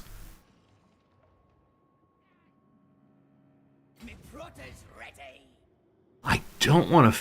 I don't know. If I do normal march and they just run away, we're going to be pretty bummed, just so you know. All right, Rockjaw. If you force march, you can get to here. Normal march to here, that's fine. That's next turn. Ugh. Ugh. Ugh.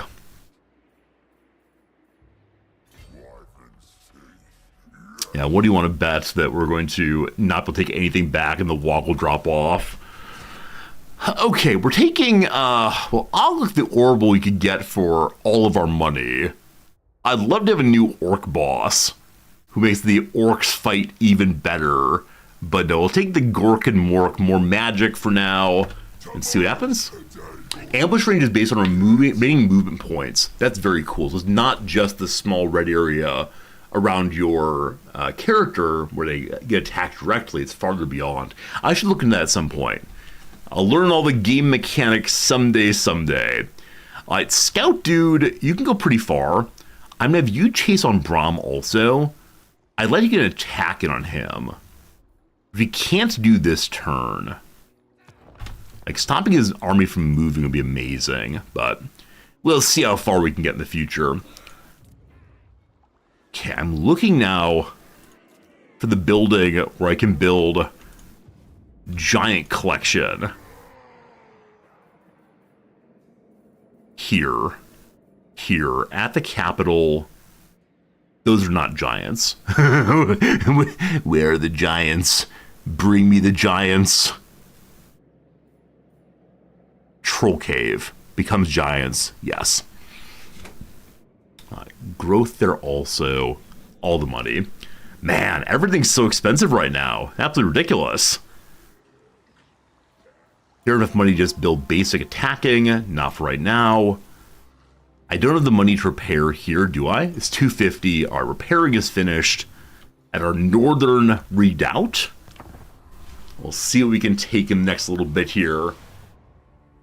If nothing else, we get a trophy today, and that's going to be a lovely, lovely thing. I love this game. I want to express sincere affection for this game. If it's one you've... running away. If it's one you've not tried, it's on sale right now, I believe. I think it's pretty darn cool. So consider checking out a pretty darn cool game. Oh boy, what's Morphin Rock going to do? What's that Plague Priest up to? But yeah, it's a really, really fun game. A lot of depth, a lot of possibilities of play. You played on a win of 600 hours in it. Exactly right. I mean, if you're someone who wants to say a game is good when it has X amount of dollars per hour, I think it's a game that easily hits that amount. And it's a game when I'm not playing it, I found myself wanting to play it desperately.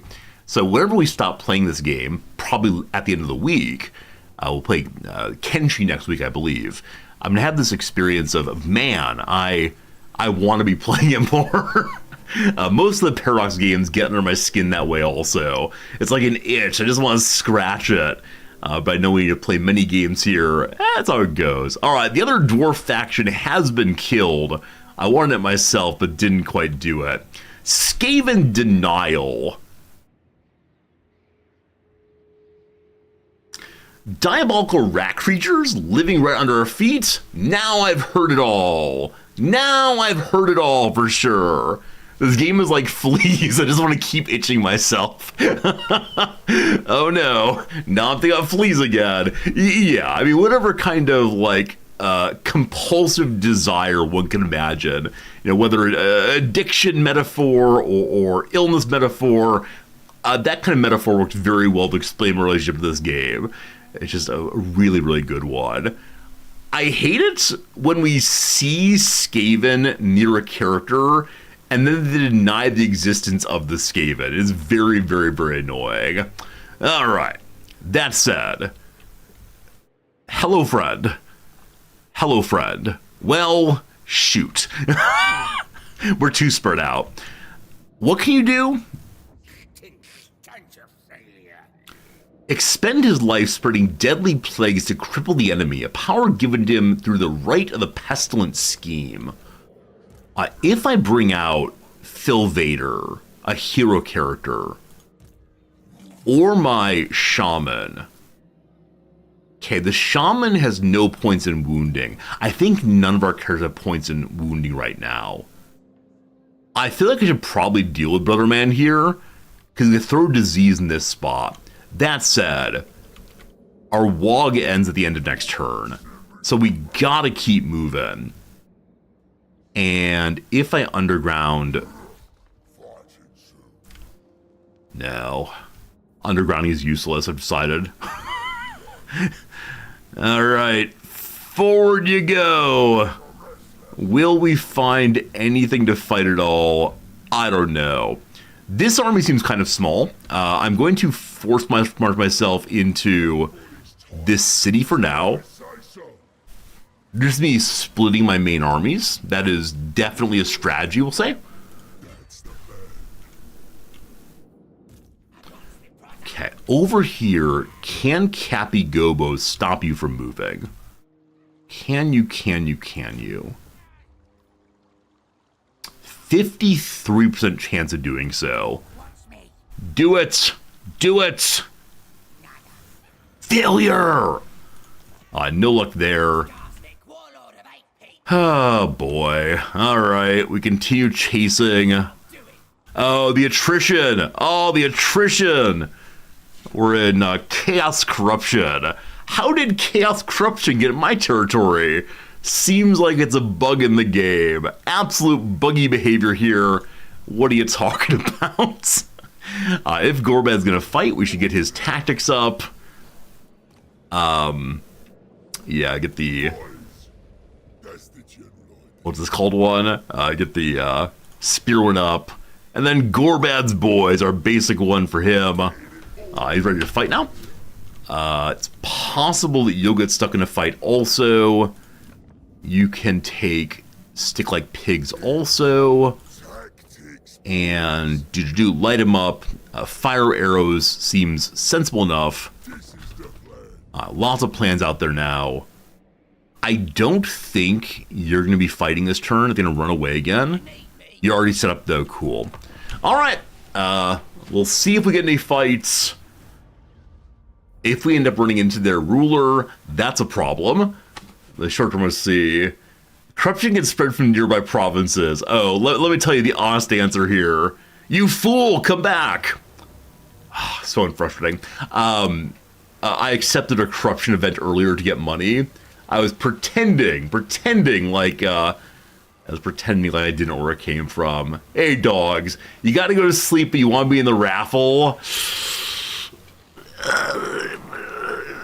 Okay, the official rule is you have to be here to win.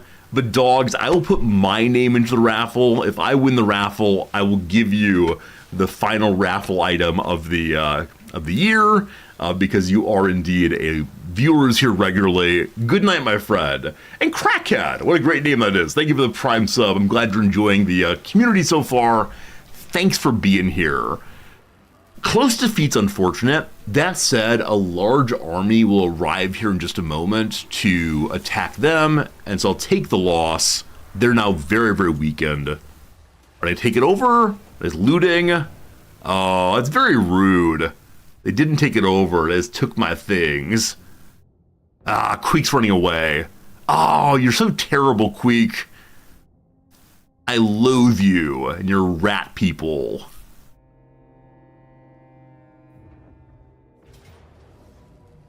Hello? Why are you doing this? Also, what a great change this is. I think at one point you had to assign your banners every single fight. I'd always forget. Now they're permanently assigned. Yeah, we'll definitely fight this thing. Decisive victory. If I auto-resolve, we don't see what happens. What do they have here? Rat ogres, wolf rats. Yeah, a bunch of fairly low-level junk. They have an army of Clan Vulcan tail slashers, meat shields and so on, and a wizard lord named Transform Scuttle. Let's fight it out. Let's fight this one out, see how it goes. You look at the banner's valid targets, it's on the ruler already. And it's targeted on the first character. You can see it right here. Toot-toot. Friends, the ad break is coming in 20 seconds. Don't you worry, we will just be deploying troops throughout the 3-minute ad break. Other side of that, you'll see this battle. I will not start the battle till you're back. And also giveaway for any game you want. Don't be ridiculous after this ad break. So thank you very much for being here. Thanks for hanging out. Thanks for the subscriptions, the gift subs this term, or this day rather. That bonus event's going where for every 5 gift subs you get or give, they do an extra gift sub from Valorant. Also, new subscriptions are cheap, as are subscriptions for multiple months. You might check out if you want to. If you ever thought I'd subscribe to the channel, maybe now is a good time. We'll see. Okay, we're in a pretty narrow area. I don't think that harms us even a little bit. I kind of like that, actually. I look forward to getting more scrap in this battle. Also, I think I could be getting scrap consistently via raiding. I should be doing more of that. That said, there's no time to raid when we're endlessly fighting. All right, so we're the ambushers. No, we're interceptors, I guess. I'm surprised that we can't ambush a little bit. It is a front to back fight. They're coming that way, we're coming this way. Stand aside and let the better man pass, of course. So our stickers have a bonus to fighting against larges right now, like an extra bonus to larges. We wanted to use them against the giant rat ogre, obviously.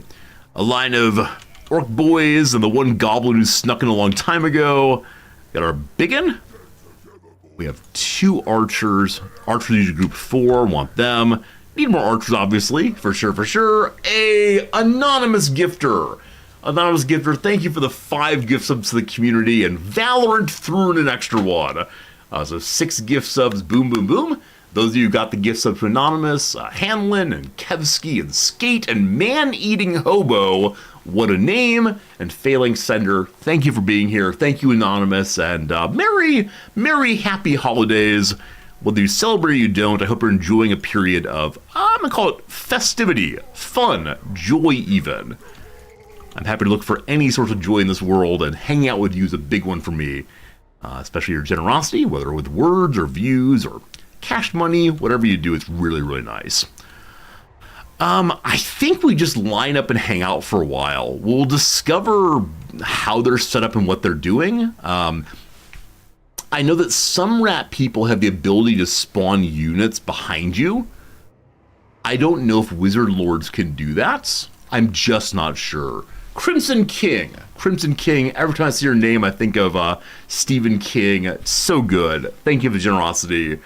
I want to go be the gunslinger. But thank you for your kindness, friend, and happy holidays for sure.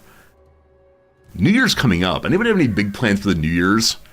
Anybody going to be going out there and staying up all night with the party people? Or are we instead all old now? And we'll see if we can stay up even till 11 p.m. The past few years, I've been definitely falling asleep on the couch at about 10:30 or so. I say, I'm going to stay up to midnight to have my midnight hug and kiss with noms. And then inevitably, nope, I just fall asleep. It's a bit embarrassing, possibly. It's a Skaven ability, so all Skaven can spawn rat people in the background. Got it. For right now, let's have my my swordsmen there. Young or old, stay up all night for video games, have a resorty 24-hour New Year's extravaganza. I have never had a 24-hour stream. I mean, honestly, I am curious. Some of you are here right now. I'm going to run a poll, because I just don't know. I have a certain belief on this, but I'm curious what you think. Do you want a 24, I almost typed 24-hour stream? Now, I think 24-hour streams are interesting in that they have the community able to come by anytime and say hello. It'd be a way for us to, visit with European viewers especially, who are always sleeping while we're streaming. But 24 hours is a very long time. We'll say yes, or I can't type. It's so bad when the typing lags. All right, yes or no. Kindly vote in the poll if you want to. Just would you watch it? Would you want it? What would it be like to have that kind of item happening? And we'll see. Agadar, you did one. How'd it go? Agadar? Do you enjoy yourself? It's definitely a moment of stamina. I think a lot of streamers underestimate how hard it can be to stay live and active that whole time. Once the poll is done, we'll go ahead and actually, let's go ahead and do the giveaway at the same time. Let's go do the giveaway at the exact same time. Friends, it is time for the final moment of giveaway for this year's Rismus. I'm going to go ahead and do the big resorty for this one. Hello, friends. If you want any game of your choosing that I can find, ideally on Humble Bundle, but Steam is fine too, as long as we can send it to your region, however that works, kindly do put the word Warhammer in chat. the last big exciting giveaway. Thank you for being our community for this whole darn year. It has been a lovely time, and Rismus has been a lot of fun this year, so just Warhammer in chat, and I'll be curious to see what game you want. I worry some of you will buy dating games and send them back to me and say, Resorty, play this dating game. Well, I did say I would enter this thing also to give to dogs if I win. Let me go and do that. I don't want to be deceptive. Warhammer, there we go. We'll give it running for another 20 or 30 seconds, but yeah, this is the part where I sure hope everyone enters, because you all have been the community today and throughout the weeks. I know that some people can't be here. Wow! 79% of you all who are here said that you would want a 24-hour stream. I'm a little surprised.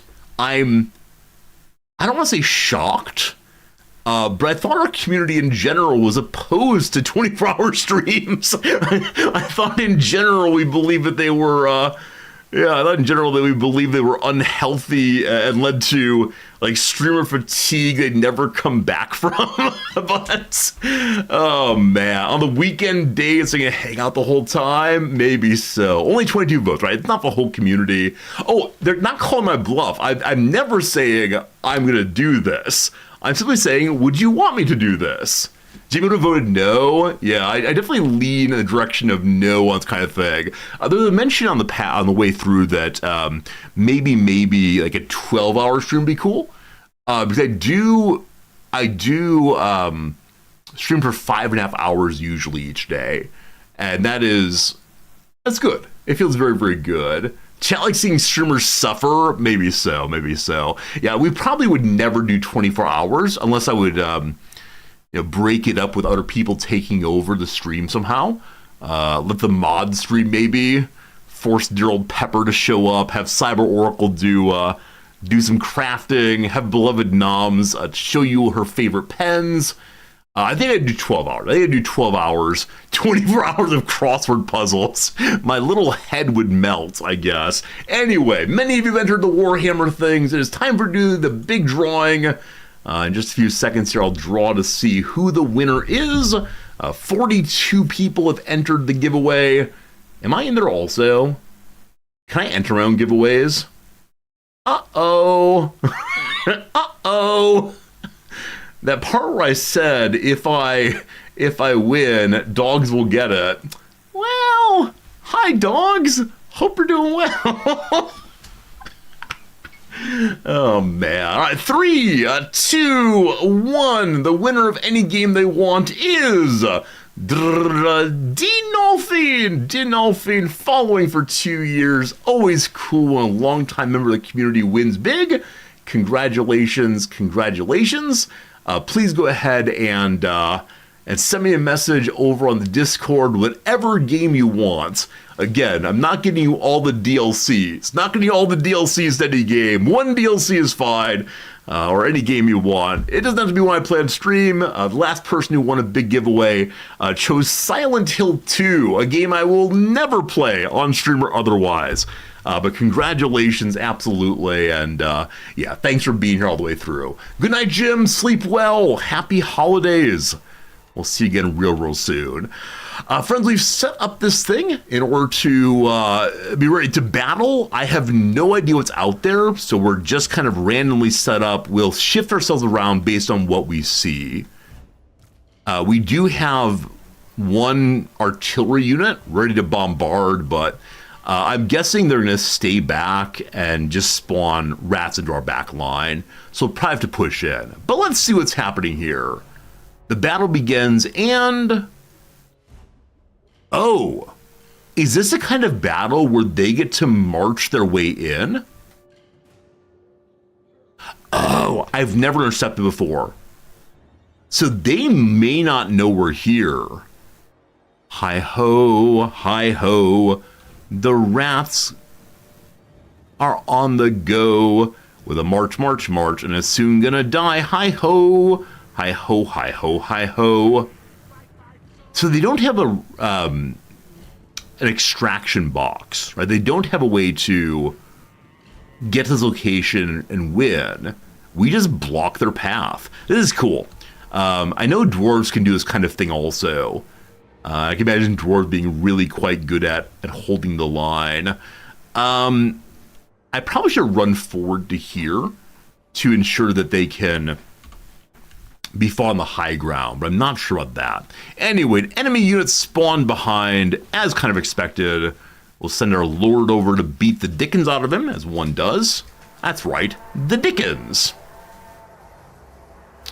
Okay, also, my lord recently picked up the ability called the boss as a plan. What that does is give any unit, one unit nearby, more defense especially. We don't need that right now, but we stopped them. They're melting already. Good to good. I'm going to send one of my charging units, namely the Squig Herd, to just chase them down until they're good and dead. That's absolutely lovely. I'm hoping that very soon the artillery weapons have enemies in range. Or have they dead stopped? They're still moving forward. It's good. Is my boss large? If he's not large, maybe he shouldn't be on a mount. Interesting question. I don't know how to think about large things. You're still attacking, brother? I don't think he's natively large by any means. So I have never taken a character off of their yeah, I've never taken them off of their mount, because I think the mounts look so darn cool. More enemies have spawned. This time onto my cavalry. Well, that's strange. That's a bad spawn. But we seem pretty okay. Yeah, so I guess there are reasons when one should take one's characters off of their riding mounts. He doesn't say he's large. So is he definitely large? The left-hand side just doesn't say. All right, who is this on the left-hand side? Who dat? Wolf rats. So they're probably ones that we want to make sure we don't get charged by. Apparently my swordmen are strong against them. So we'll hold the line right here on those.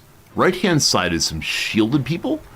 Oh man, my beloved archers turned back to fight something. Nice as nice. They're fully dispirited. We'll fish off. Again, a new group have spawned. I don't know what the cooldown is on the rats spawning. This time it spawned in the middle of a melee unit. Last time I fought the rat people, we had such a hard time. I was amazed to see that the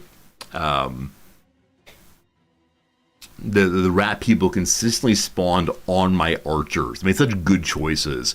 Maybe in this patch they don't choose quite as well. You can see on the character what size they are. By the person icon. Ah! Okay, I thought large was listed here. But yes, indeed, they are now a large thing with 2,000 mass. I see the reason to go on foot then. He probably gets speared terribly if you don't do so. What's nice about the Skaven attacking us consistently now is that we're getting WOG points, right? Every unit who's in melee gives points towards, I believe. Now it says, yeah, each entity engaged in melee. I wonder then if I should have all of my troops fight the Skaven. What I am seeing, though, I need my archers to shift forward again. So button 4, you 2 archers. This one pivoted. We'll have you pivot back this way. We are now bombarding. Do I care what you bombard? The answer is truthfully no. So you have 21 shots left. Let's get firing. Oh, there it goes. There it goes. A little hitting on this group here. Hopefully breaking. Oh, they went stealth. Interesting. I'm going to fire one more shot, and then we're going to pivot around. Okay, we don't want to chase this group endlessly. Chasing down the clan rats can often lead to my formation going really bad, really fast. So I don't want you chasing them. I wouldn't mind you doing so, but I don't want to get out of position too much. We'll chase from... I'm actually have one of my so-called squig boys go for it. no more chase, no more chase. Stay here, please. I said one more shot. Did they make the shot? There it goes. Random firing, a little damage. All right. So now with that done, you go ahead and pull back to here. Face that way. Good. Some Night Runners here. Night Runners are infantry. We want to deal with them straight away. Or sorry, missile infantry. They're in perfect position for us to chase here and just get straight into them. The left-hand side group is coming closer, closer. New enemies spawned. We'll deal with them in a second. I might move forward to fight this group. If they're just going to push their rats right up the middle, there's no reason for us not to begin to encircle them. What's that called? Like the pincer movements? The pincer? I like saying the word pincer. I think some of you, though, said it should be said pincer every time. So the pincer movement is coming real soon. All right, fully dispirited. No reason to chase at all. They'll go ahead and break themselves gradually. The charge is coming. I do want to charge from the side or back. They're running away. We're definitely moving faster. That's great. Okay, you know what just happened there? These enemies walked directly past them. I wanted to fight them. Good. Occasionally, I'm not keeping track enough to see who's fighting what, and they ride right by. All right, luckily, we did engage them sufficiently. There are rat ogres coming on this side. Where are my spearmen? My spearmen are waiting back here. We'll have two of you move forward to deal with the troll buddies. Or, what are you, troll buddies? Yeah, rat ogres is good. Okay. The new spawning of enemies is... I don't see where? Huh. Okay, who moves faster here? The Night Runners are moving at speed. 49. Ours are at 67, so they will catch up. That said, they're going to take a bunch of damage while doing so. We're being kited. So for the moment, we're going to pull this group back a little bit. We'll see what happens in a second here. Archers are exposed. Let's go ahead and move them back to here or so. We're going to have our Orc boys head forward. Get that line going. And we'll have our Lord get into it very soon. Our Shaman can go and do something. We'll have him blast. This is blasting a large combatant, or we spell across their line and hit a bunch of folks.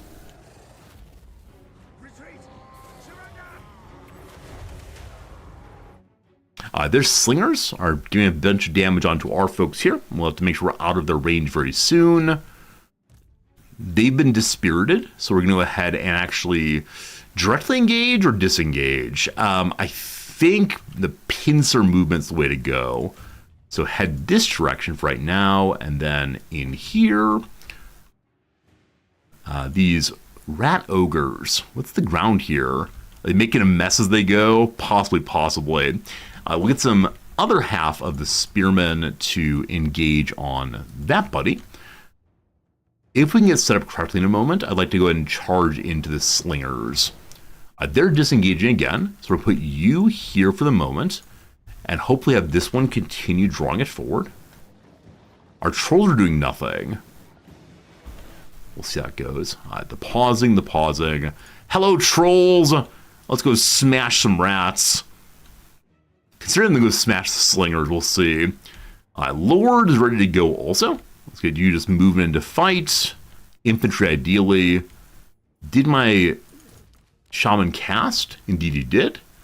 We're going to hit the Gaze of Mork on this fellow next. He has to move forward, I believe. Nope, it was in range the whole time. Let's watch the Gaze of Mork go. There go the eyeballs. And a hit! A little knockback there. Fantastic. Last spell then is the Fist of Gork to strengthen somebody. We'll give it to Gorbad as he goes in.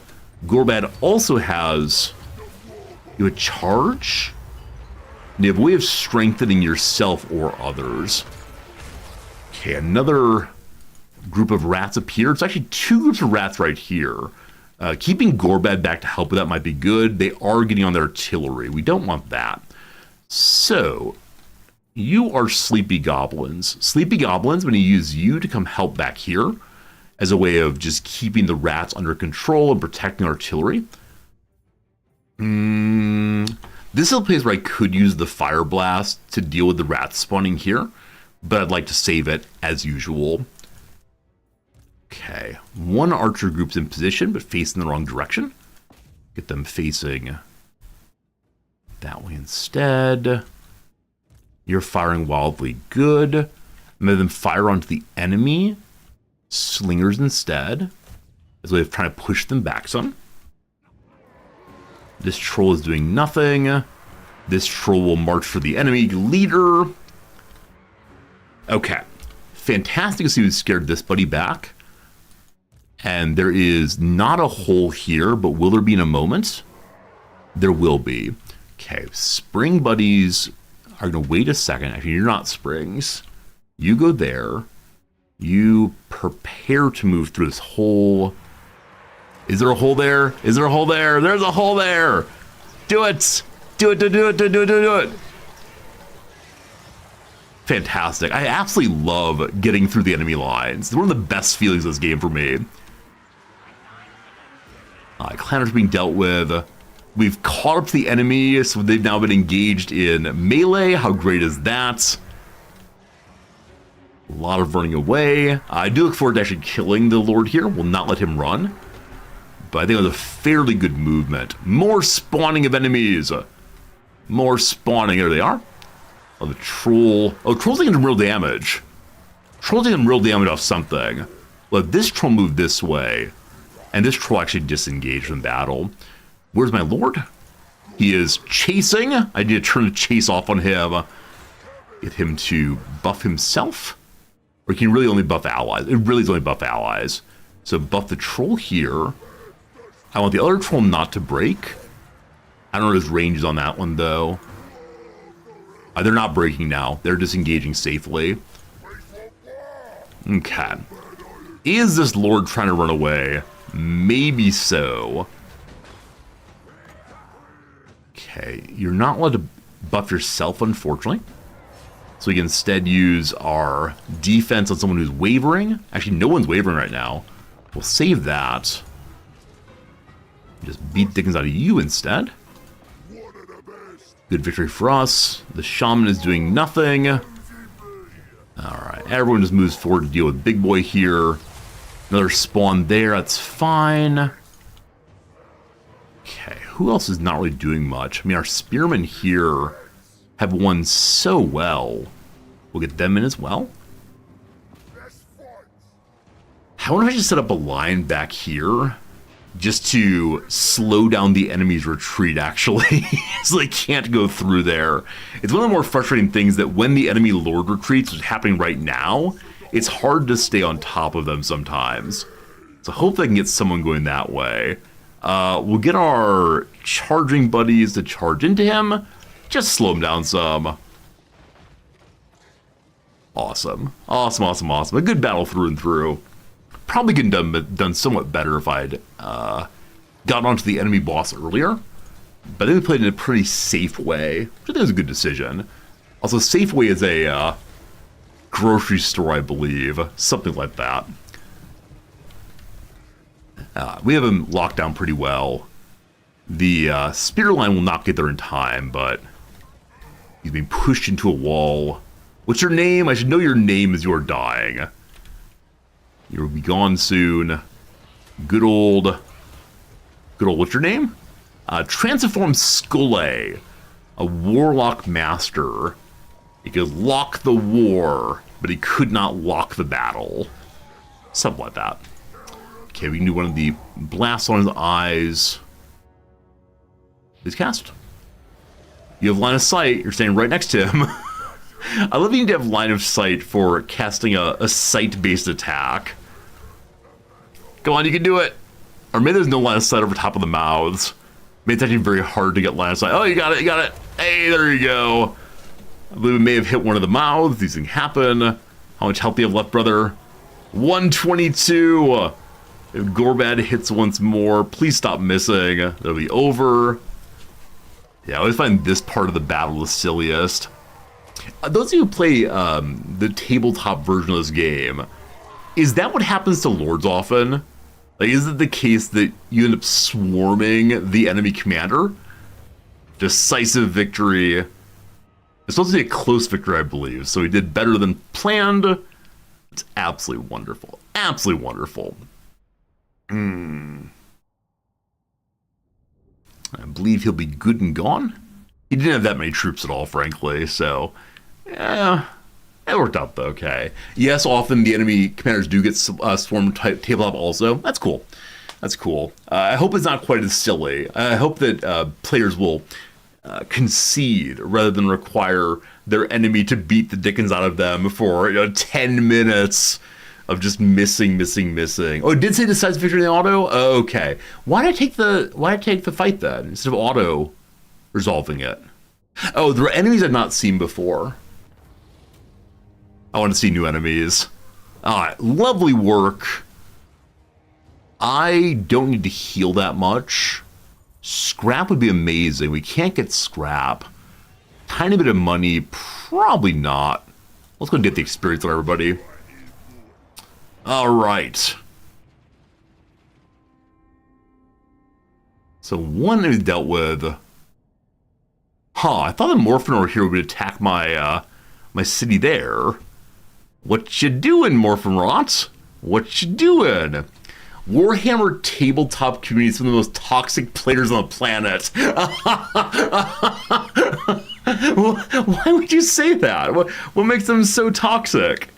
'Cause I have been considering, maybe, once the stream makes me a super rich millionaire, maybe then I would get into the Warhammer minifigs and try to be a tabletop gamer just to learn a new way of engaging with the world. But if it's actually like a trash community, then maybe I shouldn't do so.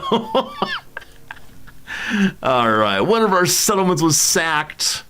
Gorbad becomes a assured assailant. Once again, winning multiple offensive battles. He's even larger in leadership when attacking. Transform Scuttle is down. We found an ambusher. We learned Gork and Mork, which gives more power to all armies. We got Regimental Tactic also. No such thing as too many bosses. If the orders ain't obeyed, someone else is gonna get smashed. I hear often that a lot of stream communities are awful. Like certain directories on Twitch. If you do certain directories, it leads to a lot of trolling in your channel. On the whole, I've not found that though. I don't know.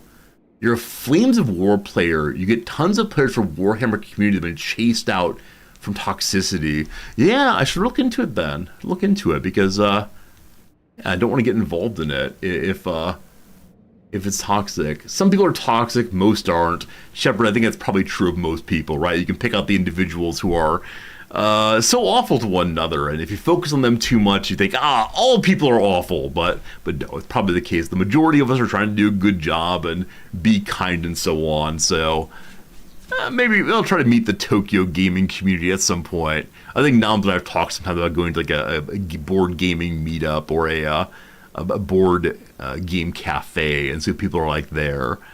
Who knows? I mean, obviously there are good people everywhere.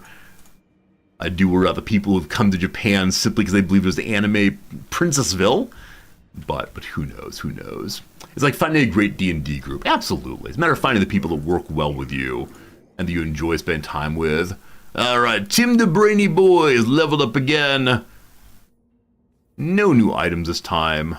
Other than the Power Stone. You know what? Insofar as I've never used the Power Stone, sorry, I've never used the Scroll of Blast, I'm going to combine them. What do we get? A green level Ogre Blade. Well, if any of the community talks, you want to introduce me to League of Legends. So we have streamed League of Legends. Back in the day, I streamed twice a day because streaming was my life then.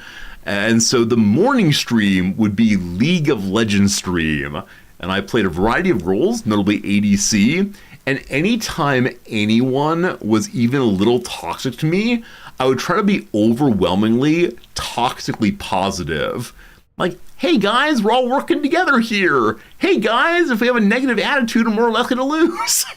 And I found this very, very funny. And chat found it very funny also. But the people in the game found it infuriating. So often my attempt to be positive and to offer encouraging words would lead to even more aggressive toxicity back to me.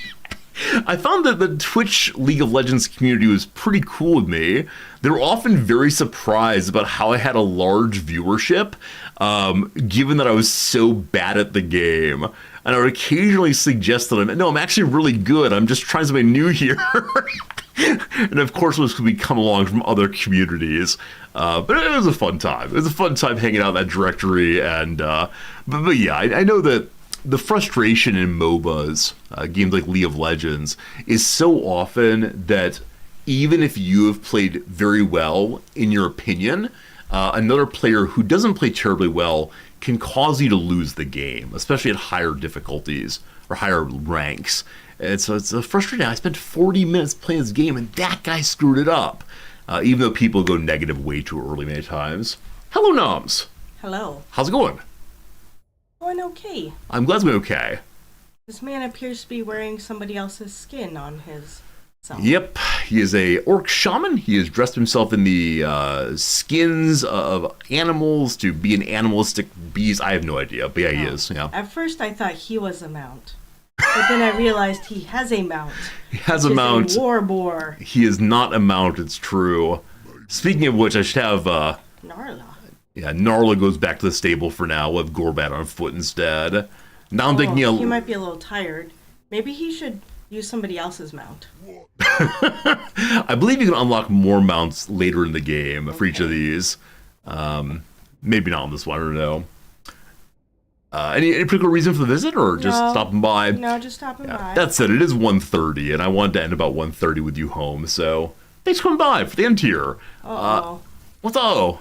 Sorry, guys. That's okay. You reminded me of my existence as a human outside of video gaming, which is always good. I do have one spare weapon to apply real quick, so don't forget to do that next time. Any of my meleeers with a loose spot. This guy has the weapon of swift slaying. +4 melee attack, +10 armor piercing. Ogre Blade is just straight weapon strength. I'll do that for sure. Okay, with that done, we're going to save. Tomorrow, would you believe it, we'll be playing more Warhammer 3. Tomorrow, would you believe it, we're going to continue this war. I'm going to be very, very sad that we need to probably end our diplomacy this turn. One can play as an attractive race, right? This is my first time ever playing as an ugly race. Warhammer always an ugly race? Here, I'll go ahead and show you real quick. Show me the beautiful races. I'm happy to do that. But friends, thank you for a good time. In just a moment here, we're going to raid someone, so if you want to stay and offer some Merry Christmas, Happy New Year, Hello Friend energy, I'd appreciate it. We'll find someone to raid. But Noms wants to see the other races. So it is the case there are tons of factions here. And they have many, many different names. Ooh, look at the High Elves. The High Elves are the prissy such-and-sos. Aren't they fancy? They're very, very fancy. Are they the fanciest one?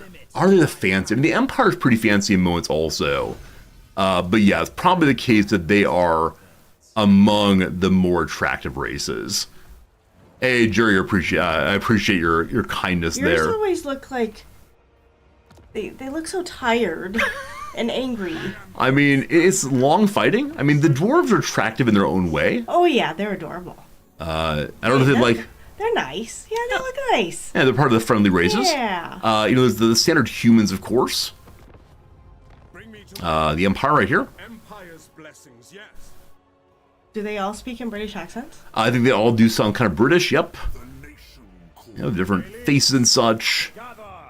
We also have... How do I change the faction? Well, go back. There we go. There's also... Let's see here. Who's attractive? I mean, the Bretonians are French. Ooh. They're pretty. They're pretty. Oh, that one floats. Magic through and through. Slashly attractive. Yeah, people are trying to get us to look at certain characters who are definitely not attractive. Or attractive in their own way. So let's go ahead and take a look at the... Are they messing with me? Oh. Hello, big boy. This buddy. is peak male performance right here. He reminds me of Mr. Toad. Mr. Toad in, Like Mr. Toad's Wild Ride. I thought so. He has a lovely ride there. You know, this guy's carrying along his food. Got a little pop behind him. This guy's, real big. Carrying his money. Fee, fi, fo, fum. All I see is his money. I don't see him. He's there somewhere. I think he'll show up eventually. There he is. He's a warlord type. Yeah, the wood elves are pretty also. Right? The wood elves. Oh. Yeah, they're pretty in their way. My favorite of the lords, though, is this guy. Yeah, I was gonna say these remind me of Hence? No, let's try that again. From the Galaxy Guardians of the Oh, Galaxy. reminds you of Groot. Yes. I am Groot. Yes. Absolutely. He is Groot. I think Tolkien stole it from Norse mythology, and then everyone stole it from Tolkien. But yeah, lots of varieties here. Yeah, there definitely are like evil folks also. You know, there can be attractive evil. attractive evil. No. Ooh. Evil is repulsive in all ways. This is the great deceiver. Ooh. Can change into any form at all. Oh, that's pretty cool. It's pretty cool. That's pretty cool. The people of Nurgle. That's Jabba the Hutt. Oh, I think has you played as these people? I've never played as these people. Nope. I only have played as the pretty races, and then I'm currently playing as the greenskins. This is my first time being greenskins. Wherever they've gone, I can't see them. There they are. Yeah, we're playing currently as this fellow right here. He's the smartest of them all. There you go. There you go. His name is Gorbad. His name is Gorbad. It's a strange name, but who am I to question how the greenskins name their children? Friend, it's time for a quick giveaway. That's not true. I'm sorry. Weren't you asking how they procreate the other day? Apparently they procreate via spores. Very strange. It's time not for a giveaway, but time for a raid instead. Can I find the raid wheel? Oh, man. Okay. Not that. Mr. Bucket, good talk. This is where we started stream today. Is it possible I closed the wheel? Oh, no. No. Ah, there it is. All right, we're good. Let's see where we go today. Woo! In what direction do we raid?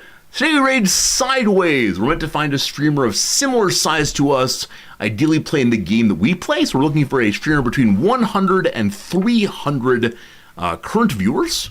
Don Fandango's playing. I believe Don Fandango's of similar size to us. Let's check and see. Twitch.tv, etc.